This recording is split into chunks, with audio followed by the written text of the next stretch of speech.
Takerio Carlsono interviu su Vladimiru Putinu. Abiejų, man atrodo, pristatyti labai nereikia, bet gal Takerį reikia kažkiek pristatyti. Galų gale ne jo mintis mes čia analizuosim daugmaž. Takeris buvo Fox News, jo. Fox News? Tas anchoras laidą turėjo, whatever. Ir jis, kaip suprantu, visą gyvenimą, visą karjerą pasistatė ant to, nu, tokio antisisteminio, tarkim, šitaip išsireikšim gal. Aš nesekiau jo labai ilgai, gal labiau pradėjau sekti, kai Trumpą išrinko ir kai jis daug aštriau, kaip čia išgarsėjo su to viso konspiratoriniu tokiu naratyvu. Galų gale buvo įrašai, kad jis iš tikrųjų nemėgsta Trumpo ir idiotų laiko, bet kadangi jis laidą turėjo, kur republikonų populiariais labai tą Trumpą ten gyrė ir panašiai, liaupsino, tarkim, paskui lygtais jis pasisakė apie Dominion voting mašinas, kur Amerikoje kaltino Trumpas maždaug, kad ten balsus sufeikino maždaug ir rinkimai negali, kaip čia būti, užskaitomi. Kas paskui ten lydėjo ir tas insurrectionus visus ir panašiai. Tai kaip bebūtų, Dominion sako, palaukit sekundėlę, jūs tai čia mums reputaciją gadina, tai padavė teismą, tai priteisė ten ar milijardą ar kažkiek iš Fox News, nes pripažino, kad jie neturėjo pagrindo sakyti, kad ten pavogti balsai ar Dominion voting mašinos tos neveikia, tie aparatai. Tai galų galia Takerį atleido Fox News. Kaip ir nesakė, kad dėl to, bet visi tokie, kaip nusprendė, kad greičiausiai dėl to, kad vis dėlto milijardas buvo riba liability. Tai galų gale Takeris Carlsonas pradėjo savo solo karjerą tokią vos ne. Pirmiausiai Twitter'į dabartinį X kelia video, savo ten tam Taker Carlson Network, ar kaip jis turi. Ir galų gale jo, jisai nuvarė į Maskvą Putino interviu paimti. Dabar, aš nežinau, patį jį analizuoti galima turbūt valandą atskirai, gan įdomus toks žmogus, unikalus žmogus, bet jis neįtikėtinai gerai sugeba pasakot naratyvą praktiškai be jokių faktų arba netgi tiesiog pameluojant 15 kartų. Tai ką jisai sako, čia reikia visą laiką fact-checking belenkiek ir atrinkti teiginius nuo naratyvo. Nes kai jis kalba, būna tiesiog 9%, gal net daugiau, tiesiog naratyvas ir istorija, o ne kažkokia informacija, žinai. Kaip be būtų, ne Takerį mes čia analizuosim, nors jis yra irgi gan įdomus veikėjas, tiesiog nėra didelės prasmės gal jį. Galų gale vis dėlto interviu su Putinu, Putinas daug jų nedavė nuo karo pradžios gal ir ten jau kai duoda, tai galų gale paklausom, nes kaip žinai, sako, reikia priešą pažinti. Ir kitas turbūt dalykas jo, kad jis vakarų medijai nelabai daug davęs interviu, nes jis nenori to daryti. Takeris beje sakė, kad nieks neklausė jo, tipo, ir nieks jums neduoda Putino nuomonės, kai tai neteisybė, net pats Kremlius pasakė, kad net Takeris čia klysta, nes amerikiečių medija klausė nuomonės, tiesiog atsisakusiais kalbėti. Bet Putinas neatsisakė kalbėti su Takeriu Carlsonu. Tai manau, visi galim nuspėti, kad čia greičiausiai nebus labai sunkių klausimų arba jokios priešpriešos, kaip čia tokios ypatingos ar panašiai, ir kad jau atsirinko labai savo palankų tą interviu ėmėją, o Takeris yra laikomas labai naudingas Rusijai. Tai pažiūrėsim. Aš nežinau, kaip reikės šitą žiūrėti, kaip reikės analizuoti vis dėlto, nu, ką galim sakyti, tai yra protingas žmogus. Putinas yra neįtikėtinai protingas žmogus, vis dėlto vienos didžiausių šalių prezidentas. Tai jis jau į klausimus atsakyti mokės, kad sunkiau galbūt ten random žmogui atsakyti kažkaip. Bet mes pamėginsim, pažiūrėsim. Aš nežinau. Tiesiog tipinis reaktas į netipinį video. Gerai. Čia bus titrai turbūt jo. The following is an interview with the President of Russia, Vladimir Putin, shot February 6, 2024 at about 7 p.m. in the building behind us, which is, of course, the Kremlin. The interview, as you will see if you watch it, is primarily about the war in progress, the war in Ukraine, how it started, what's happening, and most pressingly, how it might end. One note before you watch.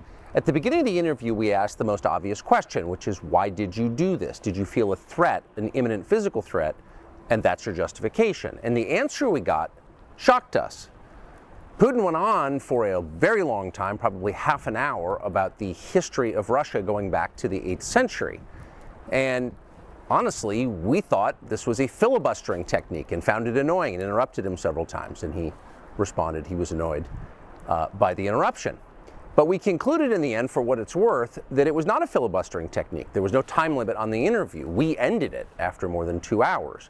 Instead, what you're about to see seemed to us sincere, whether you agree with it or not. Vladimir Putin believes that Russia has a historic claim to parts of Western Ukraine. So our opinion would be to view it in that light, as a sincere expression of what he thinks. And with that, here it is. Įdomiai čia intro buvo. Pats intro pristatė... Įdomiai. Pristatė taip maždaug, mes atėjom šnekėti ir nežinom, ar jis čia svaigsta ar nusišneka, bet jis iš tikro mums pasirodė, kad tikrai tom tiki. Tai čia net jie pasakė, kad reiškia tikrai labai apie istoriją šnekės. Nu gerai, paklausom dabar. Istorijos aš visiškai nenusimanau, aš istorijos nemoku.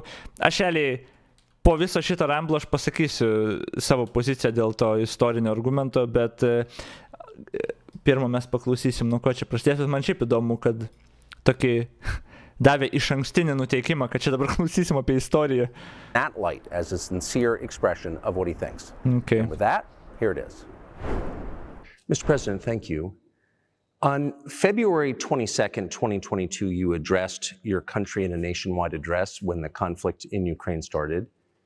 And you said that you were acting because you had come to the conclusion that the United States, through NATO, might initiate a, quote, surprise attack on our country. And to American ears, that sounds paranoid. Tell us why you believe the United States might strike Russia out of the blue.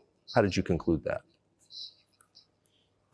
It's not that America, the United States, was going to launch a surprise strike on Russia. I didn't say that. Are we having a talk show or a serious conversation? Here's the quote. Thank you. It's a formidable, serious talk. Because your basic education is in history, as far as I understand. Yes. So if you don't mind, I will take only 30 seconds or 1 minute to give you a short reference to history for giving you a little historical background. Please. Klausimas, ar Tukeris moka rusiškai? If you don't mind, Ar jis turi ausinę vertėją? Or 1 minute to give you a short reference to history for giving you a little historical background. Please. Ar mes tą užsimatom gal ano yra, gal tiesiog maža? Ar jisai tiesiog moka rusiškai, kas būtų biškuka? Biškukas staigmena būtų. Let's look where our relationship with Ukraine started from. Where did Ukraine come from? The Russian state started gathering itself as a centralized statehood, and it is considered to be the year of the establishment of the Russian state in 862, when the townspeople of Novgorod invited a Varangian prince, Rurik, from Scandinavia to reign. In 1862, Russia celebrated the 1000th anniversary of its statehood. And in Novgorod, there is a memorial dedicated to the 1000th anniversary of the country. The fuck is he talking about? In 882, Rurik's successor, Prince Oleg, who was actually playing the role of regent at Rurik's younger son, because Rurik had died by that time, came to Kiev.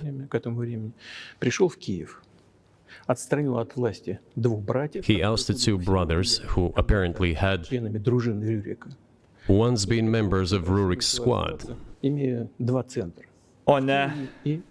So Russia began to develop with two centers of power, Kiev and Novgorod.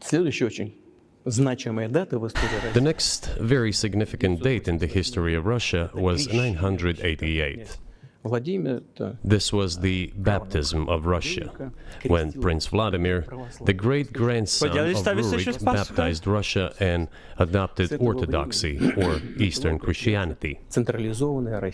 From this time, the centralized Russian state began to strengthen. Why? Because of the single territory, integrated economic ties, one and the same language, and, after the baptism of Russia, the same faith and rule of the prince. The centralized Russian state began to take shape. Back in the Middle Ages, Prince Yaroslav the Wise introduced the order of succession to a throne. But after he passed away, it became complicated for various reasons. The throne was passed not directly from father to eldest son, but from the prince who had passed away to his brother, then to his sons in different lines. All this led to the fragmentation and the end of Rus as a single state. Aš jau mirt noriu, aš 5 minutės pažiūrėjau, nušaukit mane. O Dieve, kaip aš nekenčiau istorijos ir mokyklą ir dabar nekenčiu, holy fuck, gerai, visų pirma, aš net nežinau, apie ką jis kalba. Aš neturiu kaip patikrinti šitų istorinių faktų, aš atsidariau vieną fact check, aš gal paskaitysiu, kai jis čia baigs ramblinti, ką istorikai apie tai kalba, bet tipo, koks klausimas buvo? Klausimas buvo, kodėl galvoji, kad Amerika puls? Who the fuck ask tau apie istoriją? Ir, va tas yra šudinai iš tikrųjų su istorija. Gal istorikai tam tikrai ir turi tam tikrus dokumentus, iš kurių gali paimti labai ir nuspręsti tam tikrus dalykus. Su to viskas tvarko yra. Bet paklausius Seimo posėdžius, aš labai gerai suprantu, kaip galima interpretuoti skirtingai pasakytus arba parašytus žodžius. Žinau, pavyzdžiui, šiandieną klausiau Seimo posėdžio, neeilinė sesija prasidėjo. Ir Žemaitaitis išėjęs ant scenos, iš tikro, aš jums galiu tiesiog parodyti. Aš beje intarpų darysiu, aš todėl anksčiau streaminu, kad aš galėčiau, aš turėsiu šitai padaryti, kad aš galėčiau intarpų padaryti nemažai ir konteksto visok, arba ten paskaityti fact check. Aš to jums parodysiu video, kur dar jau nėra live, nes man atrodo rytoj įdėsiu. Bet šiandieną iš neeilinės Seimo sesijos vienas iš klausimų yra dėl Žemaitaičio, kaip čia, teisimo. Generalinė prokurorė išėjo, papasakojo, kad žiūrėkit, mes Žemaitaičiui galim iškelti bylą ir mums reikia Seimo pritarimo, kad galėtumėm jį teisti. Tai galų gale Žemaitaitis trumpai pasisakė savo. Ir va, pavyzdžiui, pointą aš noriu padaryti, kad kaip galima pasakytų žodžius interpretuoti savaip. Pavyzdžiui, šičia, Žemaitis. Ačiū, gerbiama Seimo pirmininkė, Pamušalas. Žemaitaitis. Jūs tą inicijavot, jūs kreipėtės ir jūs parašėt skundą. Aš irgi turiu jums tokį klausimą moralinį. Kaip jūs vertinate tokius žodžius? Žydai nekenčia lietuvių labiau negu kad lietuviai žydų. Tai yra Fainos Kuklianski ir savo frakcijos seniūno, savo frakcijos nario, Kęstučio Masiulio. Visos žydų moteris buvo prostitutėmis pokario metu Vilniuje. Tai paklausė Masiulio, kaip jūs vertinat partijos nario, whatever ten Masiulio pasisakymą, kad visos žydų moteris iš naujo. Žydų, tai yra Fainos Kuklianski ir savo frakcijos seniūno, savo frakcijos nario, Kęstučio Masiulio. Visos žydų moteris buvo prostitutėmis pokario. Kaip jūs vertinat Masiulio pasakymą, kad visos žydų moteris buvo prostitutės? Nu, blemba. Jis tą pasakė, aš toks... Masiulis tai pasakė? Įdomu. Jo, kaip vertintų, kaip galėjo tokį pasakyti, ne? Labas, Karina. Tai man čia irgi pasidarė įdomu. Tada ateina Masiulis. Kurio metu Vilniuje. Kaip jūs vertinate tokių politikų viešus pasisakymus spaudoje ir televizijoje? Kęstutis Masiulis norėtų replikuoti. Norėčiau, iš tikrųjų. Aš siūlyčiau tam antisemitui Žemaitaičiui netepti savo kakiukais kitų. Aš iš tikrųjų esu kalbėjęs televizijos laidoje, diskutavęs šitą temą ir sakiau, kad labai klaidingi stereotipai kai kurių asmenų yra platinami Lietuvoje. Lietuvoje 19 amžiaus pabaigoje žydai buvo varganiausia tautinė mažuma, kur vien Vilniuje iš 9 barakų daugumoje gyveno žydai. Kambariuose glausdavosi po keliolika žmonių. 2 barakai sugriuvo, daugybė žmonių žuvo. Tuose barakuose plito prostitucija ir panašiai. Ten buvo ir žydų moterų. Tai Masiulis iš esmės atėjo ir pasakė, jo, aš kalbėjau taip, bet net tą aš pasakiau.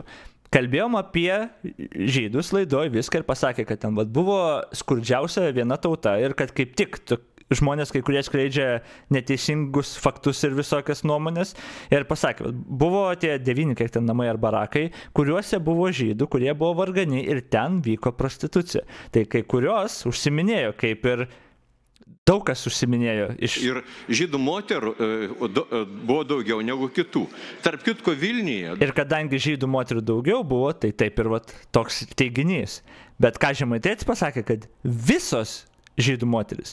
Kaip tai įsivaizduoji, dalyvauji laidoj ir pasakai, buvo žydai Lietuvoje, jie buvo gan vargana klasė, gyveno barakose, juose... Ne tik jie gyveno, bet vyravo prostitucija. Tada po kelių metų Žemaitaitis sako, kaip vertinant Masiulio teiginį, kad visos žydų moterys yra prostitutės. Žinot, kaip galima paimti, atrodo, biškai gal vieną žodį praleisti, neinterpretuoti teisingai, arba tą blogos valios interpretaciją padaryti, ir tada po 2 metų tu gali šitaip teikti. Kaip tu gali... Ir tu techniškai, aš taip supratau, tai buvo pasakyta. Nebuvo taip pasakyta ir Masiulis apsigina. Ir dabar man įdomu yra Žemaitaičio atsakas. Kaip jis per akimirką pakeitė savo pradinį statementą.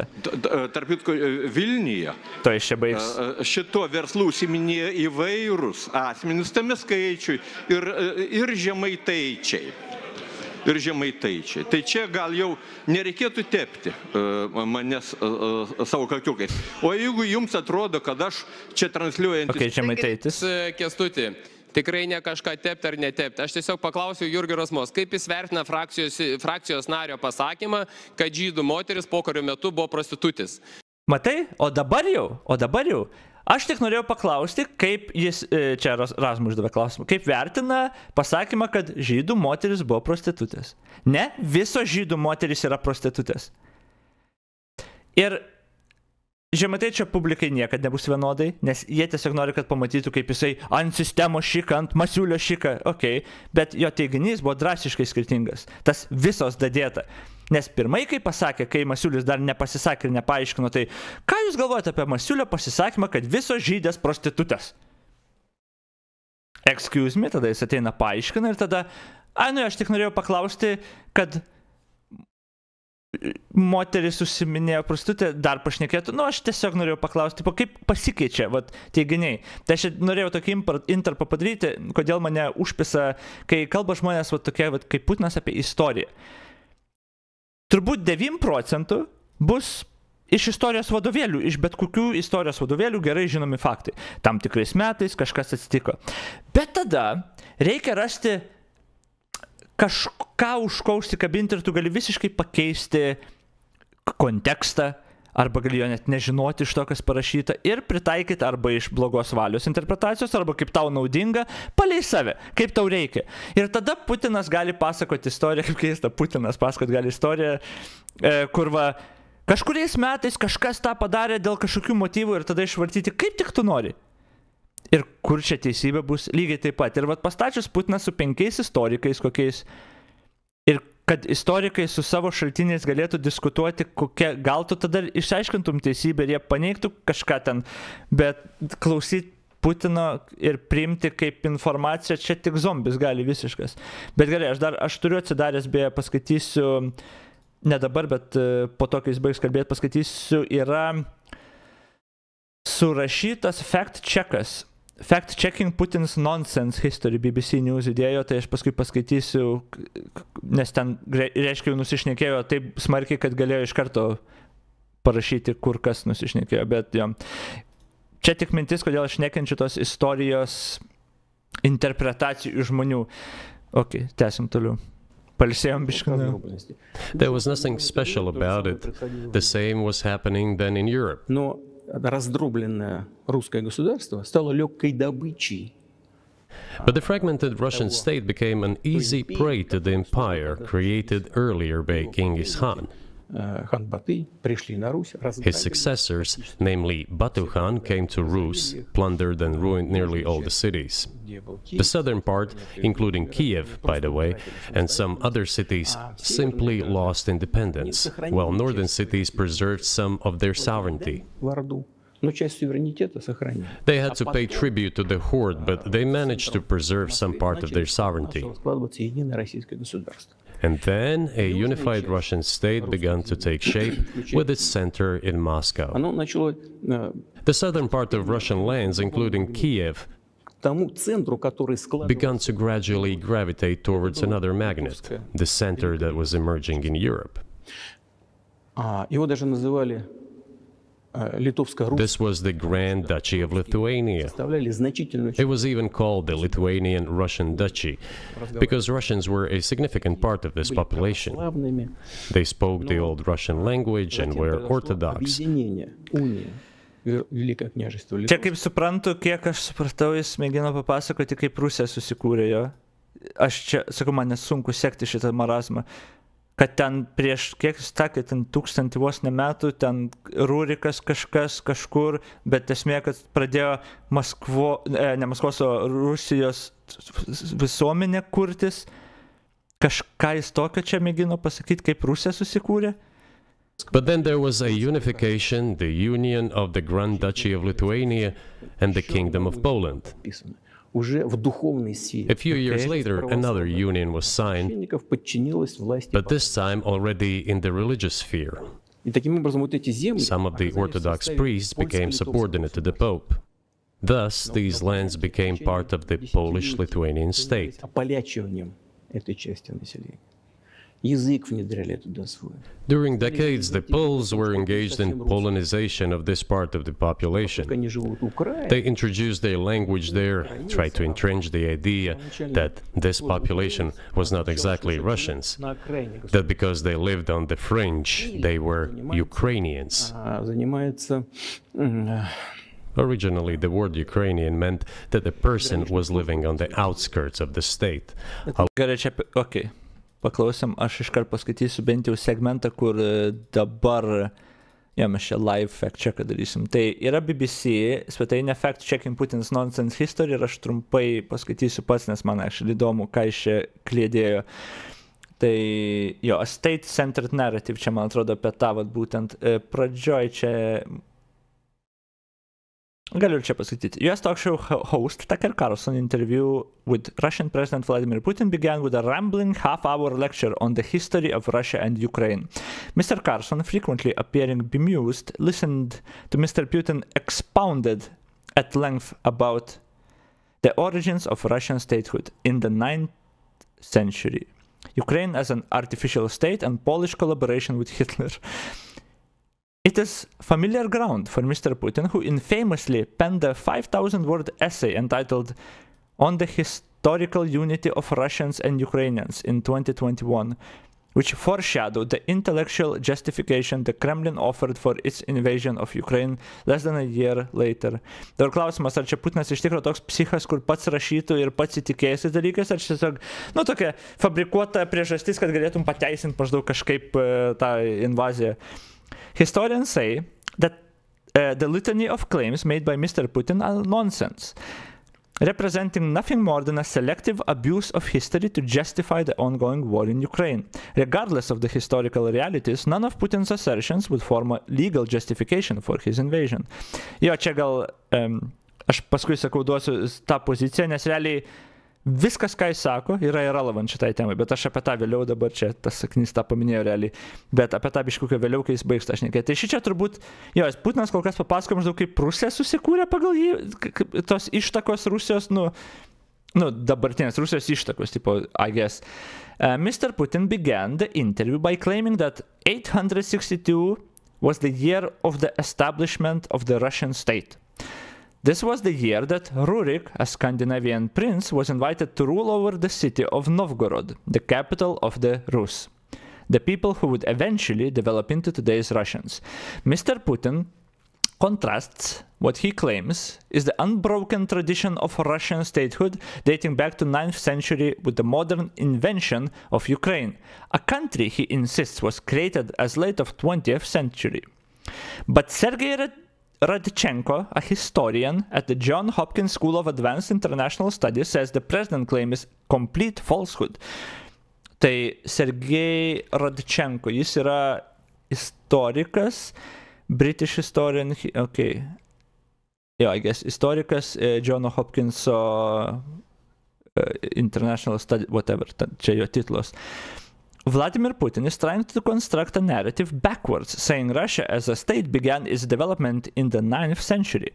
You could equally say that Ukraine as a state began its development in the 9th century, exactly with the same kind of evidence and documents. He's trying to use certain historical facts to construct a state-centered narrative that would favor Russia as opposed to any alternative agglomerations. Ronald Sunny, a professor at University of Michigan, says the Rus made up a bunch of bandits who burned their own capital repeatedly. He adds that Mr. Putin is repeating an established mythology made up at certain points in the past by Muscovite tsars who trace their lineage back to Rurik. This mythologically was crystallized in Moscow to justify their imperial hold over Ukraine. Tai, I guess, istorikas ir profesorius, bent jau šičioje juos cituoja, kad čia tiesiog jis sukūrė.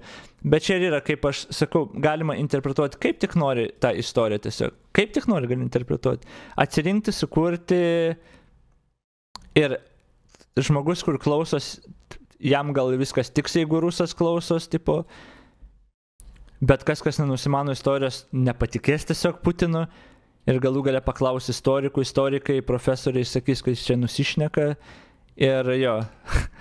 Okay. Gerai, 7 minutės, žiūrim toliau. Along the fringes or was engaged in a border patrol service. Jis čia dabar pakeitė jau argumentą ne nuo Rusijos, dabar eina, kad Ukraina susidarė outskirtuose Rusijos kaip kažkokie outsideriai, kas turbūt irgi relevant, bet okay. In any particular ethnic group. So the Poles were trying to, in every possible way, to colonize this part of the Russian lands and actually treated it rather harshly, not to say cruelly. All that led to the fact that this part of the Russian lands began to struggle for their rights. They wrote letters to Warsaw demanding that their rights be observed and people be commissioned here, including to Kiev. I beg your pardon, can you tell us what period, I'm losing track of where in history we are, the Polish oppression of Ukraine? It was in the 13th century.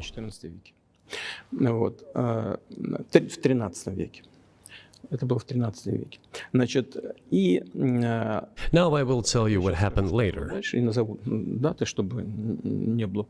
give the dates so that there is no confusion. And in 1654, even a bit earlier, the people who were in control of the authority over that part of the Russian lands addressed Warsaw, I repeat, demanding that they send them to rulers of Russian origin and Orthodox faith. When Warsaw did not answer them, and in fact rejected their demands, they turned to Moscow, so that Moscow took them away. So that you don't think that I'm inventing things. Kas čia vyksta? I'll give you these documents. Well, Jis buvo pasiruošęs dokumentus. It doesn't sound like you're inventing it. I'm not sure why it's... What the fuck? Jis buvo pasiruošęs po ranka. Čia žmogus atėjo į interviu, nesvarbu kokį klausimą jam užduos, su ta mintim, kad papasakoti savo istorijos interpretaciją, kurią galėtų pateisinti pasauliu savo invaziją, ir tada kaip rimtumo pridėjimą, jisai turi dokumentus. Dabar, jeigu tu esi Tukerio vietoj ir tau atneša dokumentus, sako, kad negalvotumėt, kad aš išsigalvoju, va aš turiu papkę popierių. Ko tu dabar tikės, kad jisai darys? Kad jie perskaitys ir sakys, jo čia teisybė? Aišku, ne. What the fuck? Ir galų gale, čia jis turbūt aišku nenori, kad, žinai, paimtų skaitytų, jis nori tiesiog publikai atrodyti patikimesniu. Tai pažiūrėkit, aš turiu dokumentus. Bet jau tai, kad jis juos turi po ranka, čia turbūt yra... Tai, kai jis turi po ranka tos dokumentus, greičiausiai jau yra, kaip čia, parodimas, kad Gerai. Kad jisai buvo pasiruošęs grinai tam, parodymui tokiam. Anyway, gerai, tęsiam toliau. O dėl YouTube'as aš nežinau, aš paskui pažiūrėsiu ten, yra kaip yra, aš nežinau dėl ko ten. Man atrodo, tą reaktą tai galima daryti, nes mačiau, kad darė žmonės, bet gal ir negalima, aš nežinau, gal dėl to čia. I'm not sure, but anyway, Twitch'e streaminu, tai paskui vodas bus. It's relevant to what happened 2 years ago. But still, these are documents from the archives, copies. Here are the letters from Bogdan Khmelnytsky, the man who then controlled the power in this part of the Russian lands that is now called Ukraine. He wrote to Warsaw demanding that their rights be upheld, and after being refused, he began to write letters to Moscow, asking to take them under the strong hand of the Moscow Tsar. I will leave them for your good memory. There is a translation into Russian. You can translate it into English later. Russia would not agree to admit them straight away, assuming that the war with Poland would start. Nevertheless, in 1654, the Pan-Russian Assembly of top clergy and landowners, headed by the Tsar, which was the representative body of the power of the old Russian state, decided to include a part of the old Russian lands into Moscow Kingdom. As expected, the war with Poland began. It lasted 13 years, and then in 1654, a truce was concluded. And 32 years later, I think, a peace treaty with Poland, which they called Eternal Peace, was signed. The fuck is she talking lands, about? The whole left bank of Dnieper, including Kiev, went to Russia. And the whole right bank of Dnieper remained in Poland. Under the rule of Catherine the Great, Russia reclaimed all of its historical lands, including in the south and west. This all lasted until the revolution. Before World War I, Austrian General Staff relied on the ideas of Ukrainianization and started actively promoting the ideas of Ukraine and the Ukrainianization.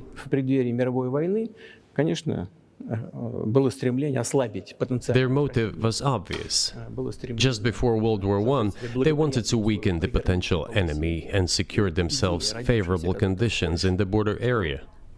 So the idea which had emerged in Poland that people residing in that territory were allegedly not really Russians, but rather belonged to a special ethnic group, Ukrainians, started being propagated by the Austrian General Staff.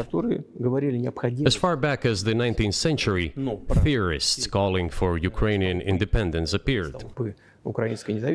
All those, however, claimed that Ukraine should have a very good relationship with Russia. They insisted on that. After the 1917 revolution, the Bolsheviks sought to restore the statehood and the civil war began, including the hostilities with Poland. In 1921, peace with Poland was proclaimed, and under that treaty, the right bank of Dnieper River once again was given back to Poland. In 1939, after Poland cooperated with Hitler, it did collaborate with Hitler. Peace and a treaty of friendship. Okay. An alliance demanding in return that Poland give back to Germany the so-called Danzig corridor, which connected the bulk of Germany with East Prussia and Königsberg. After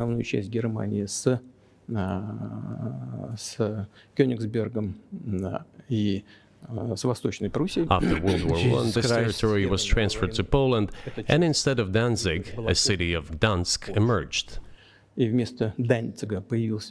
Hitler asked them to give it amicably, but they refused. Of course. Still, they collaborated with Hitler and engaged together in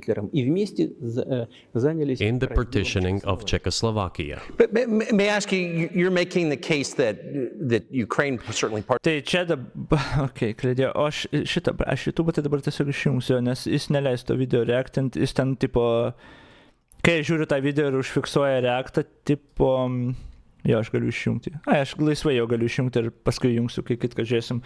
I guess, kad patestuot toliau.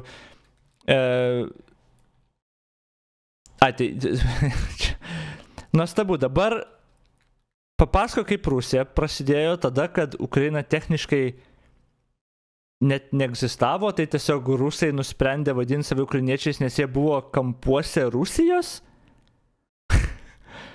Dabar pradėjo apie Lenkiją kalbėti ir apie vokiečius ir labai pabrėžė, kad Lenkai su nacijais, kaip ten su vokiečiais bendradarbiavo, bet jūs irgi bendradarbiavo čia. What? Parts of Ukraine, Eastern Ukraine is in effect Russia has been for hundreds of years. Why wouldn't you just take it when you became president 24 years ago? You have nuclear weapons, they don't. If it's actually your land, why did you wait so long? Sure. I'll tell you. I'm coming to that. This briefing is coming to an end. It might be boring, but it explains many things. You just don't know how it's relevant. Jis gerai pasakė, kad, pasakė nenuobodu, bet nežinau, how it's relevant, prie ko čia visa šitą istoriją, bet jo, čia yra žiauriai nuobodu dar ir plus. Užibis, paribis, jo, nežinau. Jis taip pasakė, nežinau, kaip tiksliau išsiverst. Tada aš paskaitysiu iš to pačio BBC fact checko istoriškai. Čia jau kalbėjo apie tai, ką jis jau kalbėjo. A special ethnic group. Tai čia fact checkino. Mr. Putin told Tucker Carlson that by the 17th century, when Poland came to rule over parts of present-day Ukraine, they introduced the idea that the population of those areas was not exactly Russians. Because they lived on the fringe, they were Ukrainians. Jis taip pasakė, I guess. Originally, the word Ukrainian meant that the person was living on the outskirts of the state, along the fringes. But Anita Prasmovska, a professor emerita at LSE, what the fuck is that? Professor, kažkokia, I don't know. Says that although a national consciousness emerged later among Ukrainians than other Central European nations, there were Ukrainians during that period. Vladimir Putin is using 20th century concept of the state based on the protection of a defined nation. Ką čia reiškia? Concept of the state based on the protection of a defined nation as something that goes back. It doesn't. Mr. Sunny says that while it may be true that Russians, Ukrainians, and Belarusians came from the same stock, through time they developed into different people. Okay, čia dar blogiau buvo. Ir paskui apie tą šnekėjo. New Russia. Mr. Putin claims that areas in the south and east of Ukraine had no historical connection with Ukraine whatsoever. Conquered from the Ottoman Empire by the Russian Empress Catherine the Great in the 17th century, the Russian president says that means these lands are in fact rightfully Russian.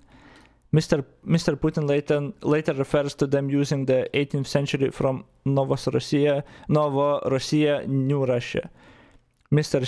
Sunny, aš nežinau kaip tarištas, points out that the inhabitants of these lands, when they were conquered by Russia, were neither Russian nor Ukraine, but Ottoman, Tatar or Cossacks, Slavic peasants who had fled from the frontiers. But claiming that these territories are in reality rightfully Russian serves Mr. Putin's interests, as they are precisely the areas that Russia is attempting to conquer from Ukraine during the now decade-long conflict with its neighbors. So-called Novorossiya includes Crimea, illegally annexed from Ukraine in 2014. New Russia also covers areas around Kherson, Mariupol, Bakhmut, which Mr. Putin declared part of Russia in 2022. Jo, tipo, čia šitą istorijos pamokėlė, Putino pamokėlė, kabutėse, realiai jis atėjo tam pasiruošęs, nes čia yra jų naratyvas, kodėl jie tipo turi teisę pult, bet apie tai po to, kai jis baigs, pašnekėsim, nes tai neduoda teisės pult ar prisijungtų teritorijų, čia ne prie ko. Good. Good. I'm so gratified that you appreciate that. Thank you. So, before World War II, Poland collaborated with Hitler, and although it did not yield to Hitler's demands, it still participated in the partitioning of Czechoslovakia together with Hitler, as the Poles had not given the Danzig corridor to Germany and went too far, pushing Hitler to start World War II by attacking them. Why was it Poland against whom the war started on 1st September 1939? Poland turned out to be uncompromising, and Hitler had nothing to do but start implementing his plans with Poland. By the way, the USSR, I have read some archive documents, behaved very honestly. It asked Poland's permission to transit its troops through the Polish territory to help Czechoslovakia. But the then Polish foreign minister said that if the Soviet planes flew over Poland, they would be downed over the territory of Poland. But that doesn't matter. What matters is that the war began, and Poland fell prey to the policies it had pursued against Czechoslovakia, as under the well-known Molotov-Ribbentrop Pact. Part of the territory, including western Ukraine, was to be given to Russia. Thus, Russia, which was then named the USSR, regained its historical lands. After the victory in the Great Patriotic War, as we call World War II, all those territories were ultimately enshrined as belonging to Russia, to the USSR. As for Poland, it received, apparently in compensation, the lands which had originally been German. The eastern parts of Germany, these are now western lands of Poland. Of course, Poland regained access to the Baltic Sea and Danzig, which was once again given its Polish name. So this was how this situation developed. Jeigu tu taip matai istoriją realiai, ir jeigu tu tom tiki, ir tau nesvarbu, kad istorikai ką sako, nes jie taigi vakarų papirkti, o tu paklausai savo istorikų kažkokių, kurie sukuria va tokį naratyvą, nu, tu gal tada ir gali tikėti, kad jo visas pasaulis priklauso tau ir tu turi su ginklu atimt. Bet tai yra apšė tupiausias argumentas, kokį tu gali sakyti, kad pateisinti invaziją. Beje, viską, ką jis daro čia pasakoti, yra invazijos pateisinimas. Čia nėra atsakymas į klausimą, Takeris netokį klausimą uždavė, jis uždavė klausimą, koks buvo, kodėl galvoja, kad amerikiečiai puls maždaug. Tai Putinui nesvarbu, koks bus klausimas pirmas, jis buvo atėjęs pasiruošęs. Pasiruošęs atėjo, nes klėlį jis tos dokumentus turėjo jau atsinešęs su savim. Jisai šitą interviu atėjo duoti, kad įtikintų pasaulį, kad jis turi, kaip čia, teisingas priežastis pult Ukrainą. Čia viskas, ką aš matau. Visa šita istorijos tipo kabutėse pamokėlė yra tam, kad papasakot pasaulium tą jobną naratyvą ir pasikliaut, kad žmonės yra tūpi ir galvos, o jis tikrai protingas ir jis turėjo dokumentų, matai, tai jis neišsigalvojo. Čia vienintelė priežastis yra. O istorikai, aišku, paneigia jau iš karto, čia nieko nėra informatyvaus. Ir kokia bebūtų, net jeigu viskas, ką jis sakytų, būtų teisybė, tame problema. Net jeigu viskas, ką jis sakytų, būtų teisybė, tai neduoda pateisinimo pult, nes galų galia taigi buvo tas, kokį jie pasirašė Budapešto memorandumą, kur užtikrino ir jie, ir visi, ir užtikrino ir pripažino teritorinį vientisumą Ukrainos. Tai čia, bet jo, apie tai vėliau, I guess. In 1922, when the USSR was being established, the Bolsheviks started building the USSR and established the Soviet Ukraine, which had never existed before. Right.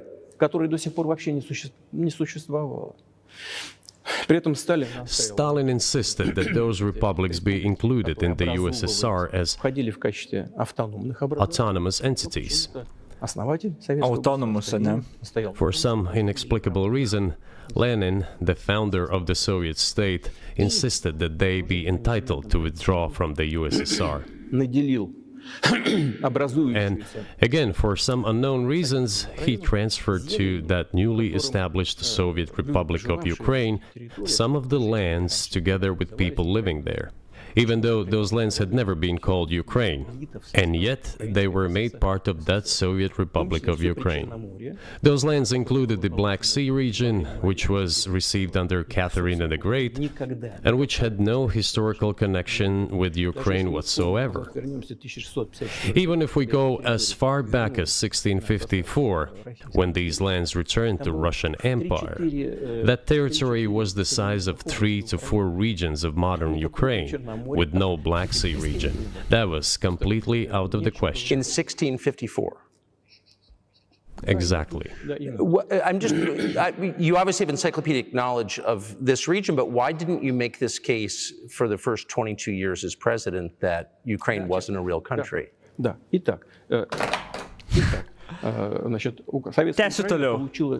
The Soviet Union was given a great deal of territory that had never belonged to it, including the Black Sea region. At some point, when Russia received them as an outcome of the Russo-Turkish Wars, they were called New Russia or Novorossiya. But that does not matter. What matters is that Lenin... Jis praignoravo visiškai klausimą vėlgi, ką tu kuris klausė. Jis čia tiesiog pasakoja savo tą istoriją. Jis čia atėjo tam, kad papasakotų žmonėms istoriją šitą visą. Paskui gal atsakys kažkokius klausimus, jeigu kol kas tiesiog tarsi tukerio nebūtų. Maždaug ačiū, kad atėjai, bet dabar ačiū, kad įjungiai kamerą, aš tiesiog noriu kalbėti savo dalyką. The founder of the Soviet state established Ukraine that way. For decades, the Ukrainian Soviet Republic developed as part of the USSR. And for unknown reasons, again, the Bolsheviks were engaged in Ukrainianization. It was not merely because the Soviet leadership was composed to a great extent of those originating from Ukraine. Rather, it was explained by the general policy of indigenization pursued by the Soviet Union. Same things were done in other Soviet republics. This involved promoting national languages and national cultures, which is not bad in principle. That is how the Soviet Ukraine was created. After the World War II, Ukraine received, in addition to the lands that had belonged to Poland before the war, part of the lands that had previously belonged... I don't know. Kam ta feikinė istorija, kad kokiai publikai, tikriausiai visiems, kurie nepasitikė institucijom ir panašiai, netgi amerikiečiams ten, kurie dabar taigi republikonų didelį dalis, jo, Putinas maladėts, jiems visiems, kad jie išgirstų šitą istoriją, žinai. Nesvarbu, kad nėra neteisinga, bet svarbu, kad išgirstų ir kad jeigu ką turėtų argumentų, kaip pasakyti, kad ne, tai rusai galėjo pult, arba galų gale, kad sukelt dvejonę, kad kai prasidės kokie rinkimai ir panašiai, kad nebūtų tiesiog viena pozicija, o jisai sukeltų tą tokį reasonable doubt, tipo nepasitikėjimą, kad o gal ten rimtai ir yra priežastis. Ne mūsų ten karas, ten rusai su Ukraina tegu išsiaiškina, mes čia gal nesikišam ir nefinansuojam ir nepadedam, žinai. Čia viskas, man atrodo, tam yra rusai, iš esmės rusų propagandos tipas.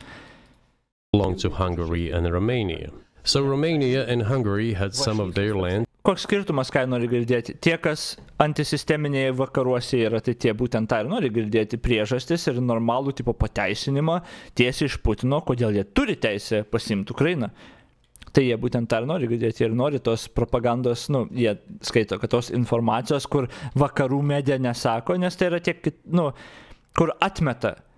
Žinai, kontrarai iš esmės tokie. Mums sako institucija, taip, aš tik nepasitikiu instituciją. Reiškia, aš patikėsiu tiesiog aklai, ką sako kiti, kas prieštarauja institucijai. Taip, tokia logika yra. Tai Putinas ir duoda tą. Turiu minėti šitą interviu, net to tikėjosi. Aš tą sakau, kad man atrodo to ir tikėjosi, kad duos jiems argumentų, kuriuose paskui galės kartuoti savo ratuose. Ir važiuokit, Putinas taip sakė. Tai man atrodo, šia kol kas duoda jiems puikiai visko. Taken away and given to the Soviet Ukraine, and they still remain part of Ukraine. So in this sense, we have every reason to affirm that Ukraine is an artificial state that was shaped at Stalin's will. Do you believe Hungary has a right to take its land back from Ukraine, and that other nations have a right to go back to their 1654 borders? Geras klausimas. I'm not sure whether they should go back to the 1654 borders.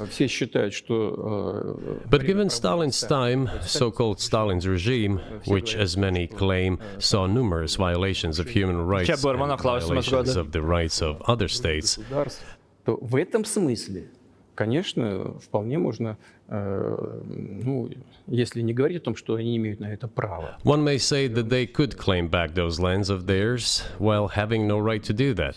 It is at least understandable. Have you told Viktor Orban that he can have part of Ukraine? Nu, čia realiai geras klausimas. Nu, iš tų, kurio buvo. Tai pala, ar šalis turi teisę atsimti tada savo ten, grįžti prie 60 metų ar whatever, ten 600 metų sienų? Ir Putinas čia realiai nelabai turi gerą atsakymą. Nes čia visai yra bėda su tais istoriniais argumentais. Tai pala, indėnai tada gali Ameriką atsiminėti, čia mes galim tą atskaitos tašką pagal istoriją bet kurį. Lietuva gali sugalvoti, kad ten mes susikūrėm iš tikrųjų tais ir tais metais, čia jau buvo ištakos mūsų ir atsiminėti žemės su ginklais. Tai yra visiškai absurdas. Tai nėra, nu, absurdas agė žmonėm, kurie nenori kariauti. Ir kurie nori taikos, tie, kurie nori kariauti ir nenori taikos, o tiesiog turi kažkokių ambicijų atkūrimo ir tada jo tu ieškai datų kažkokių istorinių, kur galėtum pateisinti, ko tu, nu, kur tau patogu, nuo kurio taško yra tavo sienos ir kad galėtum pulti kitas šalis. Tai nėra pasaulis, kuriame bet kas norėtų gyventi, bet Putinas nori, gės. Никогда не говорил. Never. I've never told him. Not a single time. У нас с ним даже на этот счет не было никаких разговоров. Но мне достоверно... We have not even had any conversation on that, but I actually know for sure that Hungarians who live there Они, конечно, хотят вернуться на свою историю. wanted to get back to their historical land. Интересную историю, отвлекусь. Moreover, I would like to share a very interesting story with you. Dar istoriją pasakot. It's a personal one. Somewhere in the early 80s, I went on a road trip in a car from then Leningrad across the Soviet Union What the fuck is happening? through Kiev. Made a stop in Kiev and then went to western Ukraine. I went to the town of Beregovoye. And all the names of towns and villages there were in Russian and in a language I did not understand, in Hungarian. In Russian and in Hungarian. Not in Ukrainian, in Russian and in Hungarian. I was driving through some kind of village and there were men sitting next to the houses and they were wearing black three-piece suits and black cylinder hats. I asked, are they some kind of entertainers? I was told, no, they were not entertainers, they're Hungarians. I said, what are they doing here? What do you mean? This is their land, they live here. This was during the Soviet time in the 1980s. They preserved the Hungarian language, Hungarian names, and all their national costumes. They are Hungarians and they feel themselves to be Hungarians. And of course, when now there is an infringement. Well, that is, and there's a lot of that, though. I think many nations, they're upset about Transylvania as well, as you obviously know.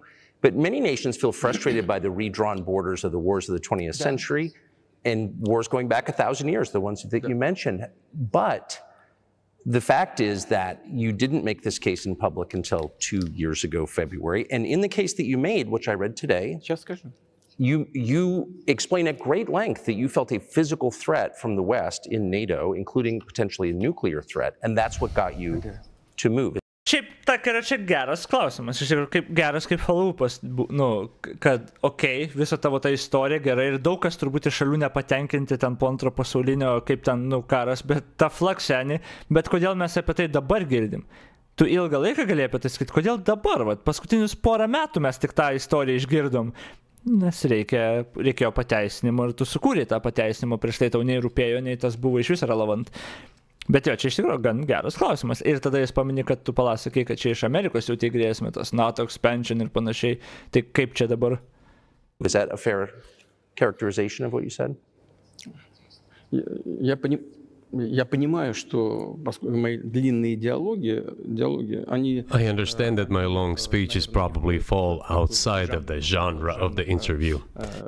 That is why I asked you at the beginning, are we going to have a serious talk or a show? You said a serious talk. So bear with me, please. We're coming to the point where the Soviet Ukraine was... Pala, jis dar nebaigė! praignoravo ir šitą klausimą ir palaš, dar nebaigiau savo pasakoti šūdo. Holy fuck. Established.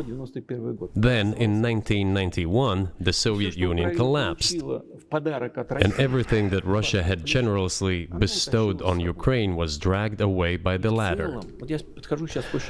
I'm coming to a very important point of today's agenda. Thank you. After all, the collapse of the Soviet Union was effectively initiated by the Russian leadership. Wait, what? I do not understand what the Russian leadership was guided by at the time, but I suspect there were several reasons to think everything would be fine. Pala, aš tą kažkur, man atrodo, mačiau, pala sekundėlę, man atrodo, šitas buvo fact-checkinta.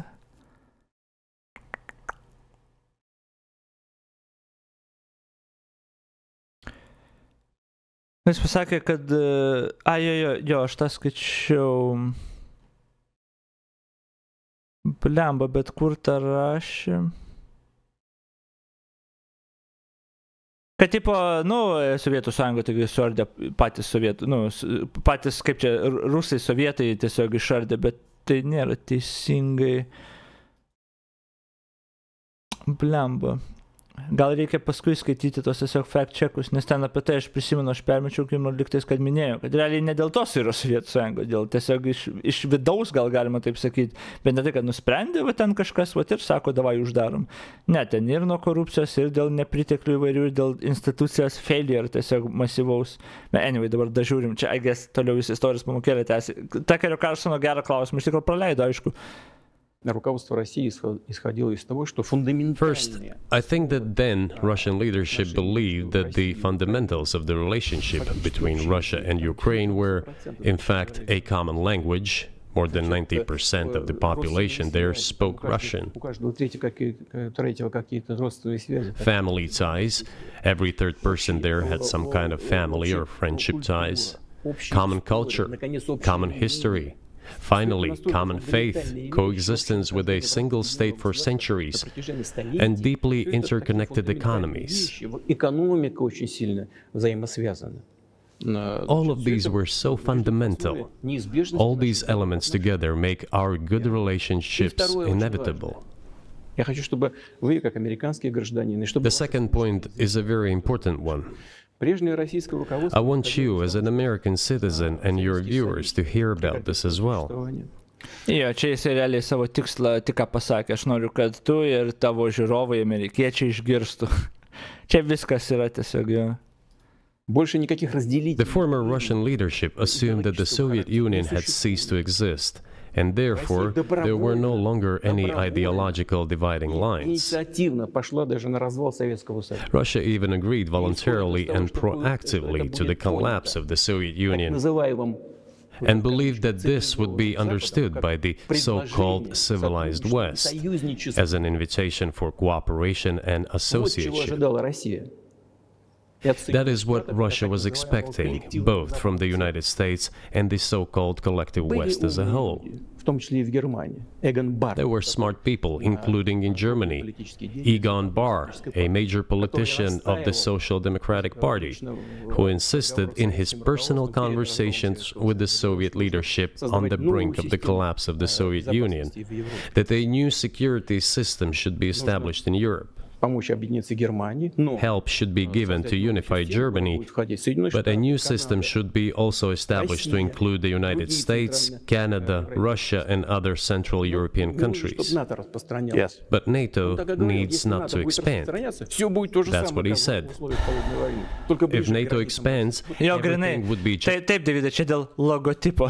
Ne, tiesiog content, I guess. Karlsono networkas pažymėjo, kad negali live retransliuoti, nežinau kaip, ar galėsiu paskui vodą įdėti į YouTube dėl reakto, I have no idea, bet matai, tame yra YouTube streamai sudėtingiau, kai dėl react contentą galų gale, nes kai kur tiesiog, interruptin streamo ir negali žiūrėti ten, muzikos negali, pavyzdžiui, klausyti jokios, ten panašiai, nes iš karto copyrightą gautum tą ženklą, žinai, visą iš karto. Tai jo, be šit, I guess, aš nežinau. Aš mačiau, kaip reaktino, man atrodo, gyvai kažkas tuo metu, bet lygtais mačiau, kad yra reaktų, tai tikiuosi galėtų, bet kaip bebūtų, Content ID sistema YouTube labai gerai veikia, tai labai greitai pagauna ir kaip suprantu, streamas veikia, bet nerodo kontento. Bet jeigu kai aš užpaužinęs laikiau, ten kelias minutės, pamato YouTube'as, kad, nebėra copyright contentų, nes ne vaizdo jokio ir garso nebuvo. Tai iš karto enablinot gal. Tai techniškai gan gerai sistema veikia, jeigu kažką tokio darai, ne tai, kad ten tavo kanalą bauduoja, o tiesiog, interruptina streamą, chatas veikia ir tiesiog laukia, kol tu išjungsi kitą kontentą. Tai iš esmės turbūt labai geras ženklas ateityje, jeigu kažką reaktinsim ir galėsiu vis tiek YouTube'ai streaminti vienu metu. Bet anyway, dabar išjungiu YouTube'ai, nes čia dar 2 valandas minimum liko. Just the same as during the Cold War, only closer to Russia's borders. That's all. He was a wise old man, but no one listened to him. In fact, he got angry once. If, he said, you don't listen to me, I'm never setting my foot in Moscow once again. Everything happened just as he had said. Well, of course, it did come true, and you've mentioned this many times. I think it's a fair point. And many in America thought that relations between Russia and the United States would be fine with the collapse of the Soviet Union and the end of the Cold War, that the opposite happened. But you've never explained why you think that happened, except to say that the West fears a strong Russia, but we have a strong China the West does not seem very afraid of. What about Russia do you... Pats save Takeris pakoregavo, bet pala, mes turim China, kurios mes ne fierinam, norės, kad seem not afraid of, bet ne, tai nėra teisybė. Amerika labai griežtai pasisako prieš, ne tik prieš Kiniją, bet mato kaip grėsmę. Dabar iš vis, man atrodo, čia prieš savaitę ir kiek, ta pareiškia, kad yra, kas ten pareiškia, kažkokioje analizėje paskelbė, kad China yra, viena didesnių tų tipo grėsmių. Taip, tai aišku, mato kaip grėsmę, what the fuck. Bet, tą pasakius, Kinija grasina biškai ten ir daro dalykus, bet taip dažnai nepuola šalių kaip Rusija, žinai, tai. Think convinced policymakers they had to take it down. Запад боится сильного Китая больше, чем сильной России. The West is afraid of strong China more than it fears a strong Russia. Yeah, true. Because Russia has 150 million people and China has 1.5 billion population, and its economy is growing by leaps and bounds, or 5% a year. It used to be even more. But that's enough for China. As Bismarck once put it, potentials are the most important. China's potential is enormous. It is the biggest economy in the world today in terms of purchasing power parity and the size of the economy. It has already overtaken the United States quite a long time ago, and it is growing at a rapid clip. Let's not talk about who is afraid. Augimas dabar liktais mažesnis buvo negu 5%, dėl to, bet COVID kaltino maždaug. Tas purchasing power parity, tai jo, China pirmoji vietoj. Nežinau, kiek tas statistika čia, bet jo, jinai, I guess, pagal šitą statistiką pirmoji vietoj. Afraid of whom? Let's not reason in such terms. And let's get into the fact that after 1991, when Russia expected that it would be welcomed into the brotherly family of civilized nations, nothing like this happened. You tricked us. I don't mean you personally when I say you. Of course, I'm talking about the United States. The promise was that NATO would not expand eastward, but it happened 5 times. There were 5 waves of expansion. We tolerated all that. We were trying to persuade them. We were saying, please don't. We are as bourgeois now as you are. We are market economy and there is no communist party power. Let's negotiate. Moreover, I have also said this publicly before. There was a moment when a certain rift started growing between us. Before that, Yeltsin came to the United States. Remember, he spoke in Congress and... Aš žinau, tas iš tikrųjų argumentas, tas net expansion argumentas, iš tikrųjų, fucking ridiculous ir buvo ir lieka. Kad, mes sakėm, kad neexpandinkit, pala, kodėl tu gali aiškinti, kam expandinti ir kur? Buvo šalis, kurios Sovietų Sąjunga okupavus buvo. Ok. Tada tos šalis parašo, žiūrėk, galit, mums garantuoti apsiginimą nuo šitų rodų, tipo, kokią bazę pas mus įrengti, tipo viską. Tai ok, sure. Laisva šalis, gali apsispręsti, save pasikviečia. Ok. Tada Putinas, ne jūs negalit, kas negali? Kom tai susiję su tavim?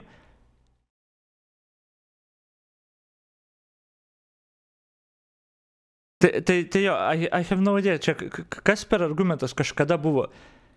NATO plečias, jo, jeigu šalis, kurias tu buvai okupavęs, pasikviečia NATO ir nori jungtis prie NATO, prie ko čia tu?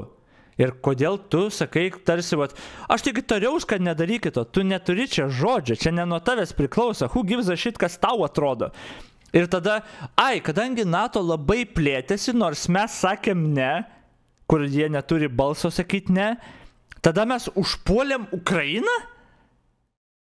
Tai tada buvo teisios tos šalis, kurios jungiasi prie NATO. Todėl ir prašė NATO pagalbos galų gale, nes tu tiesiog negali nustot pult šalių. Said the good words. God bless America. Everything he said were signals. Let us in. Remember the developments in Yugoslavia before the Yeltsin was lavished with praise? As soon as the developments in Yugoslavia started, he raised his voice in support of Serbs, and we couldn't but raise our voices for Serbs in their defense. I understand that there were complex processes underway there, I do, but Russia could not help raising its voice in support of Serbs, because Serbs are also a special and close to us nation, with Orthodox culture and so on. It's a nation that has suffered so much for generations. Well, regardless, what is important is that Yeltsin expressed his support. What did the United States do? In violation of international law and the UN Charter, it started bombing Belgrade. It was the United States that let the genie out of the bottle. Moreover, when Russia protested and expressed its resentment, what was said? The UN Charter and international law have become obsolete. Now everyone invokes international law, but at that time they started saying that everything was outdated. Everything had to be changed. Indeed, some things need to be changed, as the balance of power has changed. It's true, but not in this manner. Yeltsin was immediately dragged through the mud, accused of alcoholism, of understanding nothing, of knowing nothing.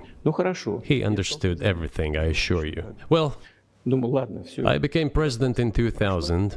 I thought, okay, the Yugoslav issue is over, but we should try to... Jis palaukit, jis papasako čia asmeninių istorijų, taigi dabar grįžtam prie dar istorijos jobanos. Restore relations. Let's reopen the door that Russia had tried to go through.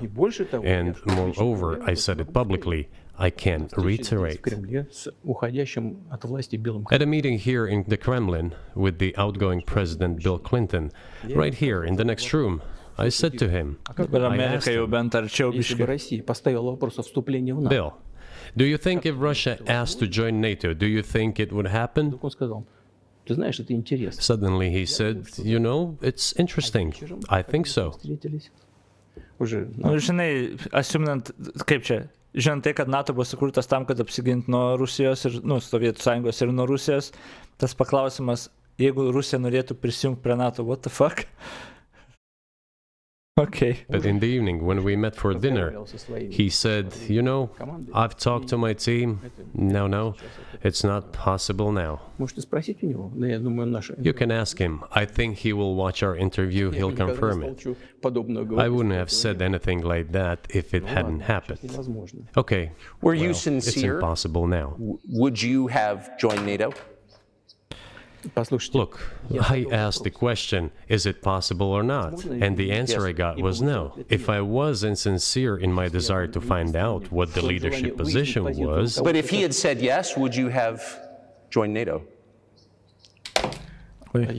If he had said yes, the process of rapprochement would have commenced, and eventually it might have happened, if we had seen some sincere wish on the other side of our partners.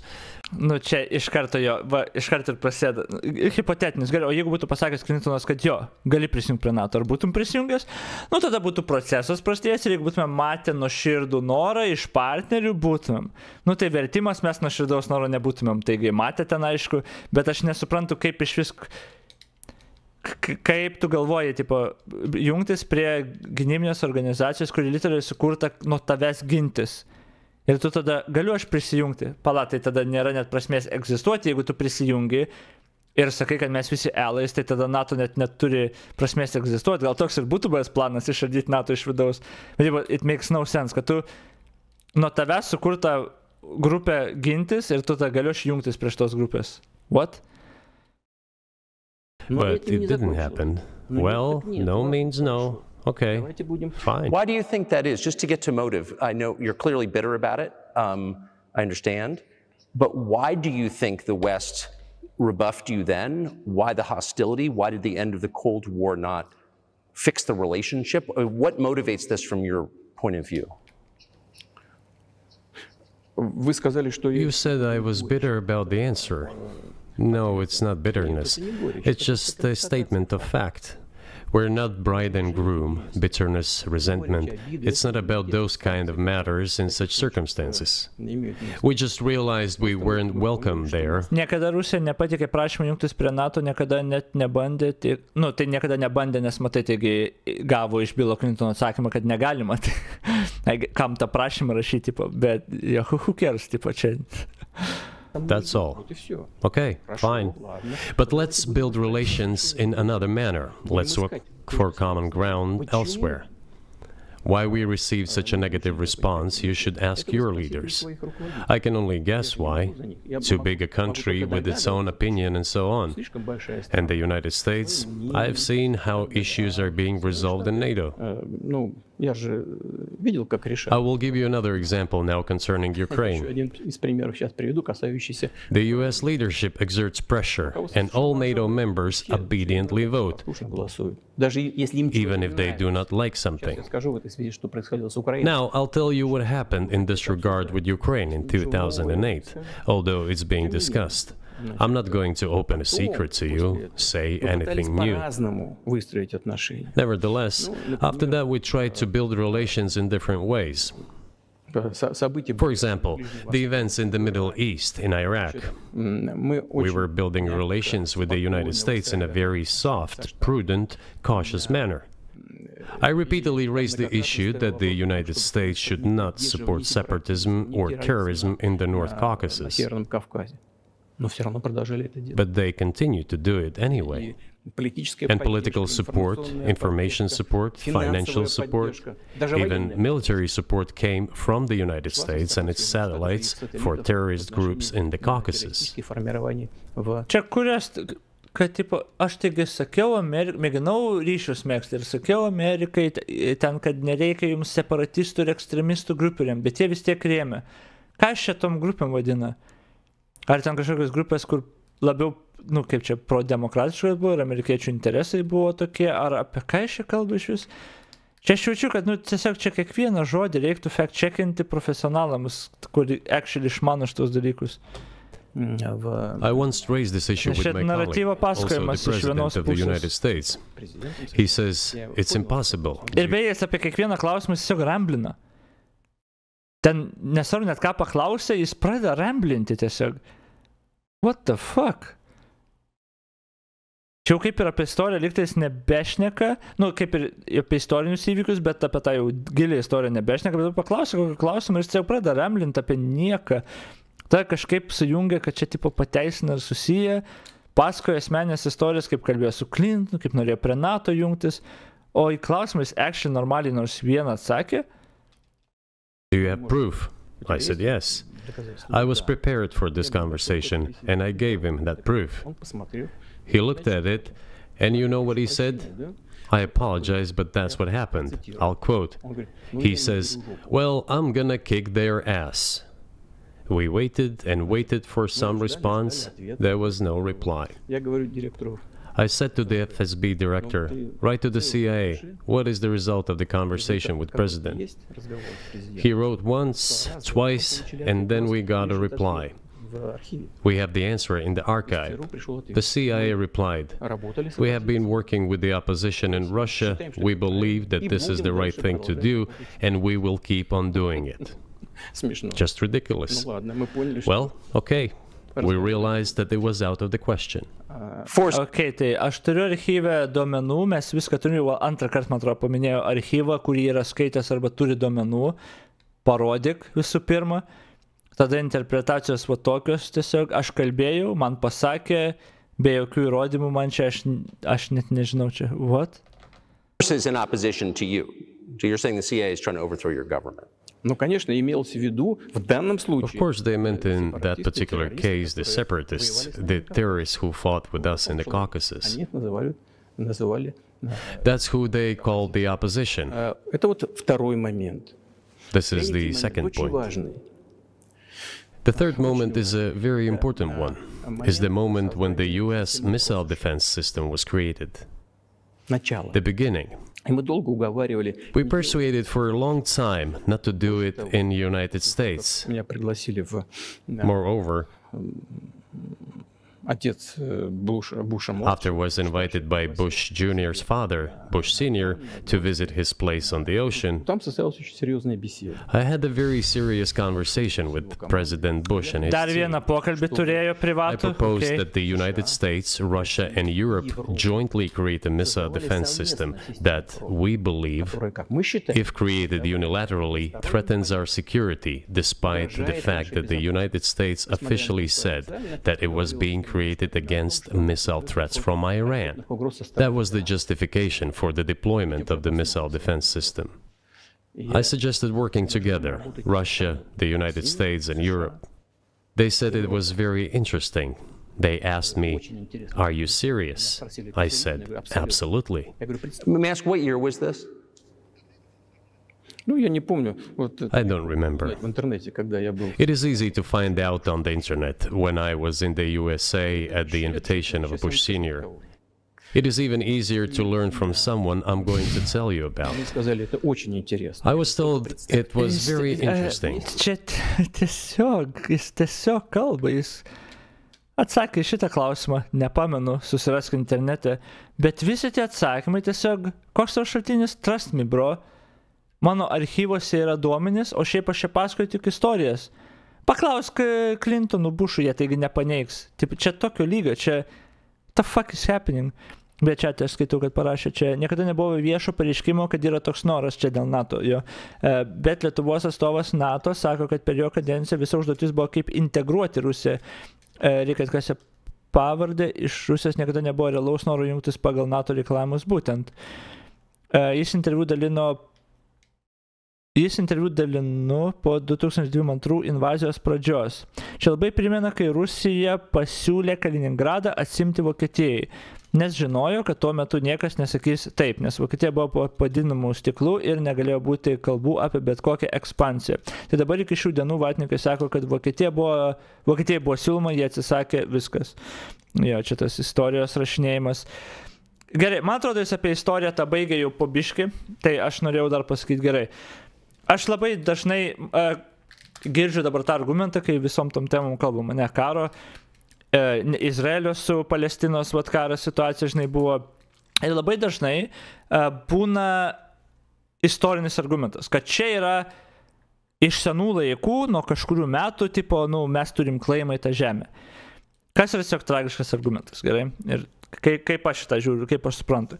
Kaip aš suprantu anksčiau, visi tiesiog kariavo su visais. Ten pirmas pasaulinis, antras buvo kulminacija to viso. Vis kariavosi visais, vis nepatenkinti ir taip šalis, spręsdavo nesutarimus.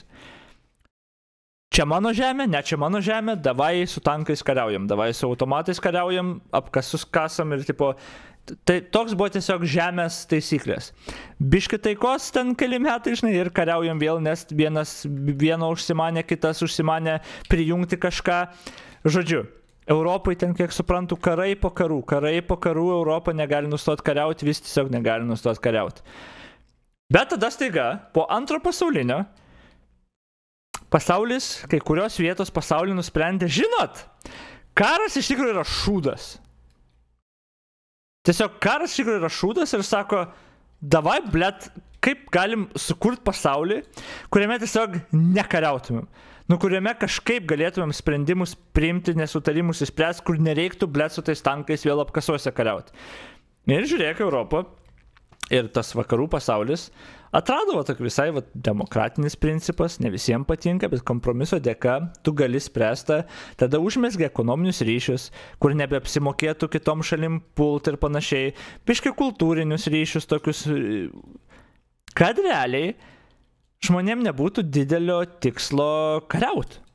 Ir Europai tas labai pasiteisino, žiūrėk, Europą kaip ir nekariauja. Jau kiek čia tų metų, labai draugiškai, žiūrėk, visiems patinka, gali keliauti laisvai iš vienos šalies į kitą, nuostabu. Ok, tai čia yra viena mokykla ta. Tai vat po antro pasaulinio, tas paskutinis didysis, tarkim, tas karas, nusprendė, vat pasidalino tas sienas, kaip jau tas pasidalino, ne visi patenkinti, bet yra kaip yra.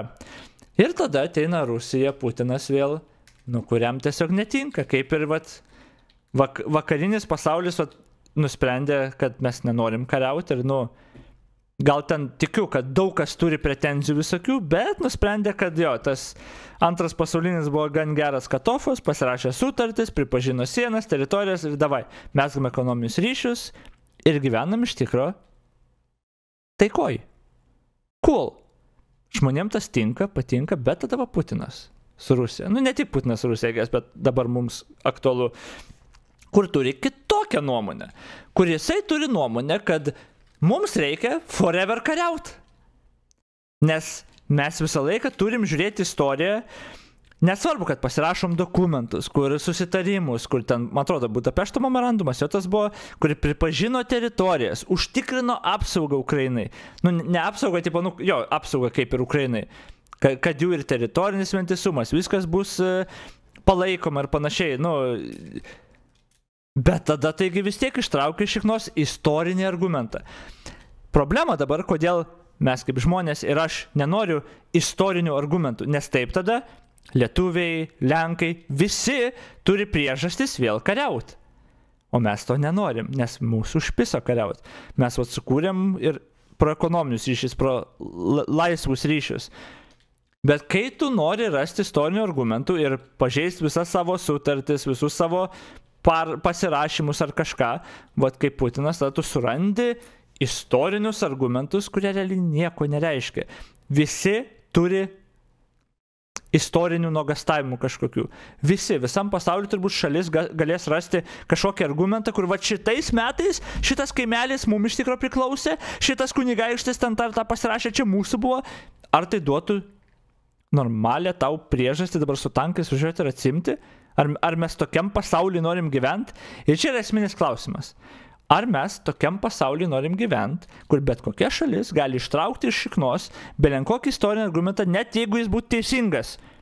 Prieš 1000 metų kažkokį istorinį argumentą tam, kad dabar pradėtų karą. Aš nenoriu tam pasauliu gyventi. Europa nenori tam pasauliu gyventi. Putinas nori tam pasauliu gyventi. Amerika net nenori tam pasauliu gyventi. Dabar, ar aš esu didelis fanas Amerikai? Amerikos fuck no. Man atrodo, iš tikro, jau keičiant temą, man atrodo, Europa turi būti pasaulio lyderis, bet čia, anyway, Amerika yra tikrai daug klaidų padarius ir nenuginčiamai. Ji nėra tragiškai geresnė už Rusiją, ane? Čia, kur vatnikai, žinai, pasakoja, kodėl tu Ameriką tai palaikai, jinai tokiagi bloga, tokia pati bloga kaip Rusija.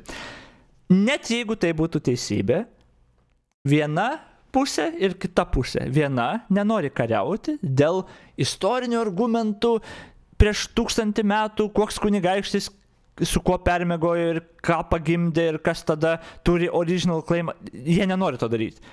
Dabar jie turi nesutarimų ir sprendžia jos dėl įtakų visokių bet bent jau to nenori daryti. Europa irgi to nenori daryti, bet Rusija nori. Tai dabar, kai mes renkamės kurią jėgą, kuri formuoja naują tą pasaulį, kai mes renkamės, kurią mes iš tikro palaikom, kuri mums labiau tinka. Vakarinė, amerikietiška, europietiška, ne Rusijos ir ne Kinijos. Kinija irgi čia netoli to. Bet tas argumentas, kodėl 40 minučių, kiek iš čia, mažiau, 30 minučių pasakoja apie tą istoriją, kad pagrįstų puolimą, tai yra visiškai irrelevant. Nes mes nenorim gyventi pasaulyje, kur žmogus, kuris 1000 metų atgal eina tam, kad pateisintų karus, pažeistų sienas valstybių, kur tu pats pripažinai jas. Mes nenorim, kad toks žmogus ir tokia valstybė diktuotų taisyklės ateityje kažkam ar kurtų tą naują pasaulį. Mes labai sėkmingai kuriam tą naują pasaulį su Amerika, su Europa, kur nėra karų pagal priežastį štukos metų senumo. Nes tai yra blogiausia priežastis pradėti karą. Bet, sakau, ir jo, vėlgi, visi turi nuogastavimų, visi turi savo istorinių faktų, dėl ko jie gali būti nepatenkinti. Bet taip yra. Antras pasaulinis buvo tas paskutinis didelis karas, kur mes ginklais išsiaiškinom ir po to laiko davai nesiaiškinam ginklais ir mes kūrėm tą pasaulį. Jo, visi nesutarsim, bet davai ginklais nesiaiškinam. Tai va, užmėsgėm ekonominius ryšius, viską padarėm. Bet Putinas to nenori. Tai va, čia tas mano toks argumentas yra, nežinau, kad tai yra irrelevant. Visa tai, ką jis kalbėjo, yra irrelevant. Aš nenoriu tam pasaulyje gyventi, kur jisai su tais argumentais turėtų kažkokią galę ar valdžią, ar tiesiog, nes jeigu tokia logika mes vadovausimės, tada trečias pasaulinis iš karto. Lenkija visi visur puola, Europą vėl pradeda kariauti, tie argumentai yra tragiški, niekas nenori tam pasaulyje gyventi apart Putino. Okay. God damn. I said, just imagine if we could tackle such a global strategic security challenge together. The world would change. We'll probably have disputes, probably economic and even political ones, but we could drastically change the situation in the world. He says yes, and asks, are you serious? I said, of course. We need to think about it, I'm told. I said, go ahead, please. Then Secretary of Defense Gates, former Director of CIA, and Secretary of State Rice came in here, in this cabinet, right here at this table. They sat on this table. Me, the Foreign Minister, the Russian Defense Minister on that side. They said to me, yes, we have thought about it. We agree. I said, thank God, great. But with some exceptions. So twice you've described U.S. presidents making decisions and then being undercut by their agency heads. So it sounds like you're describing a system that's not run by the people who are elected in your telling. That's right. That's right. In the end, they just told us to get lost. I'm not going to tell you the details because I think it's incorrect. After all, it was confidential conversation. But our proposal was declined. That's a fact. It was right then when I said, look, but then we will be forced to take countermeasures. We will create such strike systems that will certainly overcome missile defense systems. The answer was, we are not doing this against you, and you do what you want, assuming that it is not against us, not against the United States. I said, okay, very well. That's the way it went. And we created hypersonic systems with intercontinental range, and we continue to develop them. We are now ahead of everyone, the United States and the other countries, in terms of the development of hypersonic strike systems, and we are improving them every day. But it wasn't us. We proposed to go the other way, and we were pushed back. Now, about NATO's expansion to the east. Well, we were promised no NATO to the east, not an inch to the east, as we were told. And then what? They said, well, it's not enshrined on paper, so we'll expand. So there were 5 waves of expansion. The Baltic states, the whole of Eastern Europe, and so on. And now I come to the main thing. They come to the Ukraine ultimately. In 2008, at the summit in Bucharest, they declared that the doors for Ukraine and Georgia to join NATO were open. Okay, good. No. Now about how decisions are made. Gerai, aš vis dar nesuprantu, kame problema. Jis pasako, okay, door open, kodėl Ukraina negali jungtis tada į NATO, tu pats pripažinai Ukrainos sienas. Netgi jūs garantavot, kad jos suverenumas bus užtikrintas ten, jo, tai kame problema? There. Germany, France seem to be against it, as well as some other European countries.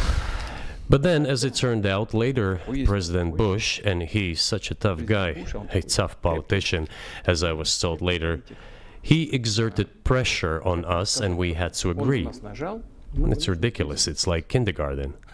Where are the guarantees? What kindergarten is this? What kind of people are these? Who are they? You see, they were pressed, they agreed.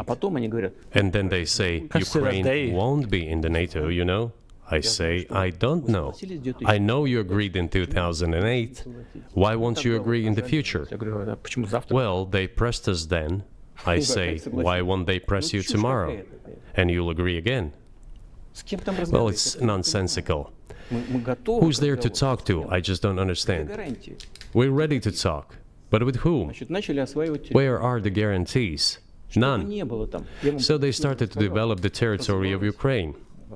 Whatever is there, I have told you the background, how this territory developed, what kind of relations there were with Russia. Ką reiškia they started developing the territory of Ukraine? Ką čia reiškia iš vis prie ko čia? And their third person there has always had some ties with Russia. And during the elections in already independent, sovereign Ukraine, which gained its independence as a result of the Declaration of Independence.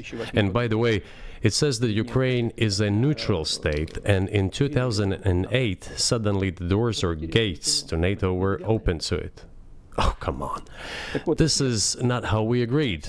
Now, all the presidents that have come to power in Ukraine, they relied on electorate with a good attitude to Russia in one way or the other. This is the southeast of Ukraine. This is a large number of people. And it was very difficult to dissuade this electorate, which had a positive attitude towards Russia. Viktor Yanukovych came to power, and how? The first time he won after President Kuchma, they organized a third round, which is not provided for in the constitution of Ukraine. This is a coup d'etat. Just imagine, someone in the United States wouldn't like the outcome. In 2014? Before that. No, this was before that. After President Kuchma, Viktor Yanukovych won the elections. However, his opponents did not recognize that victory. The US supported the opposition, and the third round was scheduled. What is this? This is a coup. The US supported it, and the winner of the third round... Čia apie Maidaną kalba, kad tipo, buvo trečias raundas balsavimo, kas nėra konstitucijoje ir dėl to negalėjo, ir dėl to buvo perversmas kaip ir? Ar čia jis vėl kūrė savo palankius? Ar prašyta konstitucijų, kad tik 2 turėjo būti? Čia panašų argumentą, man atrodo, naudoja dėl Europos Sąjungos stojimo referendumo pas mus. Labai panašų argumentą. Anksčiau tai kaip visą laiką būdavo 1 diena, Europos Sąjungos referendumai buvo 2, tai reiškia neteisėta buvo. Kodėl tai reiškia? Tai nereiškia to. Tau gal norėtus, kad, nes tau rezultatas nepatinka, bet mes tiesiog pažiūrim ir žmonių nuomonę tada. Ar į patį balsą. Sorry. Savo numečiau. Bet, tipo, mes pažiūrim tada į žmonių balsą tiesiog. Koks skirtumas, ar 1 ar 2 dienas balsavo? Ar mums rūpi, ką žmonės nori, ar tiesiog ant kažkokį technicality užsikabinti. Žmonės prabalsavo, ką norime Europos Sąjungą, nuo Rusijos ir Europos Sąjungos vertybės. Ok, good, viskas. Bet čia Lietuvoje jau tą naudoja, tai buvo 2 dienas, nors turėjo būti 1. Kodėl? Teismai to niekas neprisikabino prie to, kodėl, viskas tvarkoja. Tai čia labai man irgi primena, aš nežinau, ukrainiečių konstitucijos, ar kokie ten 3 balsavimai vyko, ar kas ten vyko, bet Putinas, žinai, savai pateiks. Kad čia jie konstituciją pažeidė patys savo ir tada, aišku, čia perversmas buvo jiems labai patogus paaiškinimas. Came to power. Imagine if in the US something was not to someone's liking and the third round of election, which the US Constitution does not provide for, was organized. Nonetheless, it was done in Ukraine. Okay, Viktor Yushchenko, who was considered a pro-Western... Ir palatas Euromaidanas, aš mėginu prisiminti. Ten ne žmonės padarė perversmą, tipo, kad, žinai, kaip čia, žmonės susirinko, nuėjo į valdžią ir padarė perversmą, ne, taip nebuvo ten. Ten paskui jų parlamentas balsavo. Jo? Aš skaičiau, prisimenu, vykę apie tai, bet aš nepamenu, kad parlamentas jų? Jo, parlamentas balsavo, kurie atstovauja žmonės. Ir galų galiai jie išbalsavo, aš nežinau. I'm not sure, bet vėlgi, aš nežinau istorijos. Bet vėlgi, sakau, čia turbūt kiekvieną sakinį reikia fact-checking, ką Putinas sako. Tiesiog, aš niekada to nepadarysiu. Politician came to power. Fine, we have built relations with him as well. He came to Moscow with visits. We visited Kiev. I visited too. We met in an informal setting. If he's pro-Western, so be it. It's fine. Let people do their job. The situation should have developed inside the independent Ukraine itself. As a result of Kuchma's leadership, things got worse and Viktor Yanukovych came to power after all.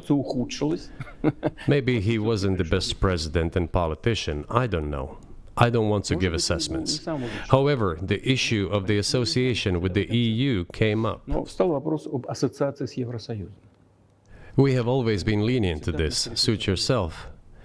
But when we read through the Treaty of Association, it turned out to be a problem for us, since we had a free trade zone and open customs borders with Ukraine, which under this association had to open its borders for Europe, which would have led to flooding of our market. We said, no, this is not going to work. We shall close our borders with Ukraine then. The customs borders, that is. Yanukovych started to calculate how much Ukraine was going to gain, how much to lose, and said to his European partners, I need more time to think before signing. The moment he said that, the opposition began to take destructive steps which were supported by the West. It all came down to Maidan and a coup in Ukraine. And the people. So he did more trade with Russia than with the EU. Ukraine did. Of course. It's not even the matter of trade volume, although for the most part it is. It is the matter of cooperation ties, which the entire Ukrainian economy was based on. The cooperation ties between the enterprises were very close since the times of the Soviet Union. One enterprise there used to produce components to be assembled both in Russia and Ukraine, and vice versa. They used to be very close ties.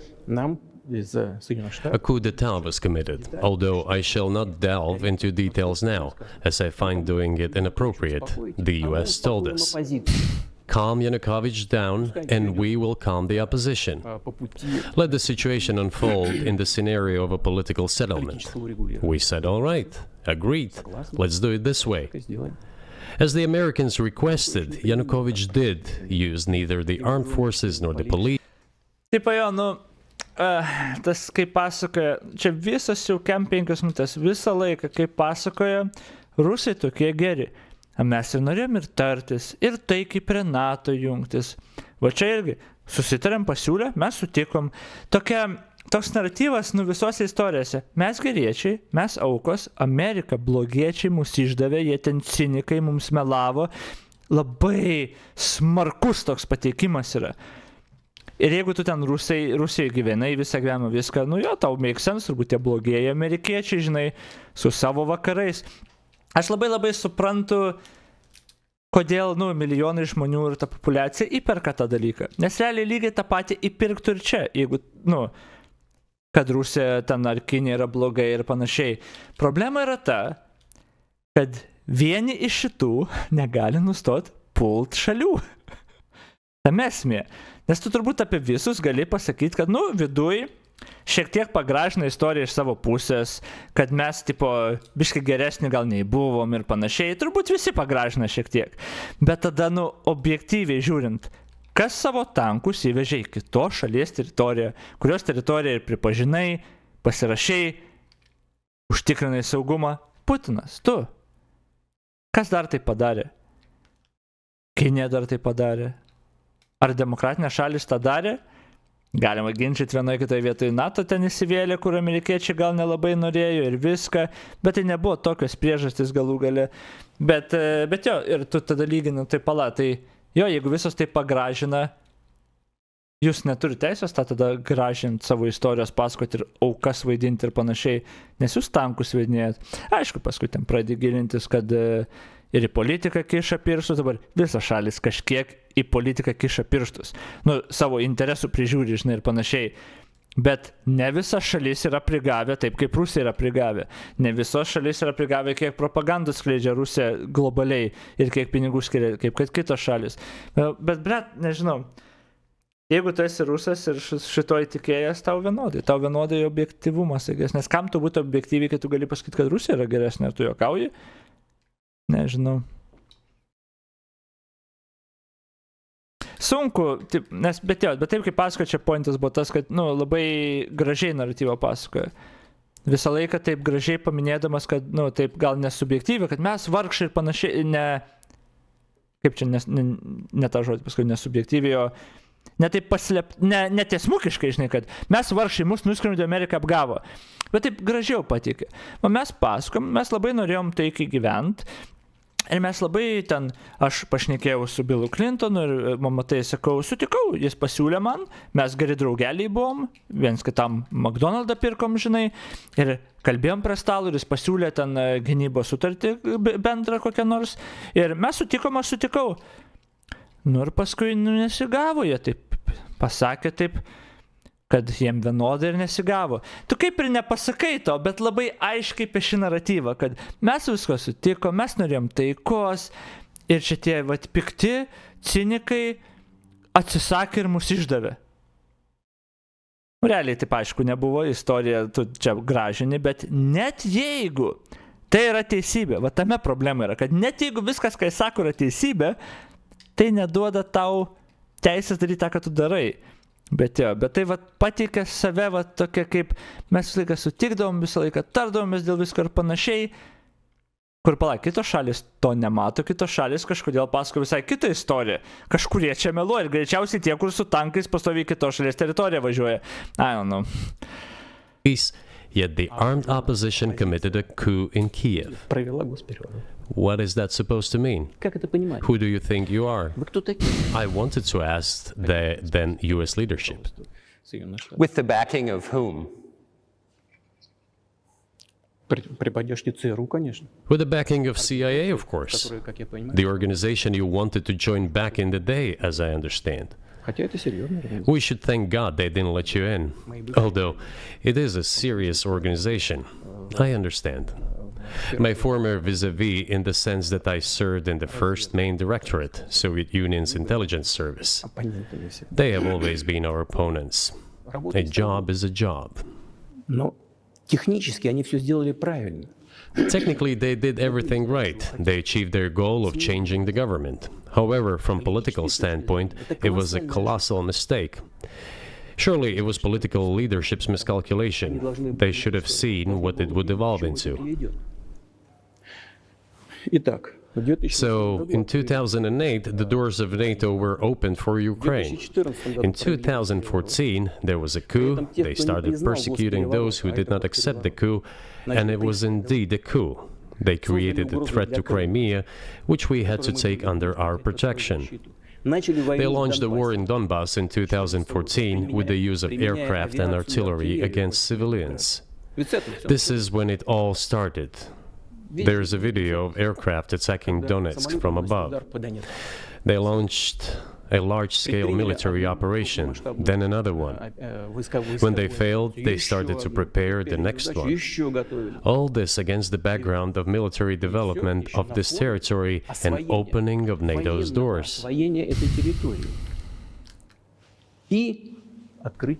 How could we not express concern over what was happening? How could we not express concern? Tu gali expressint concern savo.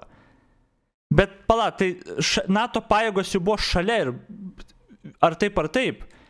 Ir Baltijos šalis, ir Suomija. Bet vat Ukraina, kadangi dar nepriklausė NATO, čia jau yra problema. Kodėl? Ir tu gali sakyti, kad man nepatinka, bet kokią teisę tu ever turėtum tada pult teritoriją. Nu ir NATO plėtės, tai ne tavo teritorija. Koks skirtumas, kad ten NATO yra? Gali sakyti, kad grasina tau ir tave puls, tu tam įrodymų jokių neturi. Kaip tik tu istoriškai esi tas puolėjas, kur okupavo kitas šalis, tai nuo tavęs čia nori gintis. Bet tu dabar auką vaidini, kad jie čia plečiasi ir mus galbūt puls. Kokie tam įrodymai yra? Ir kodėl tu turėtum turėti žodį, kur plečiasi kitų šalių teritorija, kad gintus nuo tavęs? Nežinau, čia so ridiculous. From our side, this would have been a culpable negligence. That's what it would have been. It's just that the US political leadership pushed us to the line we could not cross. Beje, čia vėlgi, net jeigu visą tai būtų teisybė, tada tai neduoda Putinui teisės pult Ukrainos. Nes tada, kai Ukraina pamatė su savo satelitais ir Amerikos satelitais, kad rusai kaupia pajėgas pasienį prie Ukrainos, kol dar nepuolė, čia prieš karą ten mėno, kada jie ten pradėjo kaupti, nežinau, ten, nu tarkim, 2 savaitės. Tai tada Ukraina iš karto galėjo, jeigu būtų turėjęs branduolinių ginklų ar raketų, Maskvą sprogdinti. Jūs prie mūsų sienų kaupėt ginkluotę. Pala, ne. Tu gali savo sienų daryti, ką tik nori. Bet, jo. sakau, net, va tas yra su tais tokiais argumentais ir logika, kurią čia naudoja Putinas, kad net jeigu jis teisus dėl visko būtų, nu, faktiškai, tai neduotų jam pateisinimo pult. Because doing so could have ruined Russia itself. Потому что это разрушило саму Россию. И потом мы не могли бросить наших единоверцев. Besides, we could not leave our brothers in faith, in fact, a part of Russian people, in the face of this war machine. What was the... So, but that Jo, varkokas, tokia logika gali duoti kažkam į snukį ir sakyti, oi, galvoju, kad tu man duosi, tipo, grinai. Jis į mane piktai pažiūrėjo, žinau, kad todėl aš jam trenkiau. What the fuck, blėt? conflict started. So what was the trigger for you? What was the moment where you decided you Tipo, mano kaimynas nusipirko šautuvą. Tai aš tada padegiau jo duris ir susprogdinau jo visą butą. Nes aš galvoju, kad jis tą šautuvą prieš mane panaudos. Ar jis turėjo istoriją šautuvo naudojimo? Ne. Ar jis turėjo priežastį, kodėl jam reiktų šautuvo? Nu, šiaip turėjo priežastį, nes aš pastoviai apiplėšinėdavau jo butą, žinai. Ir išvarydavau iš namų ten 10-mečiams. Tai jis turėjo savyginai ir motyvą, ir priežastį įsigyti šautuvą. Bet tai visiškai nebuvo indikacijų, kad jis tave puls. Bet čia visiškai absurdiška logika, bet Putinui ir jo sekiems tinka, jis Rusam maladėts, nes Amerika taigi bloga, kaip jie mato tą iš tokių naratyvų, kad Amerika yra labai bloga. Ir jie nėra tikrai tobula, bet vėlgi. Спровоцировал конфликт изначально. Initially, it was the coup in Ukraine that provoked the conflict. By the way, back then the representatives of 3 European countries, Germany, Poland and France, arrived. They were the guarantors of the signed agreement between the government of Yanukovych and the opposition. They signed it as guarantors.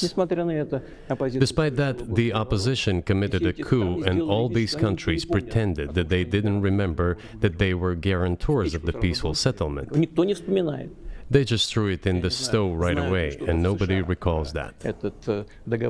I don't know if the US know anything about the agreement between the opposition and the authorities, and its 3 guarantors who, instead of bringing this whole situation back in the political field, supported the coup. Although it was meaningless, believe me.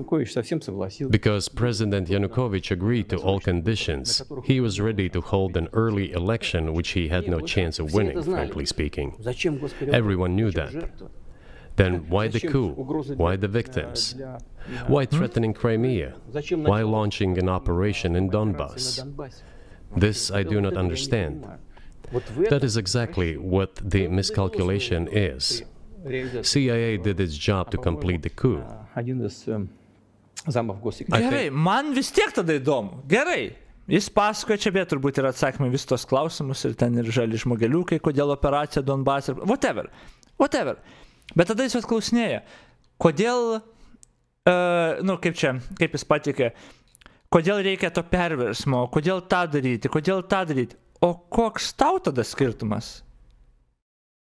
Koks tada tau skirtumas, ką laisva šalis daro savo teritorijoje ir koks tada tau būtų skirtumas? Net tai tada neduotų tau pateisinimo savo tankus įvežti, ne? Bet jo, čia viskas naratyvo paišymas, tipo... Blėt, kaip sudėtinga, tipo, tokia politika. Ir čia, bet čia, aš nežinau, reikia protingesni žmonės, kurie atsparus propagandai biškai labiau, kurie turi kritinį mąstymą ir tai turi šimtmečiais turbūt būti lavinama.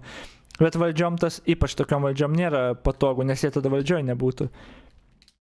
Nes žmogus, jeigu vertintų informaciją, jeigu kažkaip galėtų biškai labiau iš šono pažiūrėti actual veiksmus, kas atsitiko, ne savo šalies klausyti, visų šalių, bet pažiūrėti, kas iš tikro nutiko, ar kažkokį turėtų, ar tada tuos rinktų, ar tada jie galėtų būti valdžioj, kai žmonės tiesiog nepalaiko overall.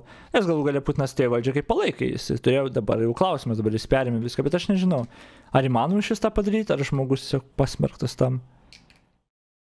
Ar įmanoma kažkaip, jeigu būtų iš tikro protingi žmonės ir mes turim tą demokratinę sistemą, ar įmanoma tada tikrai kad tokie žmonės nebūtų valdžioje, kad kažkaip galėtų daug geriau melus tiesiog atfiltruoti, kad politikoje neegzistuotų. Nes čia net, čia visur ta problema, čia nėra tik Rusijos problema. Lietuvoje tas pažiūrėkit, kiek Seime žmonių, kurie negali logiškai argumento pasakyti. Ten Širinskienė, Gražulė ir panašiai, Gražulė nebėra. Širinska, nes ten žemaitaičiai, ten puidokai, dieviai, kiek yra, kur, nu, visi jų argumentai yra ad hominem, botabautizmai, nu, nėra geri argumentai, net ne argumentai, tiesiog logikos klaidos ar ten. Bet žmonės juos renka, nes didžioji dauguma žmonių neturi to jokio kritinio mąstymo, kad kažkaip įvertinti, arba net kaip išsiaiškinti, kas yra teisybė, kas ne. I don't know. I think one of the deputy secretaries of state said that it cost a large sum of money, almost 5 billion. But the political mistake was colossal. Why would they have to do that? All this could have been done legally, without victims, without military action, without losing Crimea. We would have never considered to even lift a finger if it hadn't been for the bloody developments on Maidan. Gerai, o kodėl bloody developments of Maidan liepia tau pakelt pirštą? Kodėl? Čia vis tiek jis neatsako į tą klausimą. Ai, nes tu jauti, kad čia tavo teritorijos? Ar kad tu atsakingas už tas teritorijas? Ar ką? Kodėl? Because we agreed with the fact that after the collapse of the Soviet Union, our borders should be along the borders of former Union's republics. We agreed to that, but we never agreed to NATO's expansion, and moreover, we never agreed that Ukraine would be in NATO. We did not agree to NATO bases there without any discussion with us. For decades, we kept asking, don't do this, don't do that. And what triggered the latest events? Firstly, the current Ukrainian leadership declared that it would not implement the Minsk agreements, which had been signed, as you know, after the events of 2014 in Minsk, where the plan of peaceful settlement in Donbass was set forth. But no, the current Ukrainian leadership, foreign minister, all other officials, and then president himself said that they don't like anything about the Minsk agreements. In other words, they were not going to implement it. A year or a year and a half ago, former leaders of Germany and France said openly to the whole world that they indeed signed the Minsk agreements, but they never intended to implement them. They simply led us by the nose. Was there anyone for you to talk to? Did you? Jo, čia vėl tas pats, kad, nu, jie nesilaiko sutarties ir mus vedžioja už nosį. Tiesiog Rusija yra nuostabi auka. Tai čia jau turbūt rusam reikia klausti, kodėl tada mūsų valdžia antiek naivus, patiklus ir tragiški politikai, kad tiesiog juos visi už nosies vedžioja. Čia turbūt tai jau reiktų klausti, nes pateikinėja save kaip didžiausią auką. Visi juos išduoda, visi juos apgauna. Bet kažkaip vienintelė šalis, nuo kurios visi ginas, nes jinai pastoviai okupuoja kitas. Okei, seni.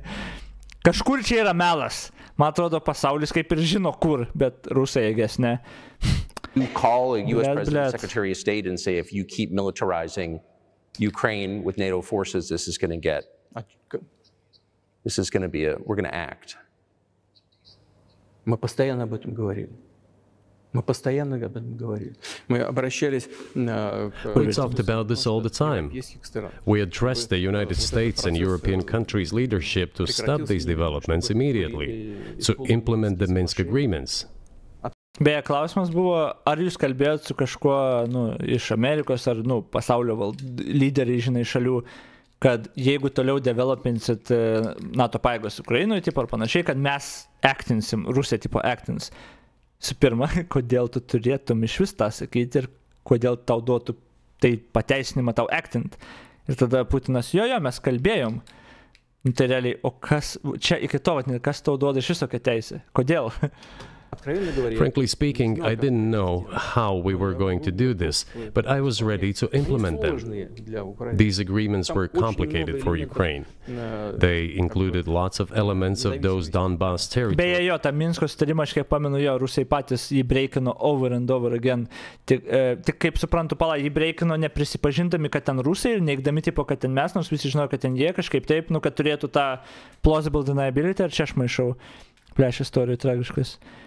Nes Rusija nuolatos laužė pirmą Minsko susitarimą su apšaudimais. Pažiūrėkite Jungtinių tautų reportus, kaip jų dronai aktyviai džemino Rusiją iki tokio lygio, kad kartais net pakilti negalėjo, tie dronai buvo skirti stebėti ir enforcinti Minsko susitarimus.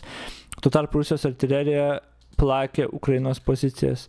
Ir visą istorijos laikotarpį buvo kaip lopai Kai buvo Lopez, taip liko, okay. For his independence. That's true. However, I was absolutely confident, and I'm saying this to you now. I honestly believe that if we managed to convince the residents of Donbass, and we had to work hard to convince them to return to the Ukrainian statehood, then gradually the wounds would start to heal. When this part of territory reintegrated itself into common social environment, when the pensions and social benefits were paid again, all the pieces would gradually fall into place. No, nobody wanted that. Everybody wanted to resolve the issue by military force only. But we could not let that happen. Why? And the situation... Why? Why? Why couldn't you let that happen tada? Jeigu jie nusprendė kovoti ginklais dėl Donbaso. Donbasas su NATO ir Amerika. Ir Ukrainų pajėgų. Jie nusprendė kovoti ginklais. Gerai, prie ko čia tu? Taigi pripažinai, sakau, jau tai teritorija Ukrainos. Prie ko čia tu tada? Ir jie turi, tipo, tam paaiškinimą, nes tai mūsų senos teritorijos, bet tu pripažinai sienas, nesvarbu, tai mūsų senos teritorijos, ten daug rusakalbių, tai yra tragiški argumentai, tą žino turbūt apie tai ir nešneka. Bet kodėl? Okei, jie debilai, jie nusprendė ginklais aiškintis. Aišku, ne taip ten buvo. Aišku, ateis ir pasakys 100 skirtingų versijų, kurios, tai yra 100 skirtingų įrodymų, kad paneigt, kad Putinas čia nusišneka. Bet jo, čia labiau jau skamba kaip Rusijos playbookas. Tu paimi šalių regionus, kur gali disputinti jų teritorinį vientisumą, Moldovai, Gruzijai, Ukrainai. Ten tada pradedi labai siųsti savo žmonės, nes su savo uniformom daryti tą įtaką politinę visokią. Tada tu randi tam pateisinimą, tai yra sukuri tam pateisinimą savo, kad tipo, va, čia prašo, kad mes padėtumėm šitam regionui apsiginti nuo savo šalies ir tada tu atidi kaip gelbėtojas. Bet palauk, čia buvo kita teritorija ir tu tiesiog nusprendėjai ginklais pats tada tą dalį teritorijos ginti. Dėl priežasčių, kurias pats manufacturinai. Ir čia yra Rusijos playbookas. Sakau, tą darė Moldovai, tą darė Gruzijai, tą daro ir Ukrainai, su Donbasu ir to. Kaip kitas, whatever. Bet dabar pateikinėja, kad čia, jie ginklais nusprendė išsiaiškinti, mes čia ne prie ko geriečiai buvom ir atėjom, mes negalim, kai jos ten bombarduotų, leis atėjom ginti. Tas nuostabus pateikimas, I don't know. Jo ilgą laiką nežymėti žali žmogeliukai rėmė tos vietinius, kuriuos ten sukrapštė tiek kariais, tiek įranga, tik vėliau Putka pripažino, kad ten jo kariai veikia. Jo, taigi galų galiai ir pripažino pats Putinas. Jo, čia nebuvo net mitas. Krymo aneksija buvo iš anksto suplanuota, tik prasidėjo jų marionečių organizuojami apsireiškimai ir po 8 valandų jau apginkluoti kariai perkelti per vandens plotą nuo Rusijos į Krymą, tilto dar jokio nebuvo ir vykdė pilnai suplanuotą operaciją, per parodą niekas tokių operacijų nuo nulio nevykdo. Jo. Bet jo, tas ir yra, paskui dar buvo tas, kur palikintas, kur skaitėm tą tyrimą, kur Baltijos šalių planas Rusijos. Kad irgi realiai tas pats playbookas, bet jie aišku žino, kad tokiu mastu negalės iš karto padaryti, bet ten realiai ir buvo prašyta. YouTube yra, man atrodo, mano tas skaitimas, tas Rusijos planas Baltijos šalim, ar kažkaip taip pavadintas video. Kad jo, tas pats playbookas, tipo, tu pradedi nuo to, kad remi tos antisisteminius maždaug. Ne tai, kad pervedėm pinigų, bet, tipo, žinai, netiesiogiai. Bet sukuri ten kokią organizaciją, kuri už taiką, už gerus santykius su kaimynais, ta organizacija tada paremia grupės ir žmonės, kurie, žiūrėk, nori tų gerų santykių su kaimynais, atrodo viskas gerai, mes už draugystę, už draugiškumą, o realiai ką tu darai? Tai tu remi visokias, ten, aš nežinau, Paleckių, Švenčionienės, ten tos tokius veikėjus, aš nežinau, ar jos ten remi ar ne.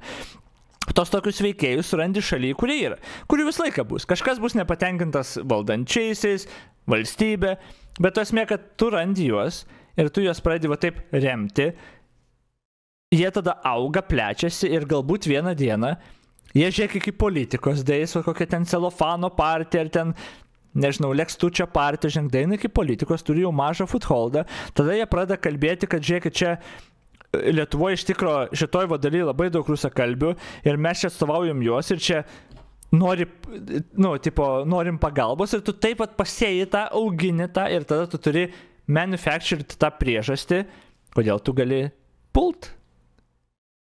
Bet techniškai tu negali pult.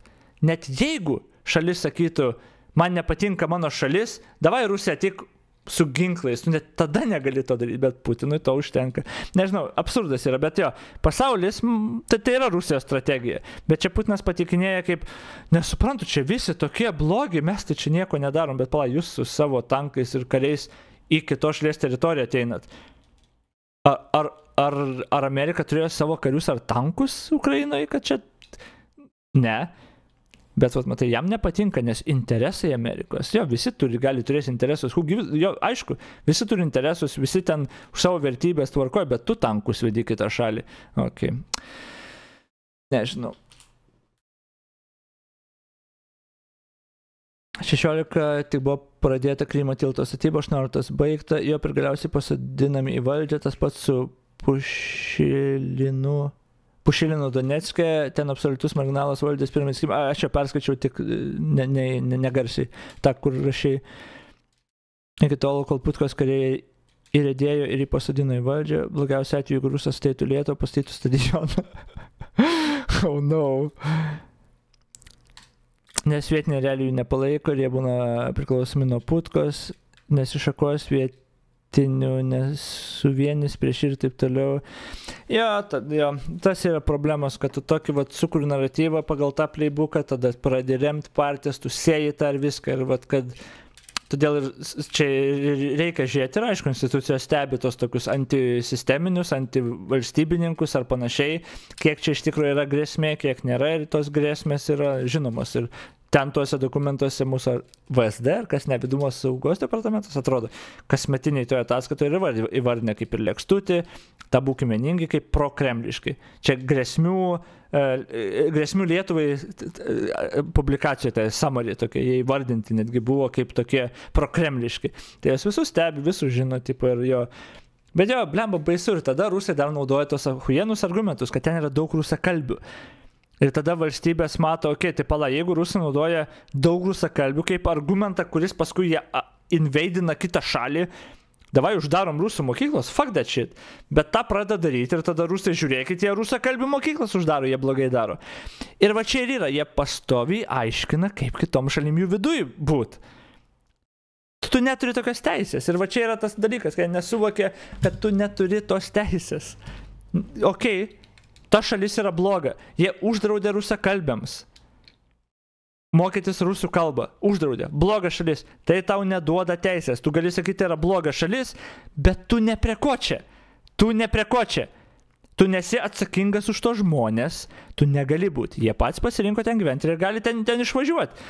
Bet va, jie naudoja tos argumentus, teiginius, tu tarsi tai leistų jiems tankus kitą šalį vesti. Niekas iš tų, net jeigu visiškai 100% teisybė, neduoda tau priežasties pateisinamos tankus vesti kitą šalį. To the point when the Ukrainian side announced, no, we will not do anything. They also started preparing for military action. It was they who started the war in 2014. Our goal is to stop this war, and we did not start this war in 2022. This is an attempt to stop it. Do you think you've stopped it now? I mean, have you achieved your aims? No, we haven't achieved our aims yet, because one of them is denazification. This means the prohibition. Šitas pagrindinis jau dabar klaimas. Pradžioj vienas buvo iš klaimų, ten buvo daugiau, bet dabar liko vienintelis. Nes jis yra labiausiai, kaip aš suprantu, toks neapibrėžtas, kad žinai, kad negalėtum sakyti, anksčiau tu galėjai sakyti, žinai, nežinau, ten, mums reikia tą ir tą tikslą pasiekti, tą ir tą tikslą pasiekti, tą ir tą. Ir čia 2 savaitės pasieksim tikslus, viskas. Kai tęsias karas 2 metai, o tu negali pasakyti, kad jokių tų tikslų kaip ir nepasiekiai, tai tu dabar kitą tą tikslą turi. Denacifikacija. Nes tu nebegali sakyti, kad nuginklavai šalį, nes dabar labiau ginkluota negu buvo. Negali sakyti, kad NATO plėtimosi sustabdėjai, nes Europa dabar dar daugiau šalių prisijungė. Tu tiesiog visiškai feilinai. Bet ką tu gali sakyti vienintelę tą, tokią, kur, ką čia reiškia, tos nacius sunaikinti, denacifikacija, ką čia reiškia? Ar čia reiškia, kol Zelenskį užmušė, kas irgi debiliška, doesn't mean anything. Ar čia reiškia, kol visi ukrainiečiai Ką čia reiškia? Nieko nereiškia. Todėl jie ir tą kartoja. Okay. Of all kinds of neo-Nazi movements. This is one of the problems that we discussed during the negotiation process, which ended in Istanbul early this year. Который завершился в Стамбуле в прошлом году в начале. And it was not our initiative, because we were told by the Europeans, in particular, that it was necessary to create conditions for the final signing of the documents. My counterparts in France and Germany said, how can you imagine them signing a treaty with a gun to their heads? The troops should be pulled back from Kiev. I said, all right. We withdrew the troops from Kiev. As soon as we pulled back our troops from Kiev, our Ukrainian negotiators immediately threw all our agreements reached in Istanbul into the bin and got prepared for a long-standing armed confrontation with the help of the United States and its satellites in Europe. Kokia irgi faina priežastis, ane? Mes dėl kažkokių priežasčių nusprendėm varyti Ukrainą kitos šalies teritoriją, nes tiesiog nusprendėm ir tarsi kažkokią priežastį turėjom, kuri pateisintų tą. Tada mes nuvarėm į Kijevą, kad žiūrėkit, jūs turit sunaikinti nacius pas savį, išspręsti tą problemą. Visų pirma, jeigu tai nacistinė šalis, prie ko čia tu? Tegu jin būna nacistinė šalis, tu neturi jokio klaimo į tai. Bet gerai, nuvarė su tankais jau, su savo iš visų pusių kruopščiai paruoštą specialią karinę operaciją. Tada jie sako, ajojo, padarysim viską, ištaisysim, viskas gerai. Tik žinai, kol jūsų kareičiai yra, negalim to padaryti. Tai tada žiūrėk, rusai atsitraukė, o realiai kai buvo. Visiškai sufeilino rusai. Mėgino ir Zelenskį užmušti kelis kartus, nepavyko, visiškai sufeilino. Bet dabar, mes atsitraukiam. Tarsi, netgi jų pačių istorijai, kur jie bando pateikti, kad Rusija, patiklus ir naivus dalbajobai yra ištisai, aš nežinau, kaip rusai gali šitą klausyti, nes pas, kad jūs tiesiog tada naiviausi dalbajobai planetoje esat. Ir jūsų lyderis yra naiviausias dalbajobas planetoje yra, jeigu tikėt, ką jis sako. Bet tada jo atsitraukė ir, jie mus išdūrė, tai gerai, tada kodėl nepasėmė atgal? O realiai jūs neatsitraukėt dėl to, kad jūsų paprašė, kad galėtų balsuoti, ne, jūs sufeilinot ir jūs išvarė iš ten. Jūsų planas žlugo ir oro uosto nepaėmėt pagal planus, kuriuos ten paskui paviešino tos lygus, kur Amerika turėjo, ten kur būtų reinforcementų siuntė ir to oro uosto nepaėmė, nieko nepaėmė. Kolonos tankų stovėjo be benzino ir panašiai, jūs tiesiog sufeilinot tragiškai, neatsitraukėt, nes jūs buvot geri. Po to, kai inveinot kitą šalį, kas jau padaro jūs blogus by default. Žodžiu, amazing. Tai jau rusplaikai paėmė Avdivką. Užvakar žiūrėjau, lygtais dar nebuvo paėmę? Ar dabar jau čia paėmė? Tu jau šneki kaip tikras NAFO. Aš kartuoju tą, kaip 1,5 metų kartuoju, tai nežinau. Aš nieko nežinau, kad NAFO šneka baidau. Bet turbūt tos pačius argumentus, nes tai logiškesni argumentai, negu ką Putinas kalba. Jesus Christ. That is how the situation has developed, and that is how it looks now. But what is, pardon my ignorance, what is denazification? What would that mean? Да, вот я как раз хочу сейчас об этом сказать. Это очень важный вопрос. Svarbus klausimas, aha. That is what I want to talk about right now. It is a very important issue. Denazification. After gaining independence, Ukraine began to search, as some Western analysts say, its identity. And it came up with nothing better than to build this identity upon some false heroes who collaborated with Hitler.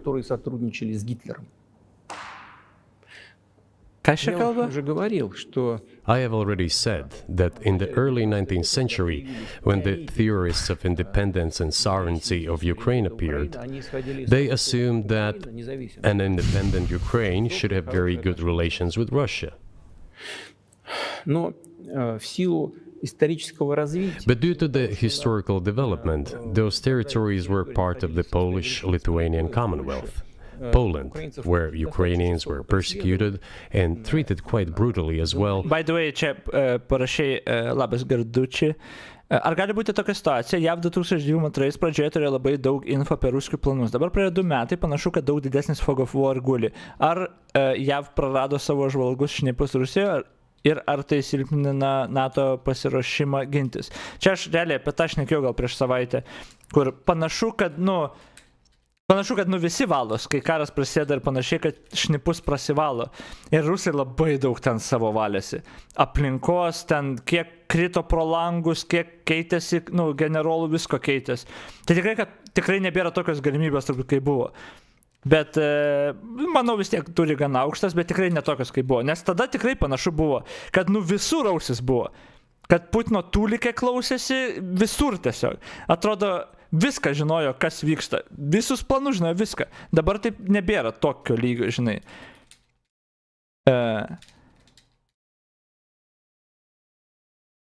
Ar kuris veikėjas istorinis Banderas, kuris ukrainiečiai vadina herojumi, tačiau jis turėjo sąsają su naciais čia apie Banderą. Jo, greičiausiai.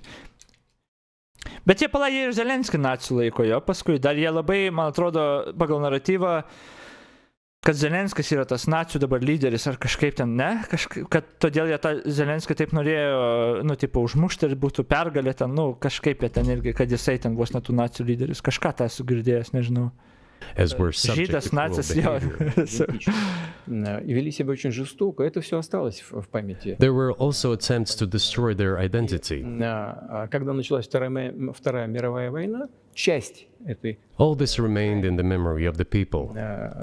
When World War II broke out, part of this extremely nationalist elite collaborated with Hitler, believing that he would bring them freedom. Она начала сотрудничать с Гитлером. The German troops, even the SS troops, made Hitler's collaborators do the dirtiest work of exterminating the Polish and Jewish population.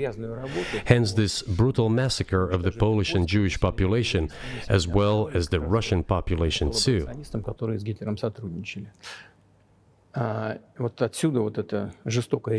This was led by the persons who are well known, Bandera, Shukevich. It was those people who were made national heroes. That is the problem.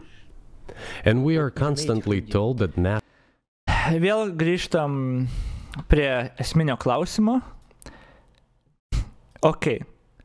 Padarė ukrainiečiai Banderą herojum. Prie ko čia tu? Prie ko čia Rusijos tankai ir prie ukrainiečių teritorijų? Prie ko čia tu? Gerai, šalis tau nepatinka. Nacių jobana šalis. Prie ko čia tu? Bet jie jaučia, kad čia jie turi prižiūrėti ir tu tiesiog galvoji apie Ukrainą kaip apie savo teritoriją. Nationalism and neo-Nazism exist in other countries as well. Yes, they are seedlings, but we uproot them, and other countries fight against them. But Ukraine is not the case. These people have been made into national heroes in Ukraine.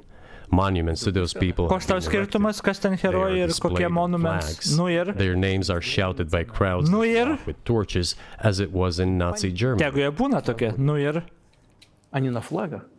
Prašau, Takerį, paklausk, ką nors gero. Ir kodėl? These were people who exterminated Poles, Jews and Russians. Это люди, которые уничтожали. Tai tu tiesiog keršyt nori dėl to, kad jų protėviai kažką kitką darė? It is necessary to stop this practice and prevent the dissemination of this concept. Tai gerai, tai jeigu kitoj šaly įsirengia kažkokios partijos, ar jie garbina kažką, tai mes turim dabar jeigu rasim, pavyzdžiui, Rusijoje kažkokią partiją, kur bus nacijai, mes turim dabar teisę sustabdyti šitą praktiką ir pult Rusiją? What? Ir čia yra tie nelogiški argumentai. Net jeigu tai, kas sako, yra teisybė, tai neduoda tau pateisimas priežasties pult kitą šalį. I say that Ukrainians are part of the one Russian people. They say, no, we are a separate people. Okay, fine. Okay, fine. If they consider themselves a separate people, they have the right to do so, but not on the basis of Nazism. Kodėl? Čia yra esmė. Net jeigu čia sako, gerai, mes sakom, jūs esat mūsų dalis, jie sako, ne. Ok, fine, mes tą pripažįstam, bet net tada, jeigu naci būsit, tai kodėl jie tada negali būti laisvi ir patys pasirinkti, kokie jie nori būti? Tai tu vis dėlto nedavė jiem laisvės, nes ta laisvė yra conditional, jo, vis dėlto. Ir čia yra esmė. Ir čia yra viso šito esmė tokio požiūrio. Tai nėra laisva šalis. Ir tu nenori, kad būtų laisva šalis. Ir tu neleisi, kai būtų laisva šalis. Ir tu rasi visus įmanomus pretekstus. Ten nacijai, ten dar kažkas. Blet. Ir čia yra ta ideologija vėlgi. Galima stumti ant Amerikos dėl jų daug blogų dalykų padarytų. Bet tu negali tada naudoti tų argumentų, kad tenais, kas atėjo, ko nori? Hello. Hi. Aš čia gal biški, kad ir kaip kvailai skamba, pamėginsiu Putiną apginti, dėl ko jis tą nacizmą naudoja, bent jau mano nuomonė. Tai jeigu žinant iš istorijos, tai nacijai buvo tie, kurie ten vos ne iki pamatų tą visą Rusiją sugrovė. Tai jam turbūt yra kaip pretekstas ir visai Rusijai sakyt, va, žiūrėkit, čia nauja nacija, jie mus vėl užpuls, vėl sunaikins mūsų kaimus, miestus. Tai jis turbūt šitą ideologiją ir bando naudoti. Tai dėl to jis tą nacizmą pastoviai ir naudoja kaip ideologiją, kad čia bus vėl mums labai blogai ir čia mes turim užbėgti viskam už akių. Tai jo, aš suprantu, jis tą ir pasakė, mes tą suprantam, bet, jo, bet tai čia neduoda jam jokios priežasties tipo pult. Bet jisai ir neieško adekvačių priežasčių mums. Nori viską įskiepyti tiem, kur kaip ir pačioje Amerikoje, kur tų nacijų turbūt ten yra gal koks nemažas procentas, kurie tos visus sektus, jeigu pasižiūrėsiu, ten pilna. Tai čia turbūt far right jisai šitos dalykus šneka. Ir aš manau, daug kas Putinui pritarė, kas Lietuvoje gal mažiau tokių yra žmonių, bet manau, kokioje pačioje Amerikoje, tai ten turbūt kam Putinas pritarė? Ką Putinas turbūt sako, turbūt tikrai ne 10%, kad ir toje pačioje Amerikoje, manau, yra kas, iš dalies pritarė. Čia, kad nacija yra blogai? Kad nacija yra blogai, kad Ukraina čia vos... Tam visas pasaulis pritarė. Ja, bet... Putinas nesako, kad nacija yra blogai. Putinas sako...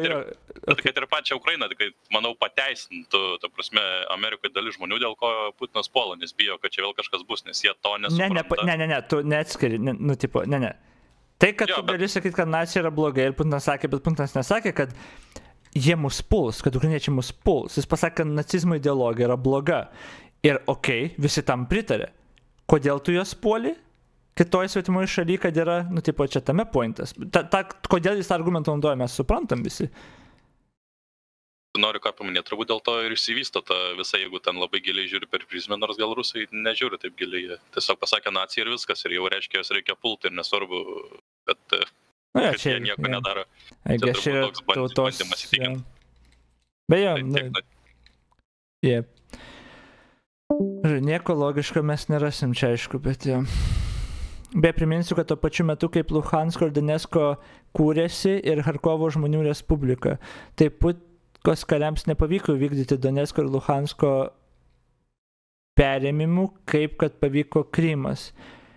Ir todėl kariai nespėjo perimti Charkivo marginalo marionetės Jevhen Žilin, aš net nežinau, apie ką tu kalbi. Vietiniai, skaitant etniai rusai, sugrūdo jį ir jo drugelius į kontikus, kitus išvijo, nepaėjo, antraip dabar Charkivas būtų nuo 14 metų paimtas, jei ne Putkos žalių žmogeliukų feilas. Čia tipo dar taip, aš jau nežinau nieko apie tai. Pasaulis prieš nacizmas, tai Putkas suprasti, jeigu prieš nacius kovoja. Tame problema yra, jeigu tie nacijai tavo šalį puola, tu aišku gali gintis ir tu kovo prieš tos nacius, bet dabar sakyti, kad čia yra nacijų ir mes galim pulti, tai yra Amerikoje nacijai.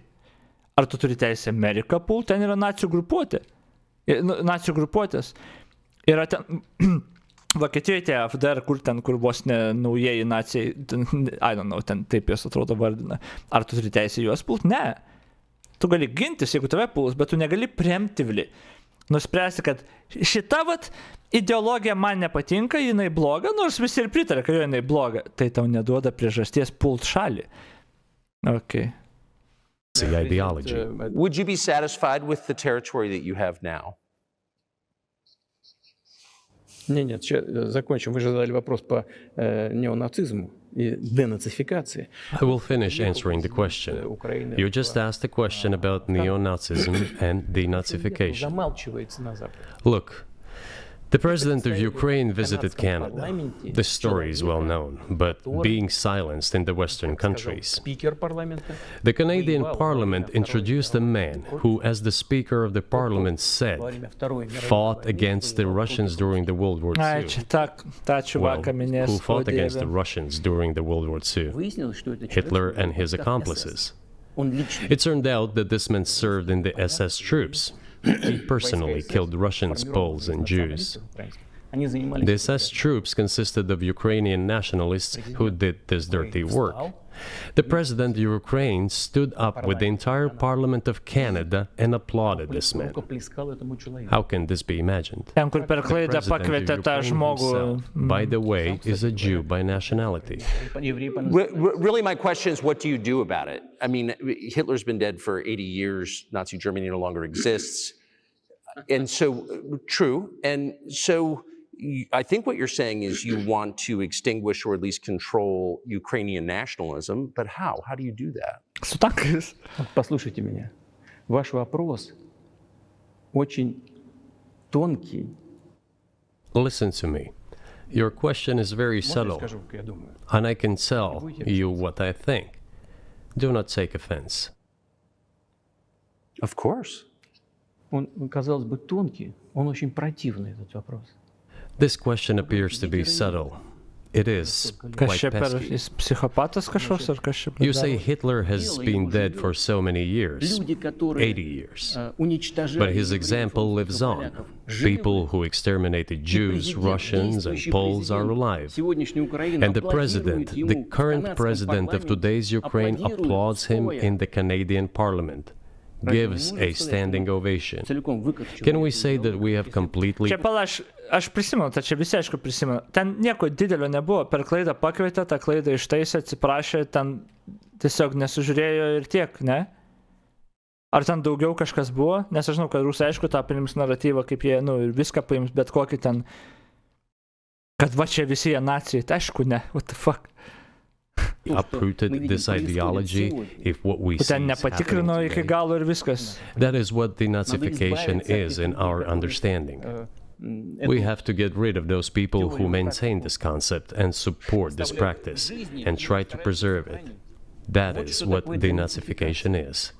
That is what we mean. Right. My question was a little more specific. It was, of course, not a defense of Nazis, neo or otherwise. It was a practical question. You don't control the entire country. You don't control Kiev. You don't seem like you want to. Okay. So how do you eliminate a culture or an ideology or feelings or a view of history on another country in a country that you don't control? What do you do about that? Takeris iš tikro klausimus gan neblogus užduoda. Problema ta, kad jis negaus atsakymą į klausimą, jis negali pertraukinėti dažnai ir pasakyti, atsakyk į klausimą, tipo, nes tai yra ne interviu realiai, tai yra propagandos, tiesiog, Putinas ne veltui tokiam sutiko. Bet patys klausimai nėra blogi, jo. Kaip tu tą sukontroliuot norėtum, tipo, su tankais atvažiuot, šalis, tu nevaldai tos šalies. Ir galėtų daug griežčiau, aišku, klausti ir geresnius klausimus dar užduoti, bet šitie klausimai nėra labai blogi.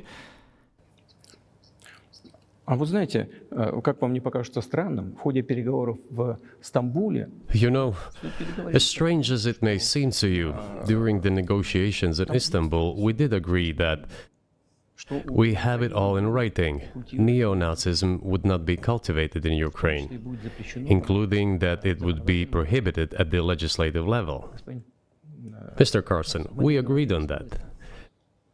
This, it turns out, can be done during the negotiation process. And there's nothing humiliating for Ukraine as a modern civilized state. Is any state allowed to promote Nazism? It is not, is it? That is it. Tai, okay, ir kame problema tada? Kas čia per atsakymas? Will there be talks, and why haven't there been talks about resolving the conflict in Ukraine? Peace talks. Čia nieko jis netėse follow-upo nebuvo. Они были, они дошли до очень высокой стадии согласования позиций, сложно. They have been. They reached a very high stage of coordination of... Vienas Roskosmoso vadų buvo literalus nacis, Putka jį nušalino tik dėl kritikos prasidėjusios šitos invazijos metu, bet jis ten sėdėjo aukštoje pozicijoje ir fotinosi su Putinu kokius 20 metų, čia tik pigus atmazas. invazijai. Tai jo, visi tą supranta, aišku, čia vis tiek bandom analizuoti, ką jis sako. Bandom užduoti, kad pakankamai oponuotų, bet ir namo gal galėtų grįžti. Jo, bigus tikus. Jo, čia galėjo klausti toliau, nes čia gerai, tai praktiškai, ką tu darai? Nu, ką tu darytum, jeigu šaly, kurios tu nekontroliuoji, tipo, nacijų ideologija sklinda, žinai. Nu, ką tu gali daryti, jo paklausė. Ir Putinas sako, nu, mes buvom sutarę ten Istanbulė, kaip ten pasakė jos, kažkokiam susitarime, aš nežinau, apie ką čia kalba, kad nebus kultivuojamas nacizmas, kažkaip taip, gerai. Ką reiškia kultivuojamas nacizmas, ar jis buvo kultivuojamas ir gerai, jeigu vis tiek nedaro to, ką tu tada darai, tu nieko tada nedarai. Tu vis tiek tau neduoda jokios teisės tankais važiuoti į Ukrainą. What? Bet čia jau nebėra flupo, dabar biškai kitą klausimą uždada.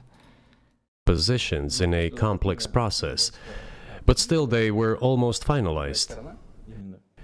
But after we withdrew our troops from Kiev, as I have already said, the other side threw away all these agreements and obeyed the instructions of Western countries, European countries, and the United States to fight Russia to the bitter end. Moreover, the President of Ukraine has legislated a ban on negotiating with Russia.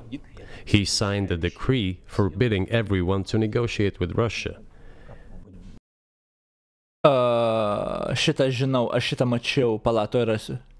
Aš šitą buvau užmatęs.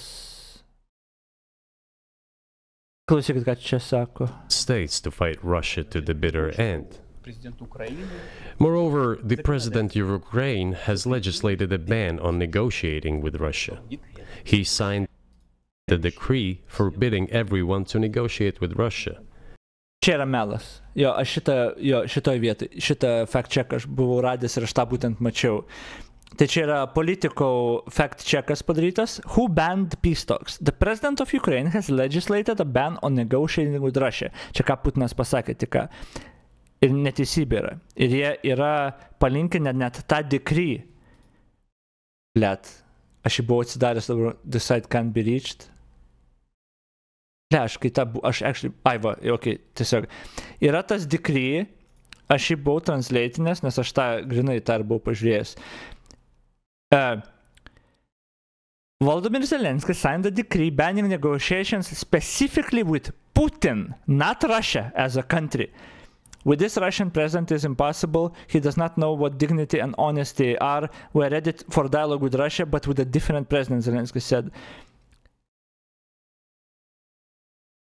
Tai iš karto, čia iškart fact checkinu, kad čia neteisybė, čia palinkino, čia aš išverčiau į English. Ir kažkur rašė jo decision to state the impossibility of conducting negotiations with the president of the Russian Federation, Putin. Ne su Russian Federation, o su prezidentu Putinu. Jo, šitą aš prisiminiau. Ir čia aš paskui paskaitysiu, čia man atrodo dar yra kiti punktai.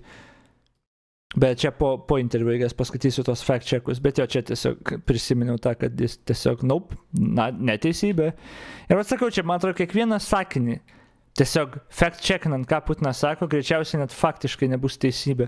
Bet va tame esmė, kad net jeigu mes duodam jam visą tą, kad tai teisybė, ką jis sako, tai vis tiek neduodam priežasties.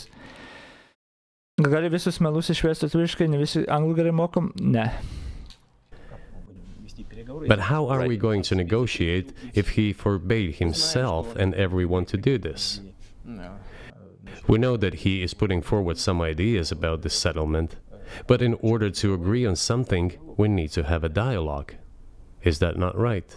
Well, but you wouldn't be speaking to the Ukrainian president, you'd be speaking to the American president. When was the last time you spoke to Joe Biden? I cannot remember when I talked to him. I do not remember. We can look it up. You don't remember? No. Why? Do I have to remember everything? I have my own things to do. We have domestic political affairs. Well, he's funding the war that you're fighting, so I would think that would be memorable. Well, yes, he funds, but I talked to him before the special military operation, of course. And I said to him then, by the way, I will not go into details, I never do, but I said to him then, I believe that you are making a huge mistake of historic proportions by supporting everything that is happening there, in Ukraine, by pushing Russia away. I told him, Told him repeatedly, by the way. I think that would be correct if I stop here. What did he say? Ask him, please. It is easier for you. You are a citizen of the United States. Go and ask him. It is not appropriate for me to comment on our conversation. But you haven't spoken to him since before February of 2022?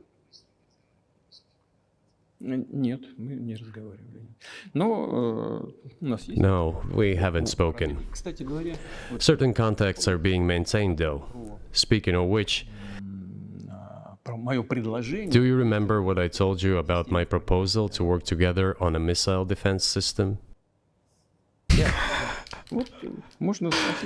You can ask all of them. All of them are safe and sound, thank God. The former president, Condoleezza, is safe and sound, and I think Mr. Gates and the current director of the intelligence agency, Mr. Burns, the then ambassador to Russia, in my opinion, are very successful ambassador. They were all witnesses to these conversations. Ask them. Same here. If you are interested in what Mr. President Biden responded to me, ask him. At any rate, I talked to him about it. I'm definitely interested, but from the outside, it seems like this could devolve or evolve into something that brings the entire world into conflict and could initiate a nuclear launch. And so why don't you just call Biden and say, let's work this out?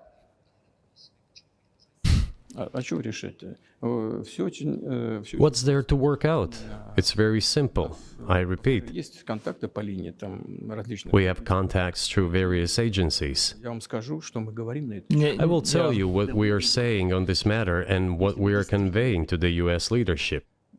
If you really want to stop fighting, you need to stop supplying weapons. It will be over within a few weeks. That's it. And then we can agree on some terms. Before you do that... Teroristai. Nustojat gintis. Čia grinai tiesiog. Nustokit gintis. Nustokit gintis. Tada mes galėsim tartis. Teroristai, urodai, marozai, kaip tik norit gali pavadinti. Čia yra Putino ideologija ir Putino pasaulis, ruskiai mir. Pradedam karą ir jūs neturite teisės gintis. Jeigu ginatės, jūs blogiečiai. Jūs galite viską liautis iš karto, jeigu nustosit gintis. God damn it. Stop. What's easier? Why would I call him? What should I talk to him about? Čia yra labai geras, labai ir pavyzdys. Ką? Kodėl aš turiu skambinti ir tartis? Ne. Apie ką mes tartumėmės? Kad nekariaut, I guess. Bet ne, apie tokių net minčių negali būti. Nebent pasiduosi ir nebekariausi ir nebesiginsi. Bet aišku, šitam dialogui Ukrainos net nėra. Čia Bidenas, nesvarbu, kad Europa daugiau dabar jau remia Ukrainą didesniam lėšom. Ne, tas nesvarbu. Man atrodo, jo perkopė su manim Ameriką kurį laiką. Ne, čia neegzistuoja. Čia yra Bidenas ir Amerika. Nes naratyvas taigi čia Rusijos ir Amerikos karas. Svarbu, kad ukrainiečiai kariauja, įrangos gauna iš visur. Jeigu taip tada kalbėsi, čia ir tave remia Šiaurės Koreja. O gerus draugelius susiradai, žinai. Bet karoči. Beg him for what? And what messages do you get back? You're going to deliver such and such weapons to Ukraine? Oh, ne tik Šiaurės Koreja, aš pasakiau patį labiausiai ekstremą, kad drivinti pointą, kad, draugus susirado pačius didžiausius urodus. Tai Šiaurės Koreja tikrai pats didžiausi rodai. Tipo, jau kai tau ginklus tiekia raketas Šiaurės Koreja, tu jau neturi kur žemiau eiti, jau nieko, ką be prirašytum į šitą sąrašą, blogiau jau nebus, yra dugnas jau. I'm afraid, please don't. What is there to talk about? Do you think NATO is worried about this becoming a global war or a nuclear conflict? Labai reiktų. At least that's what they're talking about. And they're trying to intimidate their own population with an imaginary Russian threat. Imaginary Russian threat. And thinking people, imaginary. Not Philistines, but thinking people, analysts, those who are engaged in real politics, just smart people understand perfectly well that this is a fake. They're trying to fuel the Russian threat. The threat I think you're referring to is a Russian invasion of Poland, Latvia, expansionist behavior. Can you imagine a scenario where you sent Russian troops to Poland? Только в одном случае, если со стороны... Only in one case, if Poland attacks Russia. Why? Bet Ukraina neužpuolė Rusijos. Kodėl siuntė į Ukrainą? Excuse me? Gruzija neužpuolė Rusijos, kodėl siuntė į ten karius? Ha, kaip keista. Lietuva liktais nepuolė irgi, bet okupavo. Nu gerai, Sovietų sąjunga, tarkim, gerai. Pala. Čia vat viskas yra gan įdomių ir čia... Koigės kitko tikėjomės, tiesiog taip mato pasaulį ir tokius atmazus duoda, bet ja, nežinau. Because we have no interest in Poland, Latvia or anywhere else. Sakė, Putinas sakė irgi, kad ir Krymo neturi, kaip čia ir kad Krymo nepuls, bet puolė. Tada, kad Ukrainos nepuls, bet puolė. Tai koks skirtumas, ką Putinas sako iš tikrųjų, ko nepuls? Nežinau. Why would we do that? We simply don't have any interest. It's just threat-mongering. Well, the argument... Ir aišku, tas... Matai, ir toliau, vėlgi, net jeigu viskas, ką sakytų, bus teisybė. Nu, ar gali sugalvoti priežastį, kad pultumėt? Nu, nebent mes čia ginsimės, bet tu ir sukuri tas priežastis, kad, tipo, mus puola, kai niekas tavęs nepuola. Ukrainos, pavyzdžiui, kad, nu, jie greičiausiai mus puolas. Mato, čia NATO ginkluotė šalia, bet tavęs niekas niekad nepuolė. Bet tu visą laiką ginies nuo priešų, kurie niekada į tavo teritoriją netvarė ir nepuolė. Tai kaip čia gaunas? Ir tada savo tautai pasakoja, kad mes visą laiką giname, žinai, kas jumis puolė ever? Visą laiką buvo grėsmė. Ai, mūsų jie tikrai puls, bet niekas nepuolė. Ir, ne. And I know you know this, is that, well, he invaded Ukraine. He has territorial aims across the continent, and you're saying unequivocally you don't.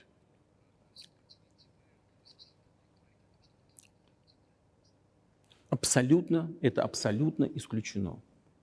It is absolutely out of the question. You just don't have to be any kind of analyst. It goes against common sense to get involved in some kind of a global war. Глобальная война поставить на грань. And a global war will bring all humanity to the brink of destruction. It's obvious. Вот, и есть, конечно, средства. There are certainly means of deterrence. They have been scaring everyone with us all along. Tomorrow Russia will use tactical nuclear weapons. Tomorrow Russia will use that. No, the day after tomorrow. So what? Выбить из налогоплательщиков. In order to extort additional money from US taxpayers and European taxpayers in the confrontation with Russia in the Ukrainian theater of war. The goal is to weaken Russia as much as possible. One of our senior... Blemba, įsivaizduokit, kad šituos argumentus galėtų Amerika sakyti bet kam, ar bet kokia kita šalis. Kinija, žinai. Kitos šalies tikslas yra silpninti Rusiją ir todėl mes puolam. Šitos šalies armija ar alijansas military kažkoks mums kelia grėsmę, todėl mes jas puolam. Nu tai niekam neveikia, bet Rusija kažkodėl veikia. Niekam daugiau tai nėra geras argumentas, kad oi, mums jie čia kelia grėsmę dėl to, kad draugauja su tais, arba dėl to, kad nori susilpninti. Tai aišku nori, kad tu būtum kuo silpnesnis, nes tu esi tas, kuris puola šalis. NATO net sukurta tam buvo, kad nuo Sovietų Sąjungos apsiginti ir paskui Rusijos, tipo... Užimam karaliaučių kelia grėsmę ruskai, nu, grinai.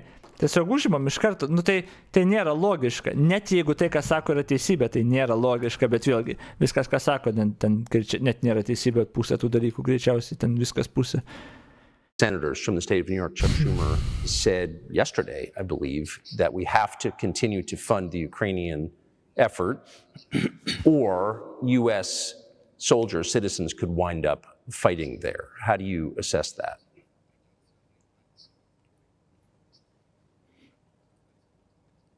Это провокация.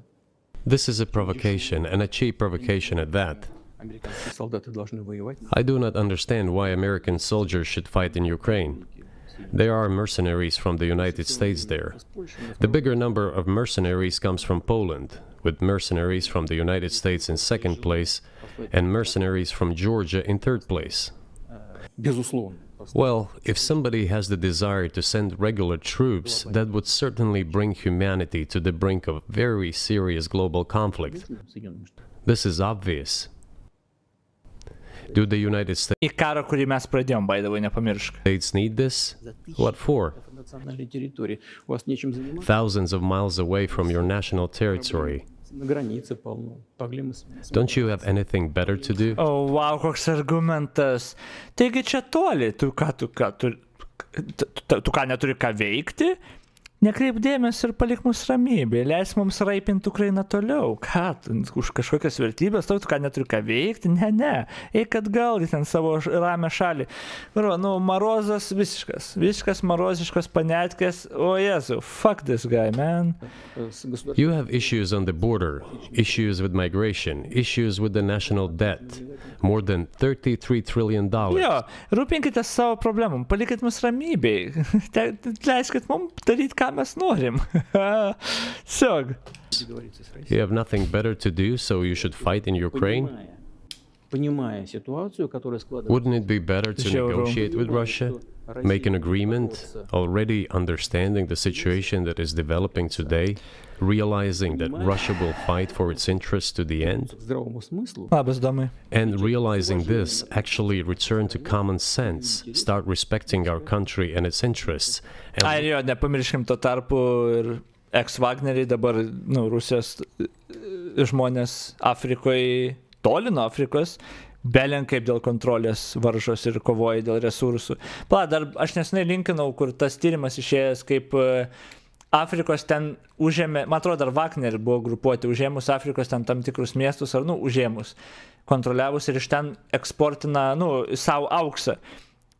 Nes ten aukso kasykla liktais buvo. Ir tada tom auksu sumoka kažkuriai ten kitai šaliai už tai, kad jinai karius siųstų į Ukrainą. Ten tipo mercenariai šitaip moka.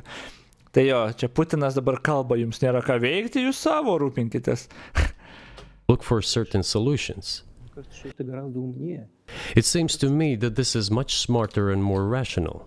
Who blew up Nord Stream? You for sure. Oh, pala, you for sure. Tipo Amerika? Pala, Nord Stream. Aš prisimenu, buvo Wikipedijos pages, kur gal šitas? Toj.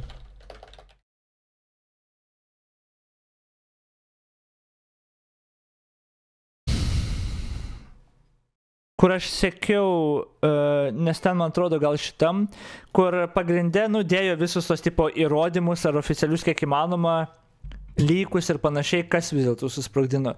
Ir paskutiniu, jo, man atrodo, šitas buvo. Tai čia buvo, leaks buvo tie, kur nutekėjimai, paskui detectionas, paskui investigationas.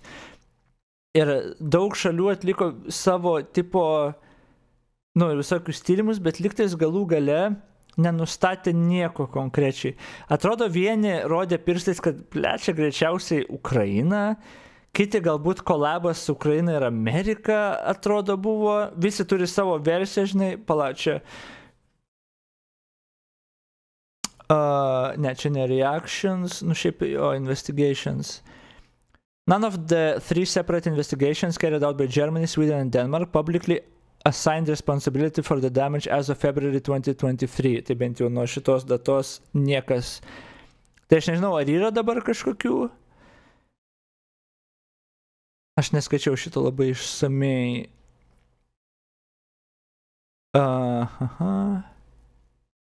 Nes nieks neįvardino, nežino, tipo tiksliai, nieks neįvardino tiksliai, bet buvo maždaug, įtarimai, gal čia tie galėjo. Vokietija. Ten pasirodo 2 dienos prieš tai pastebėtas laivas, čia klausimas, tipo Russia's International Investigation Initiative, 23 February 7, Russia 17. Russia formally submitted a proposal to the Security Council of the United Nations calling for an investigation to the Nord Stream sabotage and reiterated its request on 20 February 2023. Kremlin spokesperson Dmitry Peskov stated that Denmark had invited the Russian-controlled operator on the Nord Stream 2 pipeline to help salvage an unidentified object found close to the pipeline. According to the source, the new development had been interpreted as a positive sign by Russia as it demands transparency during the investigation. At the center of interest is a tubular object protruding from the seabed in the vicinity of the pipeline. Nord Stream is attempting to salvage the objects for further investigation. The blasts are still unexplained, but Russia blames the UK and the US for the sabotage. March 23, the UN Security Council motion by Russia for an independent international inquiry into the sabotage failed, with only China and Brazil supporting the motion, while the remaining 12 council members abstained. Tada speculations buvo involvement of Russia. Jo, tipo, aš nežinau, man dabar nežinoma, visi turės savo įtarimus, tai jie UK ir Ameriką kaltins greičiausiai ir gal ir įmanoma.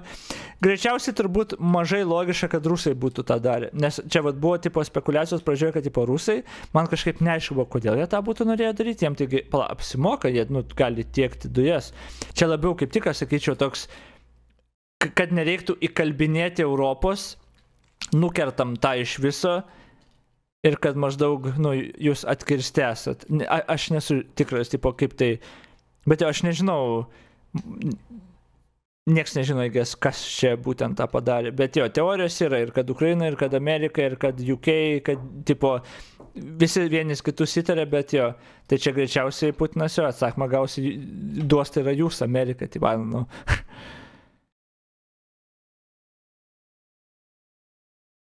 Aš manau, kad Danija, nes jie prie pat jų ir jie Europoje lyderis su naujais saulės ir energijos technologija ir nori uždominuoti Europą, va, grinai taip.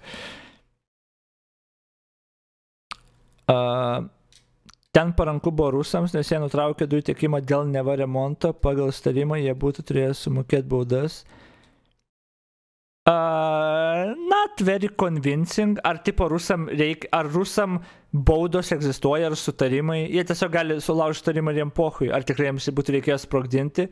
Tipo, jeigu, nes jeigu galų gale Europos nesako, gerai, tiekit mums, jie turėtų pro kur tiekti. Tipo, kaip tik turėtų gal kortą žaisti, kad tipo, jo, gerai, nešalkit žiemą ir tiekiam, nežinau. Ai, ta prasme, buvo dėl to įtarimas, kad rusai. Ok, jo, sakau, įtarimų visi turėjo ir visi galėjo sugalvoti, tipo, somewhat valid priežastį, kodėl, galėtų. Bet kažkaip aš nežinau, aš abejočiau, kad rusai. Jeigu reiktų spėti, aš būčiau spėjęs, bent jau prieš metus apie tą skaičiau, ar kada ten buvo. Jeigu būtų reikėjęs spėti, aš būčiau spėjęs, čia buvo ukrainiečių, amerikiečių kažkaip suderintas planas, gal kažkoks, jeigu būtų reikėjęs spėti, bet no idea. Dėl to buvo iškart įtarimas, kad rusai, nes jie nutraukė, pasakė remontuos pusmetį ir tada susprogdino kažkas. I don't know. Tiesiog niekad nežinosim. Jeigu būtų reikėjęs spėti, būčiau spėjęs, bet just do not know. Bet Putinas žino, tai paklausom, kas iš tikrųjų susprogdino. Our country and its interests and look for certain solutions. It seems to me that this is much smarter and more rational. Who blew up Nord Stream? You for sure. I was busy that day. Nate, do you have I did not blow up Nord Stream. Thank you, though. У вас лично, может быть, есть алиби, у вас лично. You personally may have an alibi, but the CIA has no such alibi. Do you have evidence that NATO or the CIA did it?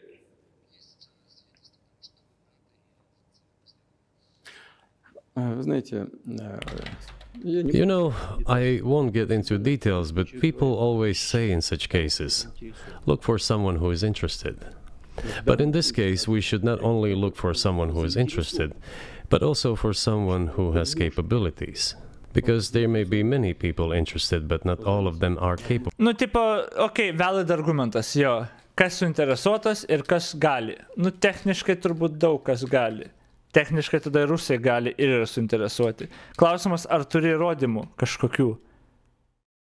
Čia galų galia visi gali spekuliuoti, bet ar turi įrodymų? Nes įrodymai, ir vieni ir kiti galėjo pateikti, ką turi, ir pateikti po ką turi, bet jeigu neturi įrodymų, tai lieka spekulacija. Ir todėl tai tyrimai, buvo, kur vieni patyrė, ten šalia laivas, kiti patyrė, ten šalia tas buvo, galbūt tą rado, bet nėra įrodymų. Tai. Capable of sinking to the bottom of the Baltic Sea and carrying out this explosion. These two components should be connected. Who is interested and who is capable of doing it? But I'm confused. I mean, that's the biggest act of industrial terrorism ever. and it's the largest emission of CO2 in history. Okay, so if kažin you ar had bus evidence, and įrodymai. presumably given your security services, or intel services, you would, that NATO, the US, CIA, the West, did this, why wouldn't you present it and win a propaganda victory? Čia mano klausimas. Ar turi įrodymų, seni?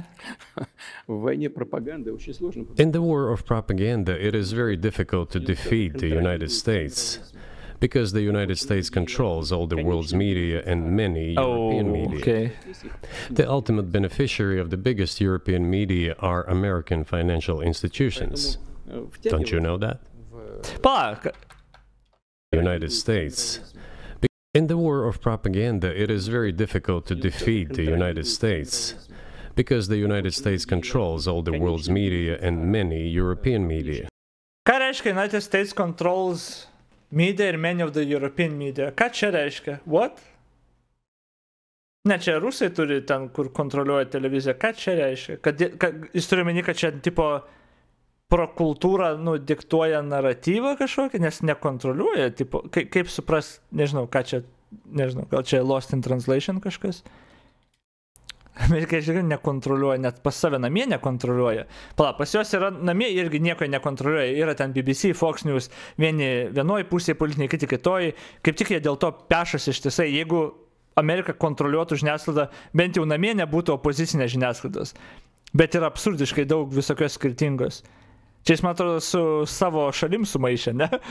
Pala, ir tada sako, Europai kontroliuoja. Tai čia nebent iš tos pusės, tipo, jis bando, kaip čia pateikti, kad Amerikos kultūrinės impactas yra toks stiprus, tipo, kad maždaug pro tą gali kontroliuoti naratyvą ir kad taip neįveiksiu propagandos. I don't know, čia, aš nežinau, ką aš čia norėjau pasakyti, bet... The ultimate beneficiary of the biggest European media are American financial institutions. Don't you know that? So it is possible to get involved in this work, but it is cost prohibitive, so to speak. We can simply shine the spotlight on our sources of information, and we will not achieve results. It is clear to the whole world what happened, and even American analysts talk about it directly. It's true. Yes, but here's a question you may be able to answer. You worked in Germany, famously. The Germans clearly know that their NATO partner did this, and it damaged their economy greatly. It may never recover. Why are they being silent about it? That's very confusing to me. Why wouldn't the Germans... O, čia tak ir žvejoja jau atsakymo tokio, kokio nori, kad Amerika neleidžia ir taigi... Bet gerai, aš nežinau, tai kodėl nepatikė įrodymų? Nes jūs nebūtumėt patikėję. Maždaug, Amerika propaganda per gerą turi, todėl mes nepatikėm įrodymų. Atrodo kaip absurdiškai debiliškas argumentas. Nu, gerai, gal daug kas nepatikės, bet vis tiek pateik įrodymus. What? Gal daug kas ir nepatikės, bet vis tiek pateik įrodymus. Ir kažkas gal patikės tada. Bet tada, jūs vis tiek nepatikėsit, tai mes nieko nepateiksim. Čia absurdas, tai jūs neturite jokių įrodymų, jūs tik spekulaciją turit, kad, jiems susimoka ir jie turi galimybę. Čia niekas yra, čia nieko reiškiantis sakinys. Say something about it. Jo, vokiečiai, kodėl? Меня это тоже удивляет. This also confuses me. But today's German leadership is guided by the interests of the collective West rather than its national interests. Otherwise, it is difficult to explain the logic of their action or inaction. After all, it is not only about Nord Stream 1, which was blown up, and the Nord Stream 2 was damaged. But one pipe is safe and sound, and gas can be supplied to Europe through it. But Germany does not open it. We are ready, please. There's another route Kad Europai jau net nelabai reikia jo rusiškų dabar jau dujų. Which also allows for large flow. Poland has closed it, but Poland packs from the German hand. It receives money from the pan-European funds, and Germany is the main donor to these pan-European funds. Germany feeds Poland to a certain extent, and they close their route to Germany. Why? I don't understand. Ukraine, to which the Germans supply weapons and give money. Germany is the second sponsor of the United States in terms of financial aid to Ukraine. There are two gas routes through Ukraine. They simply closed one route, the Ukrainians. Open the second route and please get gas from Russia. They do not open. Ne. Why don't the Germans say, look guys, we give you money and weapons, open up the... Norėtų Putinas, aš manau, kad jis norėtų, bet ne, man atrodo, pasaulis ir ypač Europa labai suprato ir dabar jau pakeitė Rusijos, nes Rusija, nepamirškim, kad grasino visai Europai, kad sušalsi žiemą rodai, jeigu padėsit Ukrainai gintis nuo teroristinės valstybės išpolių, jūs visi žiemą šalsit. Tai kodėl dabar kažkas turėtų norėti iš Rusijos pirkti kažką, kai Rusija šitaip elgiasi? Okay, seni. Paul, please, let the gas from Russia pass through for us. We're buying liquefied gas at exorbitant prices in Europe, which brings the level of our competitiveness and economy in general down to zero. Do you want us to give you money? Let us have the decent existence. Make money for our economy, because this is where the money we give you comes from. They refuse to do so. Why? Ask them. That is what is like in their heads. Those are highly incompetent people. Well, maybe the world is breaking into two hemispheres, one with cheap energy, the other without. And I want to ask you that. If we're now a multipolar world, obviously we are, can you describe the blocks of alliances? Who is in each side, do you think? Listen, you have said that the world is breaking into two hemispheres. A human brain is divided into two hemispheres. What? One is responsible for one type of activities, the other one is more about creativity and so on. But it is still one and the same head. The world should be a single whole. Security should be shared rather than meant for the golden billion. That is the only scenario where the world could be stable, sustainable and predictable. Ok, pritariu. Pasaulis turėtų būti kaip vienas. Aš pritariu. Globalistinė idėja, jo, čia, man atrodo, tokia etiketė. Aš pritariu. Ką tada daryti, kai viena šalis pažiūri, kad, kitoj šalyje kažkokia idėja sklinda, kuri man nepatinka ir puola tą šalį tankais. Čia yra, ką Rusija padarė. Ukrainoje sklinda nacizmas, puolu su tankais. Ką daryti? Tai kaip tu gali tokio pasaulio norėti, kai tu netoleruoji visiškai, kad kažkas kitokią ideologiją turi ar kažką. Šitoje vietoje Amerikos tu techniškai kaltinti nelabai gali. Amerikoje pačioje yra belenkiek ideologijų, belenkiek idėjų ir jie kažkaip išmoko kartu gyventi. Ne palaikyti ir sutarti su viens kito, tiesiog toleruoti kito laisvą nuomonę, kad ir kokia idiotiška būtų. Bet va Rusija tiesiog, Ukrainoje, kitoj šalyje yra ideologija, kuri mums nepatinka, puolam davai. Bet dabar jis kalba, kad reikia, kad visas pasaulis būtų, tai jo, bet tu ir esi priežastis, kodėl negali pasaulis būti, tai koj tada? Ne vienintelė priežastis Putinas, bet dalis priežastis, tarkim. Tai jo, okay, seni, cool.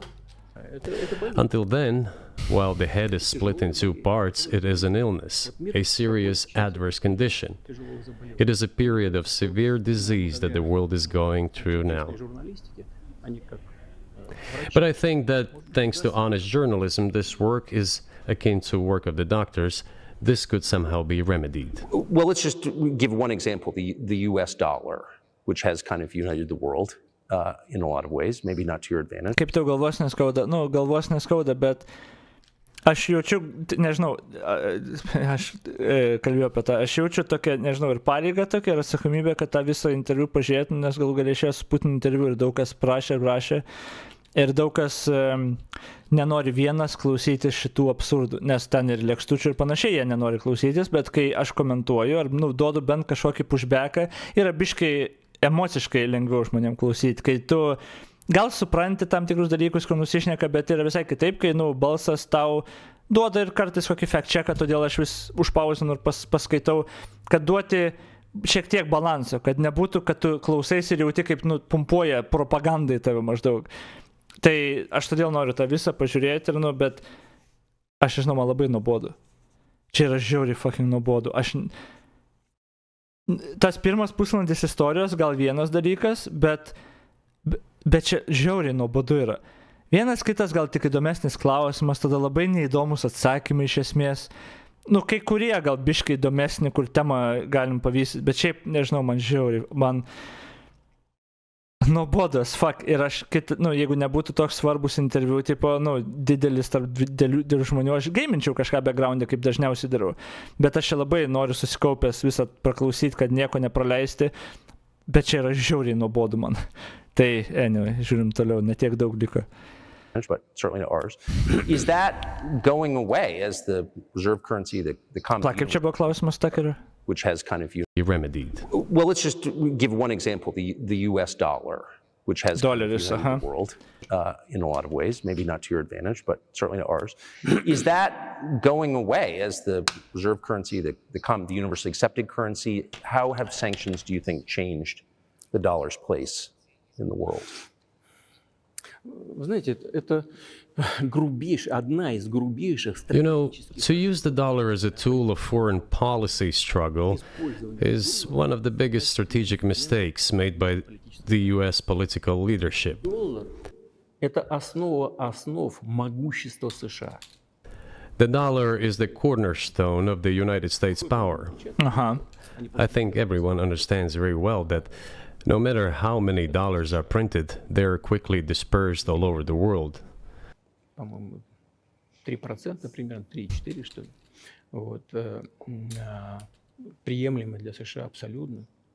Inflation in the United States is minimal. It's about 3 or 3.4%, which is, I think, totally acceptable for the US. But they won't stop printing. What does the debt of $33 trillion tell us about? It is about the emission. Как только политическое руководство приняло решение использовать доллар в качестве инструмента политической борьбы. Nevertheless, it is the main weapon used by the United States to preserve its power across the world. As soon as the political leadership decided to use the US dollar as a tool of political struggle, a blow was dealt to this American power. I would not like to use any strong language, but it is a stupid thing to do and a grave mistake.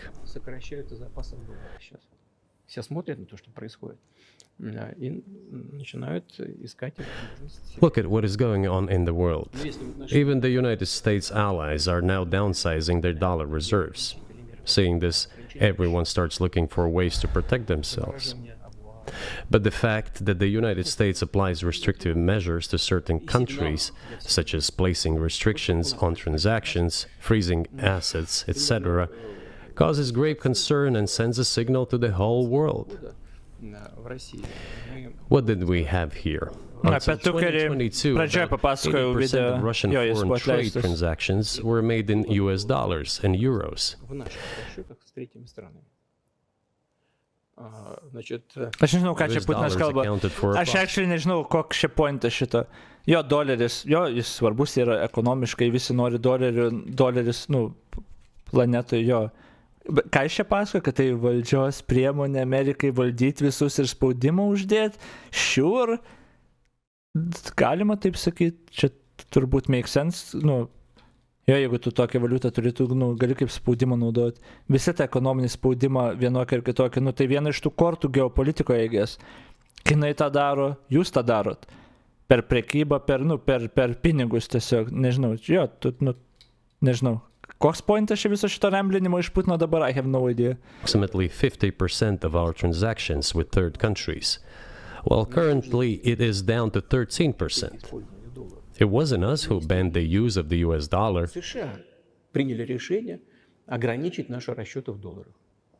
We had no such intention. It was decision of the United States to restrict our transactions in US dollars. Pala.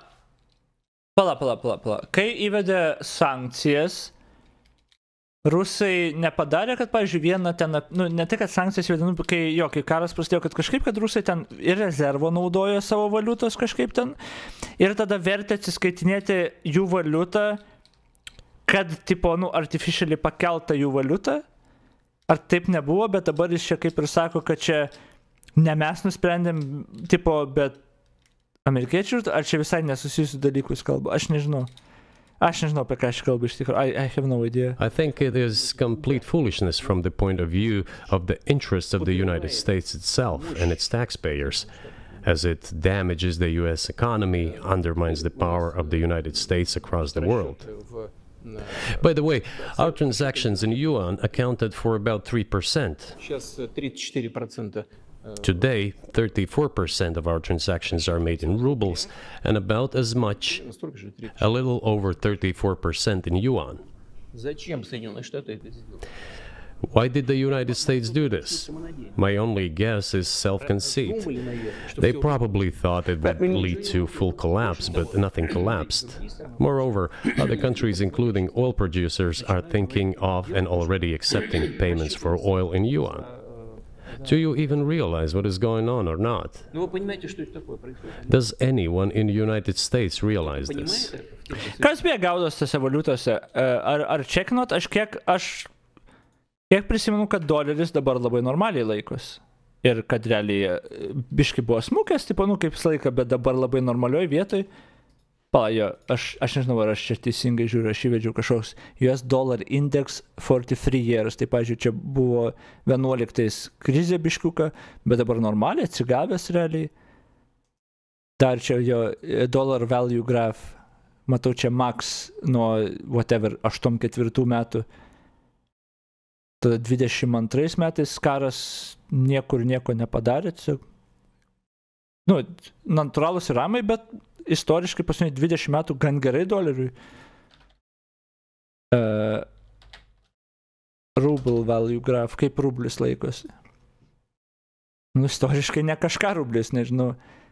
Ne taip smarkiai, bet toks ne kažką.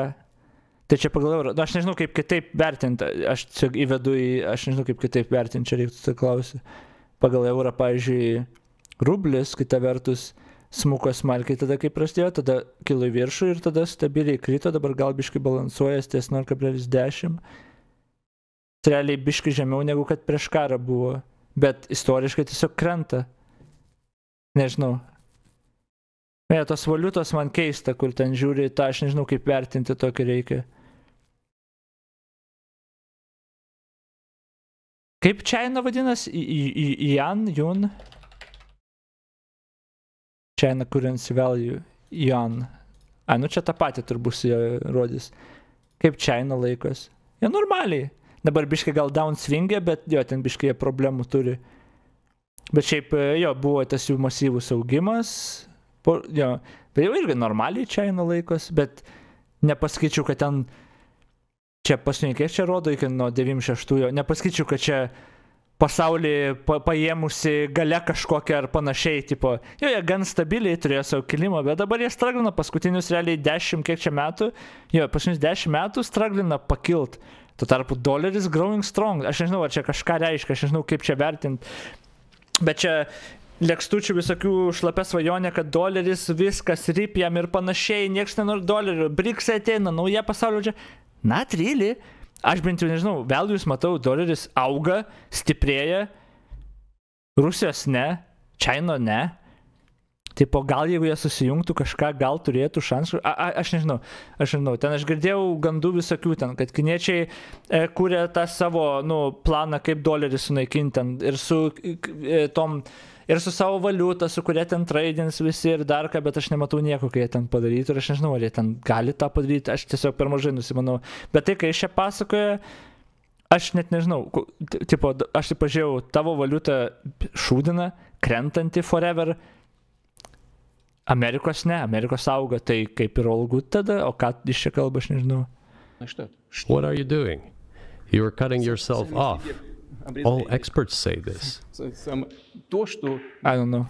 Ask any intelligent and thinking person in the United States what the dollar means for the US. But you're killing it with your own hands. Bet jų auga vertė dolerio, kaip killing it.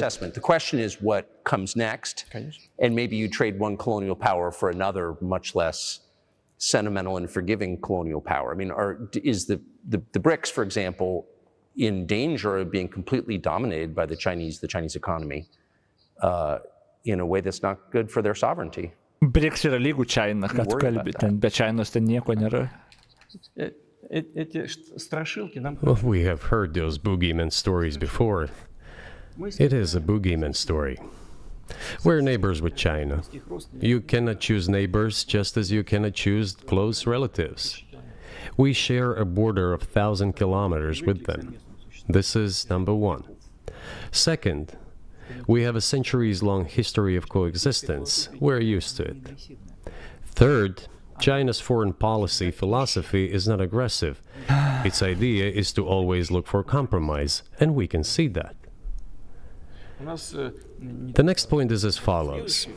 We are always told the same boogeyman story, and here it goes again, through an euphemistic form, but it is still the same boogeyman story. The cooperation with China keeps increasing.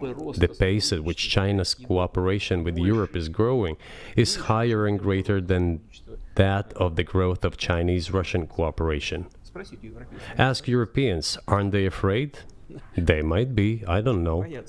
But they are still trying to access China's market at all costs, especially now that they are facing economic problems. Chinese businesses are also exploring the European market. Do Chinese businesses have small presence in the United States? Yes, the political decisions are such that they are trying to limit their cooperation with China. It is to your own detriment, Mr. Tucker, that you are limiting cooperation with China. You are hurting yourself. It is a delicate... Nežinau, ta pati logika, tipo. Jūs pats durni, kad jūs limituojate kooperaciją, bet, kai Amerika limituoja, ką mėgina limituoti ne kooperacija, o įtaka. Nes ką Kinai daro, tai įtaka pro tą savo ekonomiką mėgina, kaip čia daryti ant šalių. Ir čia tas labai aiškiai pasirodė prieš keletą metų, kur ten prasidėjo viskas lygtais nuo NBA žaidimo, kur kažkuris ar NBA direktorius, ar kažkas ten pasisakė prieš Kinijos poziciją Taivano ten atžvilgiu, kad Taivanas šalis, ar kažkaip ten pasisakė. Ir kiniečiai iš karto netransliavo, man atrodo, ar savaitgalį NBA mačų Kinijoje. Kas realiai, revenue kerta ir panašiai. Ir tada visas pasaulis taip, nes tai didelis įvykis, žinai, ir tada visas pasaulis, wait a second. Ir tada pradėjo stebėti viską ir pasirodo visur buvo, netgi iki tokio lygio, kad Lietuvoje buvo, kur ten ambasadorius ar kažkas kinų kažkur ten ėjo konfliktą kėlė dėl kažko, aš dabar jau nepamenu, tuo metu kalbėjom. Bet pasaulis pamatė labai, kad kiniečiai labai į daug šalių kiša savo pirštus būtent pro ekonominius ryšius. Ką Putinas čia sako, pro tą kooperaciją. Bet realiai tu negauni tik kooperacijos, tu negauni tik pliuso, jeigu darai biznį su Kinija. Lygiai taip pat tu negauni tik pliuso kažkokio, tik to produkto, jeigu darai biznį su Rusija. Nes tik kažkas, žiūrėk, tada Rusija kažko tikis arba Kinai kažko tikis. Ir tik kažkas Rusija pradeda grasinti, pala. Mes tau eksportuojam dujas, tai jeigu nepritarsi mums, šalsi žiemą ir numirsi žiemą, nes mes netieksim jums dujų. Čia tam yra problema, kai to šalis mėgina savo kainą, nes taip kainuoja ir mums kainuoja biškai brangiau už tą mokėti už kitą, ten įsirengti tą skystų dujų terminalą mums brangiai kainavo, bet laisvė yra brangi.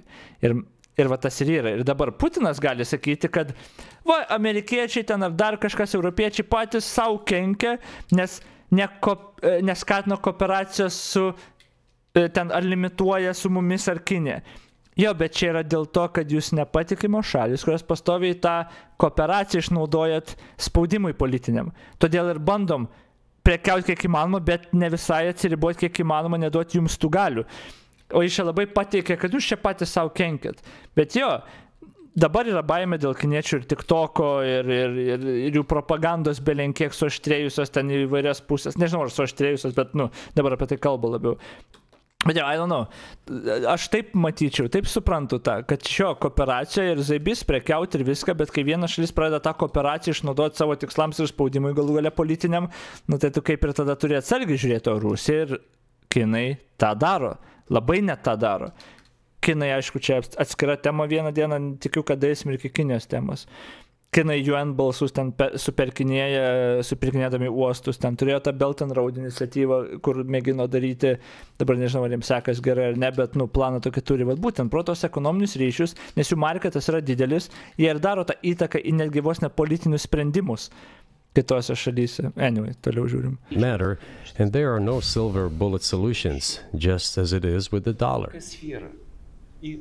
Kaip manai, kodėl Putinas iš viso tiko daryti interviu ir būtinai su Takeriu, nes Tukeris yra prorusiškas, labai ir antisisteminis ir labai antiamerikietiškas.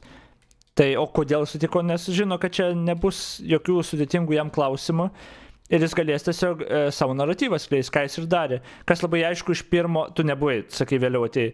Jis pradžioje 30 minučių apie istoriją fiktyvę savo ten sukurtą pasakojo, kad pateisintų visą savo pasaulėžiūrą ir jisai turėjo pasiruošęs argumentą, kad negalvotumėt, kad išsigalvoju, duokit man ir atnešėm kažkas papkę su dokumentais ir davė Takeriui.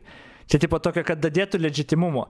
Esmė ta, kai jis reiškia buvo pasiruošęs, kad aš varysiu savo istorinį naratyvą ir tada, manim netikėt gali žmonės ten, kur žiūrės laidą, žinai, vakaruos ir panašiai. Tai kad suteiktų tokio legitimumo, aš tipo, va, jums įrodymai, dokumentai, tipo, va, Takeris galės patikrinti, tipo, kad aš čia, čia yra labai tupas, kaip čia, argumentas, bet jis tą pasiruošė. Jis turėjo po ranka dokumentus, tipo, duoti Takeriui. Čia legit, aš turiu papkę su lapais, kurios laikau rankoje. Reiškia, aš protingai sakau kažką. Čia tu gali apgauti pat tupiausią žmogų, o jis to ir tik skleisti savo informaciją ir kad keli tupiausi žmonės, kurie gal Amerikoje yra ar panašiai, patikėsiu, išgirs jo pusę ir galės paskui, nežinau, balsuoti už kandidatus, kurie jam palankesni, pavyzdžiui, Trumpas.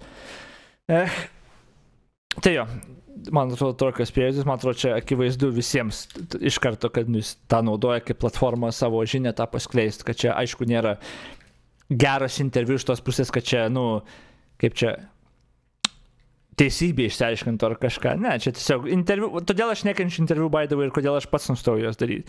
Nes man neįdomu yra tiesiog kalbini žmogų, tu išgirsti jo nuomonę, mes nieko nesužinom, nieko, tipo, man daug įdomiau, kai pastatai debato tipo 2 žmonės ir tada jie pyksas. Ten tu gali ateiti biškarčiau teisybės. O ne vienas tiesiog tyli, o kitas tiesiog 2 valandas pasakoja savo naratyvą. Tipo, čia man tokie nepatinka niekad. So, before introducing any illegitimate Tai tada nelabai taktiškas veiksmas iš Amerikos pusės imti interviu. Tai čia ne Amerika ima interviu, čia Takeris Carlsonas ima interviu. Takeris Carlsonas yra laisvas žmogus, jis Amerikoje, Amerika laisva, jis gali iš kieno nori imti interviu. Aš nelabai supratau, ką čia parašai. Nebent kokiam Trumpui, jis liktai sakė, kad jie jį išrinks užbaigs karą per ten. Aš nežinau, apie ką tu kalbi. Jo, aš dabar net nežinau, apie ką tu kalbi. Trumpas sakė, kad lieps Putinui pult kitas šalis Europoje, tai čia prieš porą dienų ar kada. Tai aš nežinau, apie ką tu kalbi. Illegitimate in terms of the Charter of the United Nations. One should think very carefully. For decision makers, this appears to be a problem. So you said a moment ago that the world would be a lot better if it weren't broken into competing alliances, if there was cooperation globally. One of the reasons you don't have that is because the current American administration is dead set against you. Do you think if there were a new administration after Joe Biden would be able to reestablish communication with the U.S. government? Or does it not matter who the president is? Сейчас скажу, но чтобы закончить предыдущий вопрос. I will tell you, but let me finish the previous thought. We, together with my colleague and friend, President Xi Jinping, set a goal to reach $200 billion of mutual trade with China this year. We have exceeded this level. According to our figures, our bilateral trade with China totals already $230 billion, and the Chinese statistics says it is $240 billion. One more important thing, our trade is well balanced, mutually complementary in high-tech, energy, scientific research and development. It is very balanced. As for BRICS, where Russia took over the presidency this year, the BRICS countries are, by and large, developing very rapidly.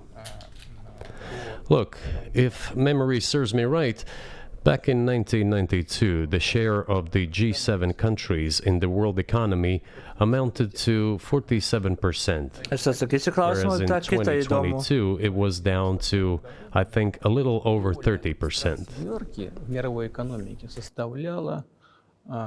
The BRICS countries accounted for only 16% in 1992, but now their share is greater than that of the G7. It has nothing to do with the events in Ukraine. This is due to the trends of global development and world economy, as I mentioned just now. And this is inevitable. This will keep happening. It is like the rise of the sun. You cannot prevent the sun from rising. You have to adapt to it. How do the United States adapt? With the help of force, sanctions, pressure, bombings, and use of armed forces. This is about self-conceit. Your political establishment does not understand that the world is changing under objective circumstances. And in order to preserve your level, even if someone aspires, pardon me, to the level of dominance, you have to make the right decisions in a competent and timely manner. Such brutal actions, including with regard to Russia and, say, other countries, are counterproductive. This is an obvious fact. It has already become evident. You just asked me if another leader comes and changes something. Okay, it is not about the leader. It is not about the personality of a particular person. I had a very good relationship with, say, Bush. I know that in the United States, he was portrayed as some kind of a country boy who does not understand much. I assure you that this is not the case. I think he made a lot of mistakes with regard to Russia, too. I told you about 2008 and the decision in Bucharest to open the NATO's doors for Ukraine and so on. That happened during his presidency. He actually exercised pressure on the Europeans. But in general, on a personal human level, I had a very good relationship with him. He was no worse than any other American or Russian or European politician. I assure you. Pasė 5 minutės atsakinėjai klausimus, kurie nebuvo užduoti. Dabar tai aišku, kad tu norėtum, kad Trumpą išrinktų. Tai akivaizdu, kad tu norėtum, kad Trumpą išrinktų. Pasakoja apie istorinius dalykus, dabar apie Bushus. Who the fuck cares? He understood what he was doing as well as others. What the fuck are you talking about? I had such personal relationship with Trump as well. Okay, va Trumpą man paminėjo. Okay. It is not about the personality of the leader. It is about the elite's mindset. If the idea of domination at any cost, based also on forceful actions, dominates the American society... Čia dominates Russia society? Pala. What? Based also... Imperializmo idėja čia pas tavį yra. If the idea of domination at any cost, based also on forceful actions, dominates the American society, nothing will change. It will only get worse. But if, in the end, one comes to the awareness that the world has been changing due to the objective circumstances, and that one should be able to adapt to them in time, using the advantages that the US still has today, then perhaps something may change. China's economy has become the first economy in the world in purchasing power parity. O, jis antrą kartą paminėjo. Gerai, aš nežinau, kaip reikia, kaip yra teisingai vertinti ekonomiką šalyje, žinai. Bet, pavyzdžiui, jis jau antrą kartą paminėjo, China aplenkė Ameriką pagal tą PPP, kas yra teisybė, bet ką tai sako, GDP vis dar mažesnis, ten military spendingas vis dar mažesnis, atrodo ten 4 ar 5 kartus. Tipo, tai jo valio, tu radai tą vieną skaičių, kur China geriau, tipo, bet ką tai techniškai pasako, bet kadangi, ką aš noriu pasakyti, labai dažnai ir Lietuvoje žmonės išsirenka labai specifinę statistiką ir ją sako, kad parodytų, kad tarsi pagrįstų teiginį, kad visa šalis bloga. Pavyzdžiui, Lietuva yra labai blogai gyventi, Lietuva nuvaldyta ir panašiai. Ir tu paklausi žmonių, kodėl taip galvoji, gimstamumas mažas. Ok, jo, tu teisus, gimstamumas yra mažas, bet gerai, jis to teiginio neįrodo. Čia yra viena iš problemų, kurią galim spręsti, bet kitus pažiūrim tada statistinius ten rodiklius. Ir GDP mūsų, ir ta perkamoji galia, ekonominis lygis, viskas gerin eina.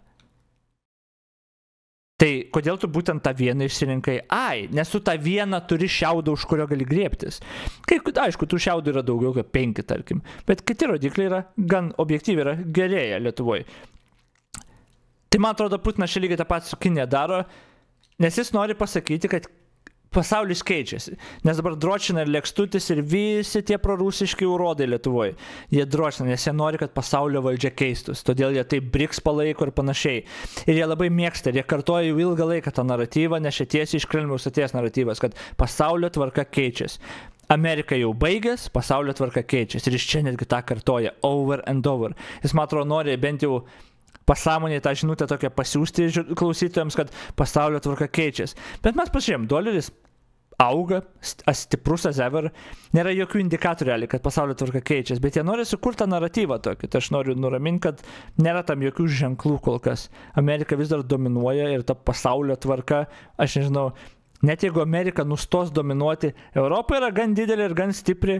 Europa, man atrodo, dabar kaip tik labai, nu kaip čia, stipresnė as ever irgi, tarkim. Bet jo, tas pasakymas jo. Ir kai tu nori pagrįstą teiginį, kad vat, kiniečiai net aplenkė Ameriką, čia kiniečiai aplenkė Ameriką, galbūt dėl to, kad žiūrėkite kiniečius, o ne į mus, tai leiskit mums prievartauti Ukrainą toliau. Jis patikė, žiūrėkit, PPP yra didesnis. Ok, jo, true, bet ar nėra taip, kad tu čia įsirinkai tą vienintelį šiaudą, už kurio gali? Aš nežinau, gal tai daug ką reiškia, gal ekonomistai man pasakys, bet yra daug rodiklių, kur Amerika daug, nu, kaip čia geriau už tą pačią Čainą, tai kodėl mes būtent į tą vieną žiūrim ir įcituojam. Tai okei. In terms of volume, it overtook the Čia tipo, aš nežinau, čia, žodžiu, moralas yra tos, kad jeigu girdit žmogų, kuris savo teiginius gina labai specifikuotais pavyzdžiais, turėtų kilti red flagas. Pavyzdžiui, jeigu aš ateinu ir pasakoju kažkokį teiginį ir tada, arba labai specifinį teiginį duodu, kad žiūrėk, Lietuvoje moteris, kuriom nuo 24 iki 31 metų, arba nuo 24 iki 26 metų, kurios augo Vilniaus vakariniam rajone, atliktam tyrime, sako, kad Lietuva yra bloga. Matai, įrodymas Lietuva yra bloga. Nu, tipo, toks hyper specifinis. Nes tu galvoturi, gerai, jeigu tai būtų tiesiog statistika, kur Lietuvos moteris ten kažko nepatenkinta, žinai, yra, tai tu ją ir parodytum. Bet kai tu atsirenki labai specifinį subsetą, labai kurį reikia kvalifikuoti 6 kartais, tai tu greičiausiai cherry picking informaciją.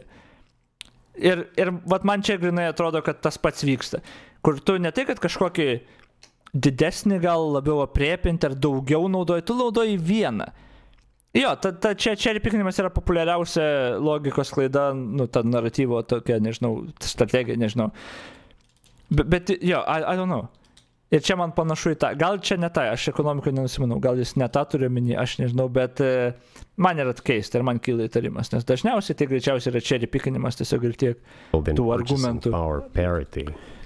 In terms of volume, it overtook the US a long time ago. The USA comes second, then India, 1.5 billion people, and then Japan, with Russia in the 5th place. Russia was the first economy in Europe last year, despite all the sanctions and restrictions. Is it normal from your point of view? It overtook the US a long time ago. The USA comes second, then India, 1.5 billion people, and then Japan, with Russia in the 5th place. Russia was the first economy in Europe last year, despite all the sanctions and restrictions. Is it normal from your point of view? Sanctions, restrictions, impossibility of payments in dollars. Took the world in purchasing power. Kaip jis suformavo? Vis toliau kalba purchasing power parity. Ar mes...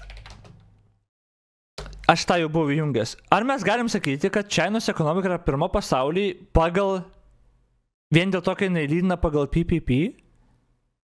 Bet taigi netaip veikia. Bent jau pagal GDP tada žiūrėtum, jeigu tokį norėtum tupą kažkokį skaičių gauti, I don't know. Kodėl, aš nežinau.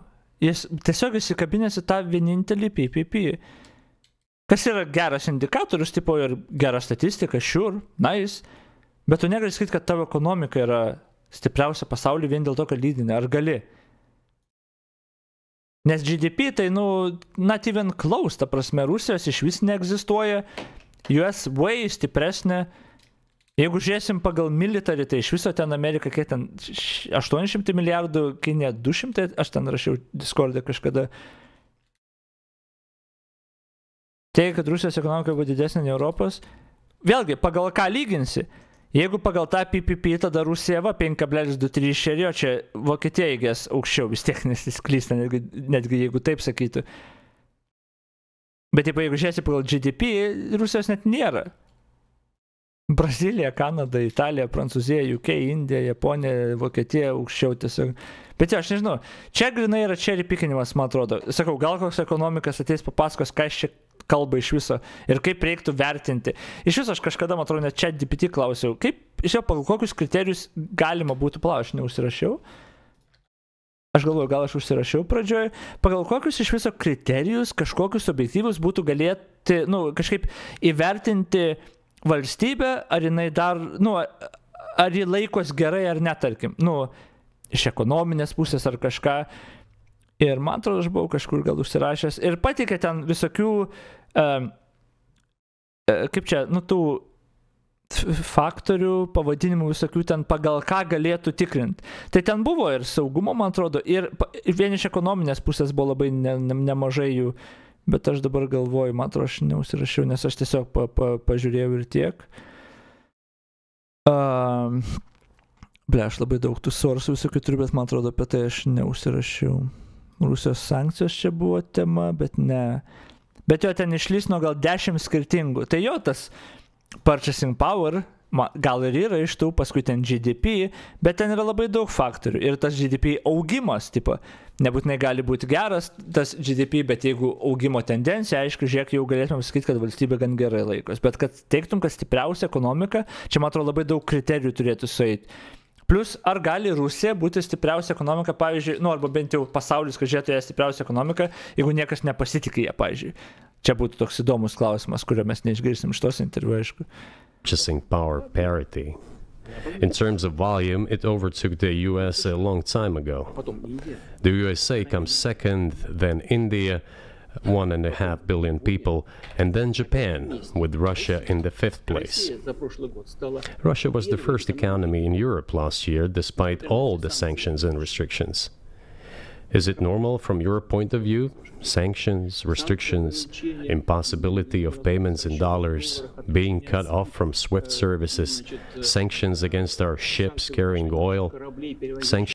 Gerai, ten jūs kalbate apie GDP per capita, tipo tada aš radau, aš nežinau, čia, kurie čia reikštų kažką, galim pažiūrėti, GDP per capita, Luksemburgas pirmoje vietoje, Singapūras, Ireland, Norway, Kataras, United Arab Emirates, čia kurie metai buvo? Nežinau, kurie metai, Worldometer, kur Amerika 8, kur Rusija. GDP per capita, kur Rusija? Kanada 22. Čia 22 metų, okei. Rašė kažkur? Jo, 22, taip.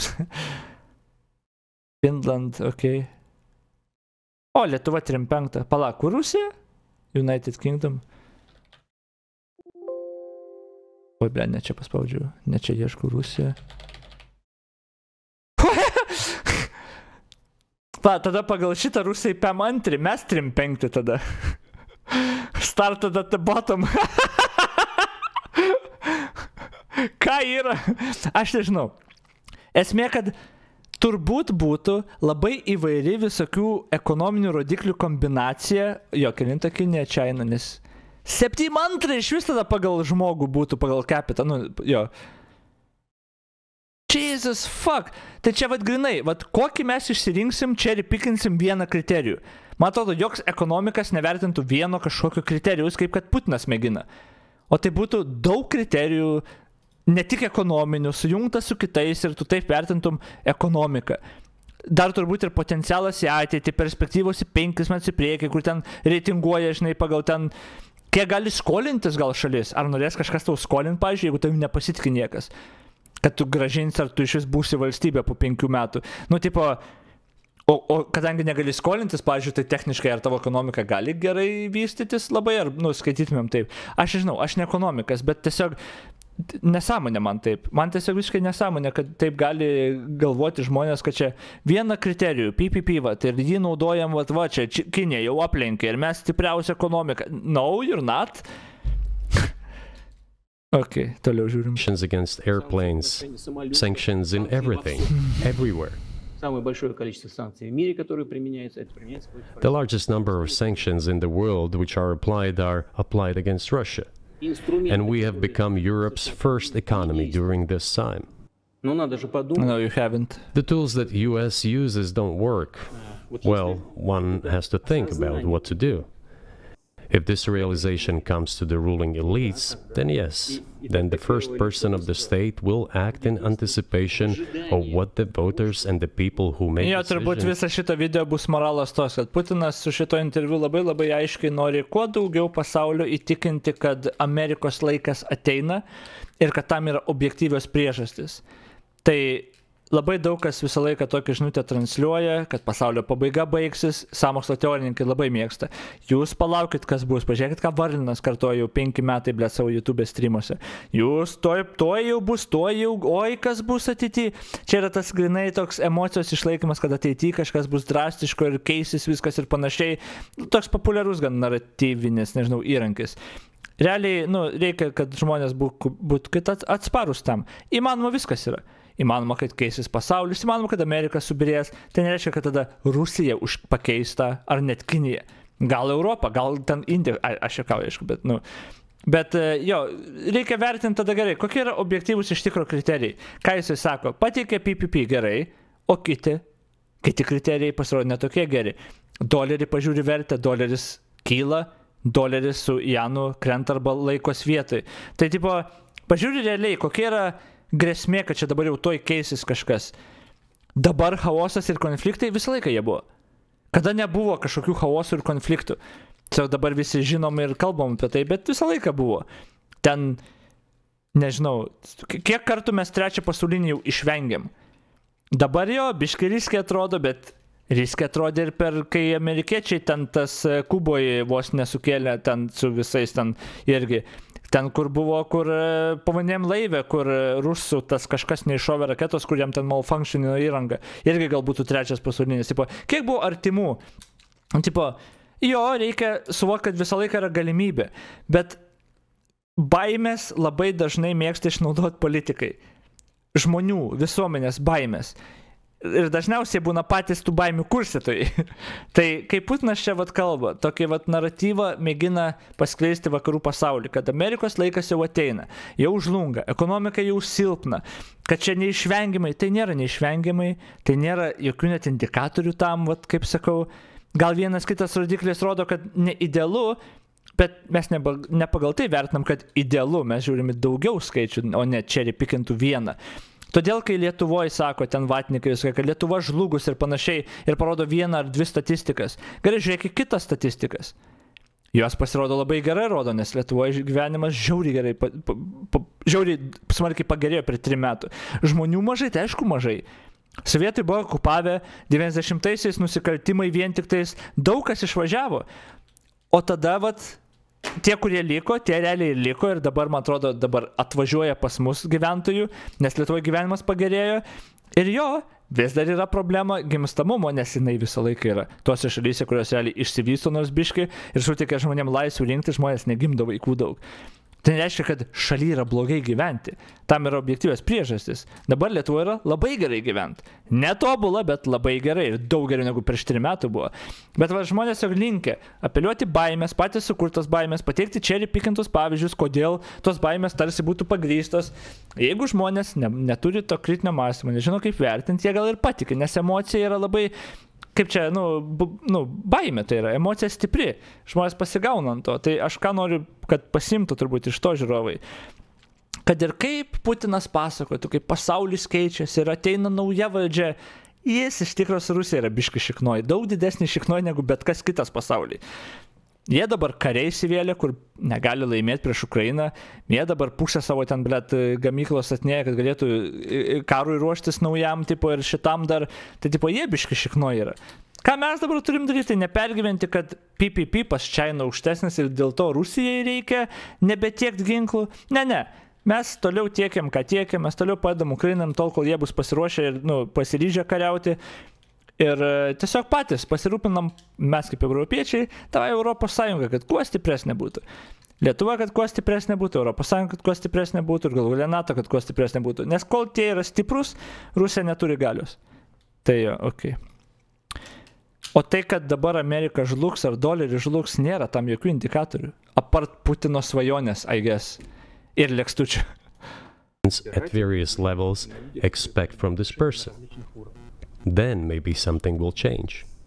But you're describing two different systems. You say the leader acts in the interest of the voters, but you also say these decisions are not made by the leader, they're made by the ruling classes. You've run this country for so long, you've known all these American presidents. What are those power centers in the United States, do you think? Like, who actually makes the decisions? Я не знаю. Это Америка сложная страна, такая очень, с одной стороны, консервативная. I don't know. America is a complex country, conservative on one hand, rapidly changing on the other. It's not easy for us to sort it all out. Who makes decisions in the elections? Is it possible to understand this when each state has its own legislation? Each state regulates itself? Someone can be excluded from elections at the state level. It is a two-stage electoral system. It is very difficult for us to understand it. Certainly, there are two parties that are dominant, the Republicans and the Democrats. And within this party system, the centers that make decisions, that prepare decisions. Then, look, why, in my opinion, after the collapse of the Soviet Union, such an erroneous, crude, completely unjustified policy of pressure was pursued against Russia? After all, this is a policy of pressure. NATO expansion, support for the separatists in Caucasus, creation of a missile defense system. These are all elements of pressure. Pressure, pressure, pressure. Then, dragging Ukraine into NATO is all about pressure, pressure, pressure. Why? I think, among other things, because excessive production capacities were created. During the confrontation with the Soviet Union, there were many centers created and specialists on the Soviet Union who could not do anything else. They convinced the political leadership that it is necessary to continue chiseling Russia, to try to break it up, to create on this territory several quasi-state entities, and to subdue them in a divided form, to use their combined potential for the future struggle with China. This is a mistake, including the excessive potential of those who worked for the confrontation with the Soviet Union. It is necessary to get rid of this. There should be new, fresh forces, people who look into the future and understand what is happening in the world. Look at how Indonesia is developing. 600 million people. Where can we get away from that? Nowhere. We just have to assume that Indonesia will enter. It is already in the club of the world's leading economies, no matter who likes it or dislikes it. Yes, we understand and are aware that in the United States, despite all the economic problems, the situation is still normal, with the economy growing decently. The GDP is growing by 2.5%, if I'm not mistaken. But if we want to ensure the future, then we need to change our approach to what is changing. As I already said, the world would nevertheless change, regardless of how the developments in Ukraine end. The world is changing. In the United States themselves, experts are writing that the United States are nonetheless gradually changing their position in the world. It is your experts who write that. I just read them. The only question is how this would happen, painfully and quickly, or gently and gradually. And this is written by people who are not anti-American. They simply follow global development trends. That's it. And in order to assess them and change policies, we need people who think, look forward, can analyze and recommend certain decisions at the level of political leaders. I just have to ask, you've said clearly that NATO expansion eastward is a violation of the promise you all were made in 1990. O tiesiog šokom į kitą temą dabar. Right before you sent troops into Ukraine, the Vice President of the United States went to the Munich Security Conference and encouraged the President of Ukraine to join NATO. Do you think that was an effort to provoke you into military action? Oh, wow. Čia toks leading question, jau duoda ir atsakymą vos net. Просто, я еще раз повторяю, мы многократно предлагали... I repeat once again, we have repeatedly proposed to seek a solution to the problems that arose in Ukraine after 2014 coup d'etat through peaceful means. But no one listened to us. And moreover, the Ukrainian leaders, who were under the complete US control, suddenly declared that they would not comply with the Minsk agreements. They disliked everything there and continued military activity in that territory. Шло освоение этой территории натовскими военными структурами. Под видом различных центров. And in parallel, that territory was being exploited by NATO military structures under the guise of various personnel training and retraining centers. They essentially began to create bases there. That's all. Ukraine announced that the Russians were a non-titular nationality, while passing the laws that limit the rights of non-titular nationalities in Ukraine. Ukraine, having received all these southeastern territories as a gift from the Russian people, suddenly announced that the Russians were a non-titular nationality in that territory. Is that normal? All this put together led to the decision to end the war that neo-Nazis started in Ukraine in 2014. Jesus fuck. Do you think Zelensky has the freedom to negotiate a settlement to this conflict?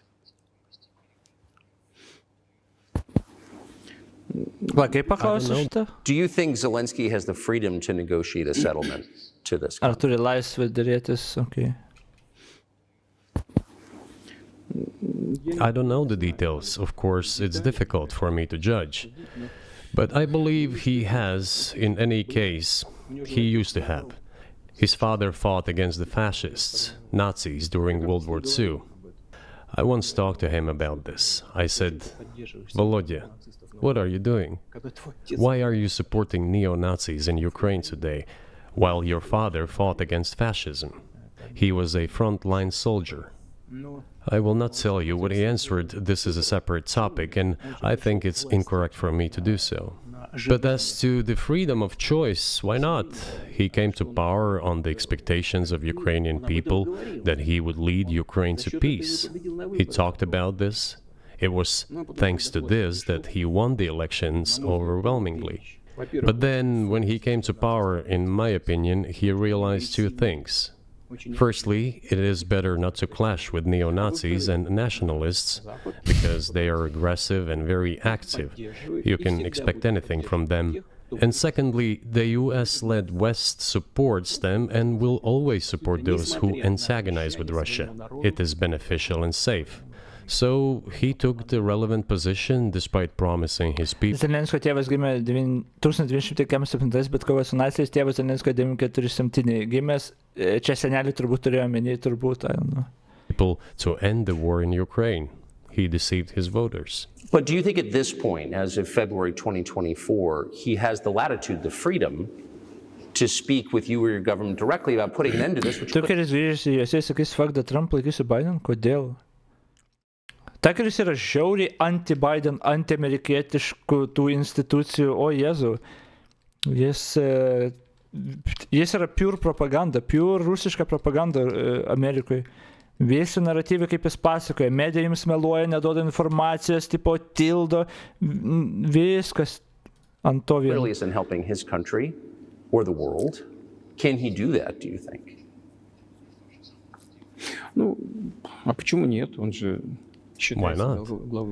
He considers himself head of state. He won the elections. Although we believe in Russia that the coup d'etat is the primary source of power for everything that happened after 2014. And in this sense, even today, government is flawed. But he considers himself the president and he is recognized. Iš tikrųjų yra neteisinga. Tiesiog neteisinga, ne? Kad kur va gnomas Putinas gali va sukelt tiek skausmo, karus pradėti. Kai prašė kiekvienas iš mūsų net rūtą jį supyzintų viens ant vieno. Blet, jį patikinėja ten per visokių, žinai, ten, nežinau, su meškomis ten joje. Jis man kurva iki čia, what the fuck? The fuck? Nedasiektų net manęs. Tipo, kiek galios turi, va, tokie žmonės. Aš čia juokauju, aišku, bet... Net rūta jo. Tai rūta dabar sakė, į salę eina, tai žinai, su vieną bankę pistojam. Bet jo, tipo, aš nežinau, jo, džiudo lankęs, metro šiam kaip ten, ne, kiek jis metro 7? Jo, metro 7, tai aš įsivaizduoju, žinai, kaip su draugiam, žinai, lyginu, aš, metras 7, tai maždaug, man iki peties būna tos, gal su aukštakūniais biščiau aukščiau, nežinau, tipo. Tai tiesiog toksai, va, ateina, senas toksai, god damn. Aš net jį supyzinčiau. Ką žinai, metro 7? Aš nežinau, koks ūgis. Man atrodo, metro 7. Paskutinį kartą, kai žiūrėjau, buvo metro 7. Kokio? Putin height centimeters. Ne, metro 7 rašo, bet gal nežinau ten tiksliai. 5 feet 7 inches.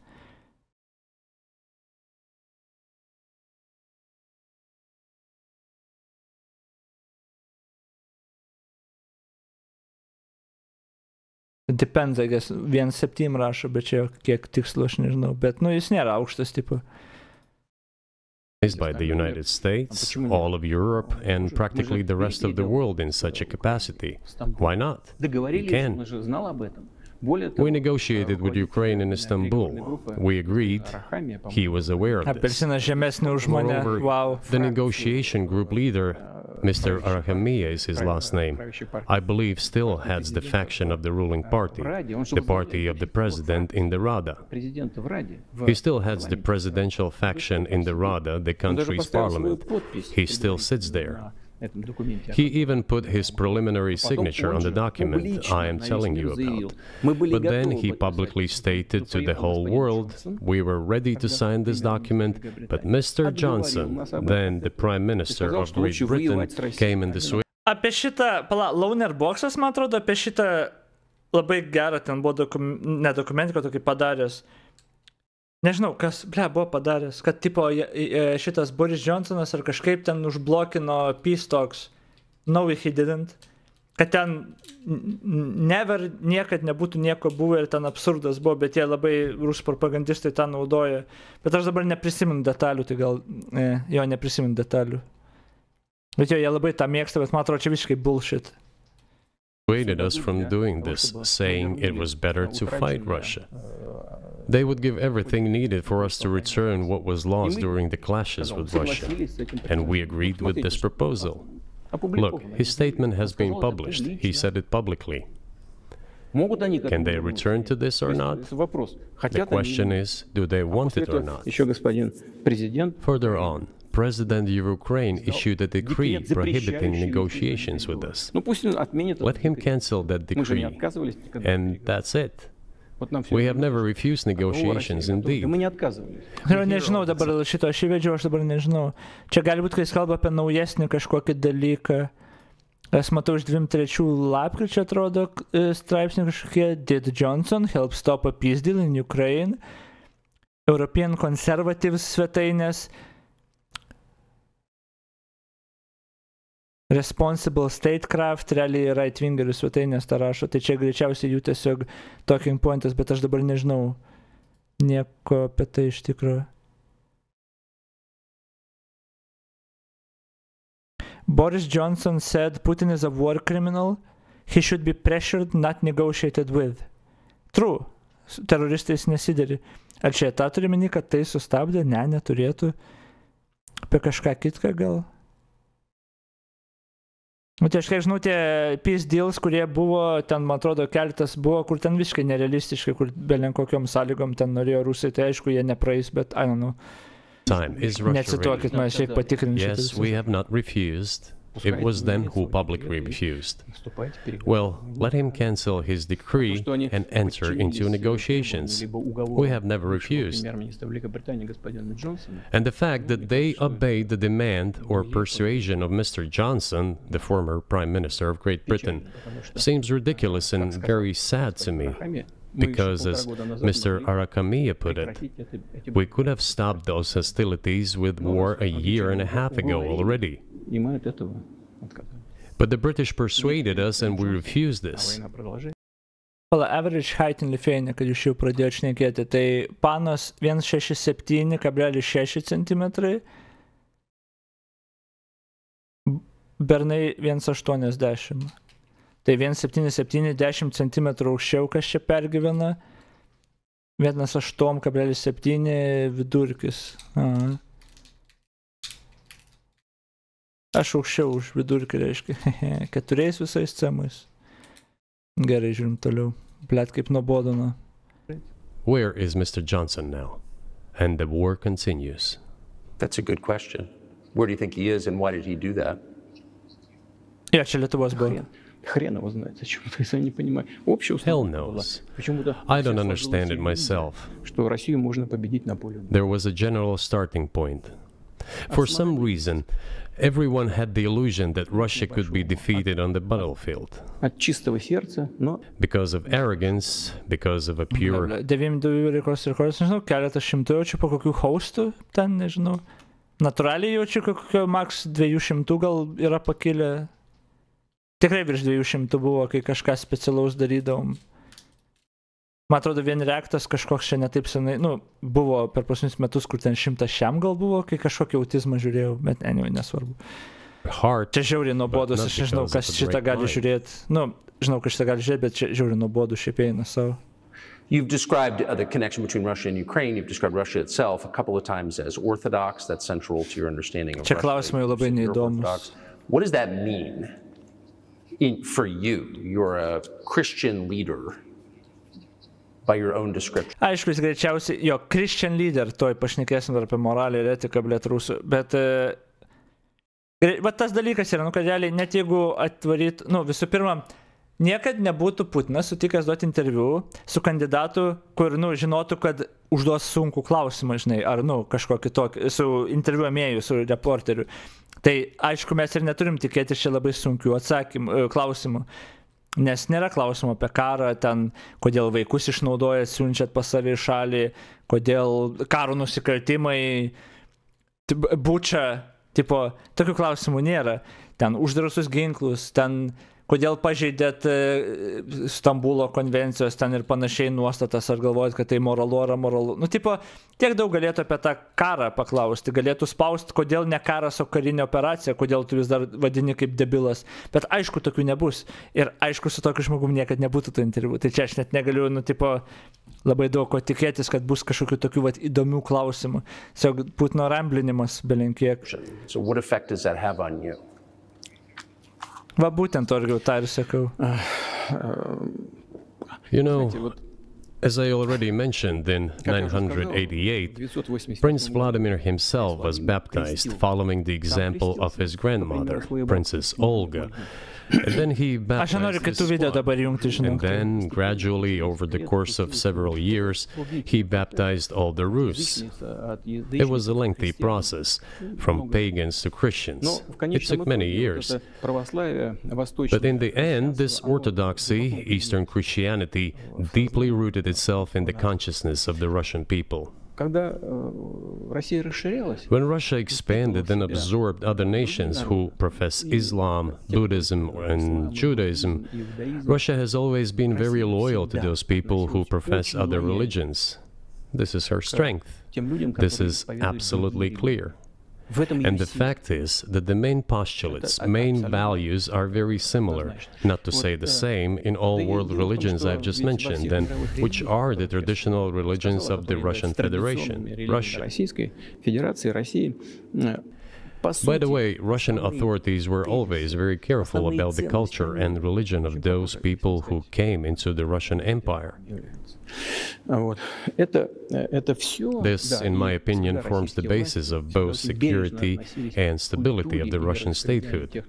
All the peoples inhabiting Russia basically consider it their motherhood. If, say, people move over to you or to Europe from Latin America, an even clearer and more understandable example, people come, but yet they have come to you or to European countries from their historical homeland. And people who profess different religions in Russia consider Russia their motherland. They have no other motherland. We are together. This is one big family, and our traditional values are very similar. Jesus, fuck. I've just mentioned one big family, but everyone has his, her own family. And this is the basis of our society. And if we say that the motherland and the family are specifically connected with each other, it is indeed the case, since it is impossible to ensure a normal future for our children and our families unless we ensure a normal, sustainable future for the entire country. Jo, link pabaigos, Jesus, fuck, aš mirt noriu. For the motherland. For the motherland. That is why patriotic sentiment is so strong in Russia. But can I say that the one way in which the religions are different is that Christianity is specifically a non-violent religion. Jesus says, turn the other cheek, don't kill.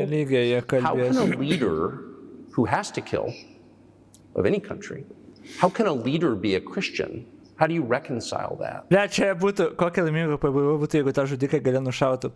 Čia būtų didžiausias psajopas planetui. Imagine. Amerika pasiunčia vieną lone assassiną, Tuckerį Carlsoną. Paima interviu, išvažiuoja iš šalies ir tada Putinas sunegaluoja ir miršta. Ir Amerika atskleidžia, čia we did it, mes suplanavom viską. 20 metų Tuckerį Carlsoną grūminom tam ir ruošėm, nieks nesitikėjot. Va čia tai būt, can you imagine? Can you imagine? Nieks iki Putino negali daryti, bet va šitas galėjo, nes prireikė va tokį padaryti. Kiek filmų po to galėtų, čia būtų didžiausias įvykis planetoj ever, čia visi lenktų galvą tokiam dalykui, čia long con, žinai, 20 metų. Dar geriau būtų keletas su lėkstučius tai padarė, grinai. Jesus, negerai, dabaigiam šitą, čia nedaug liko, bet jie apie religiją jau svaigsta, tai čia iš visių. Очень легко. Если речь идет о защите себя и своей семьи. It is very easy when it comes to protecting oneself and one's family, one's homeland. We won't attack anyone. Госпереворота и с начала боевых действий на Донецке. When did the developments in Ukraine start? На Донбассе. Вот чего. Since the coup d'etat and the hostilities in Dar kartą kartoju, gal ketvirtą kartą tą patį kartoju. And we're protecting our people, ourselves, our homeland and our future. Она не во внешних проявлениях, и в том, чтобы ходить. As for religion in general, или бить головой. Labai yra fainai, kai dabar turi tą atmazą. Ten, ta Maidano, ten prasidėjo, perversmas, nuo ten prasidėjo. Gerai, o Gruzijai, o Moldovui, jūs tą patį šūdą darot ne tik ten, jūs visur tą patį šūdą darot. Tai šiandien, aišku, čia net mazas, kad Ukraina nuo to prasidėjo. Ir visų pirma, kas prasidėjo? Ukrainoje valdžia pasikeitė, perversmas įvyko, okei, prie ko čia tu? Prie ko čia tu, Ukraina savo valstybė, ne? Prie ko čia tu? Aišku, tie argumentai neveikia, net jeigu jie būtų teisybė. Bet jo, vidutinis Putino palaikytojas, ar ten daug aikių gali būti? You know, it's not about external manifestations. It's not about going to church every day or banging your head on the floor. It is in the heart. And our culture is so human-oriented.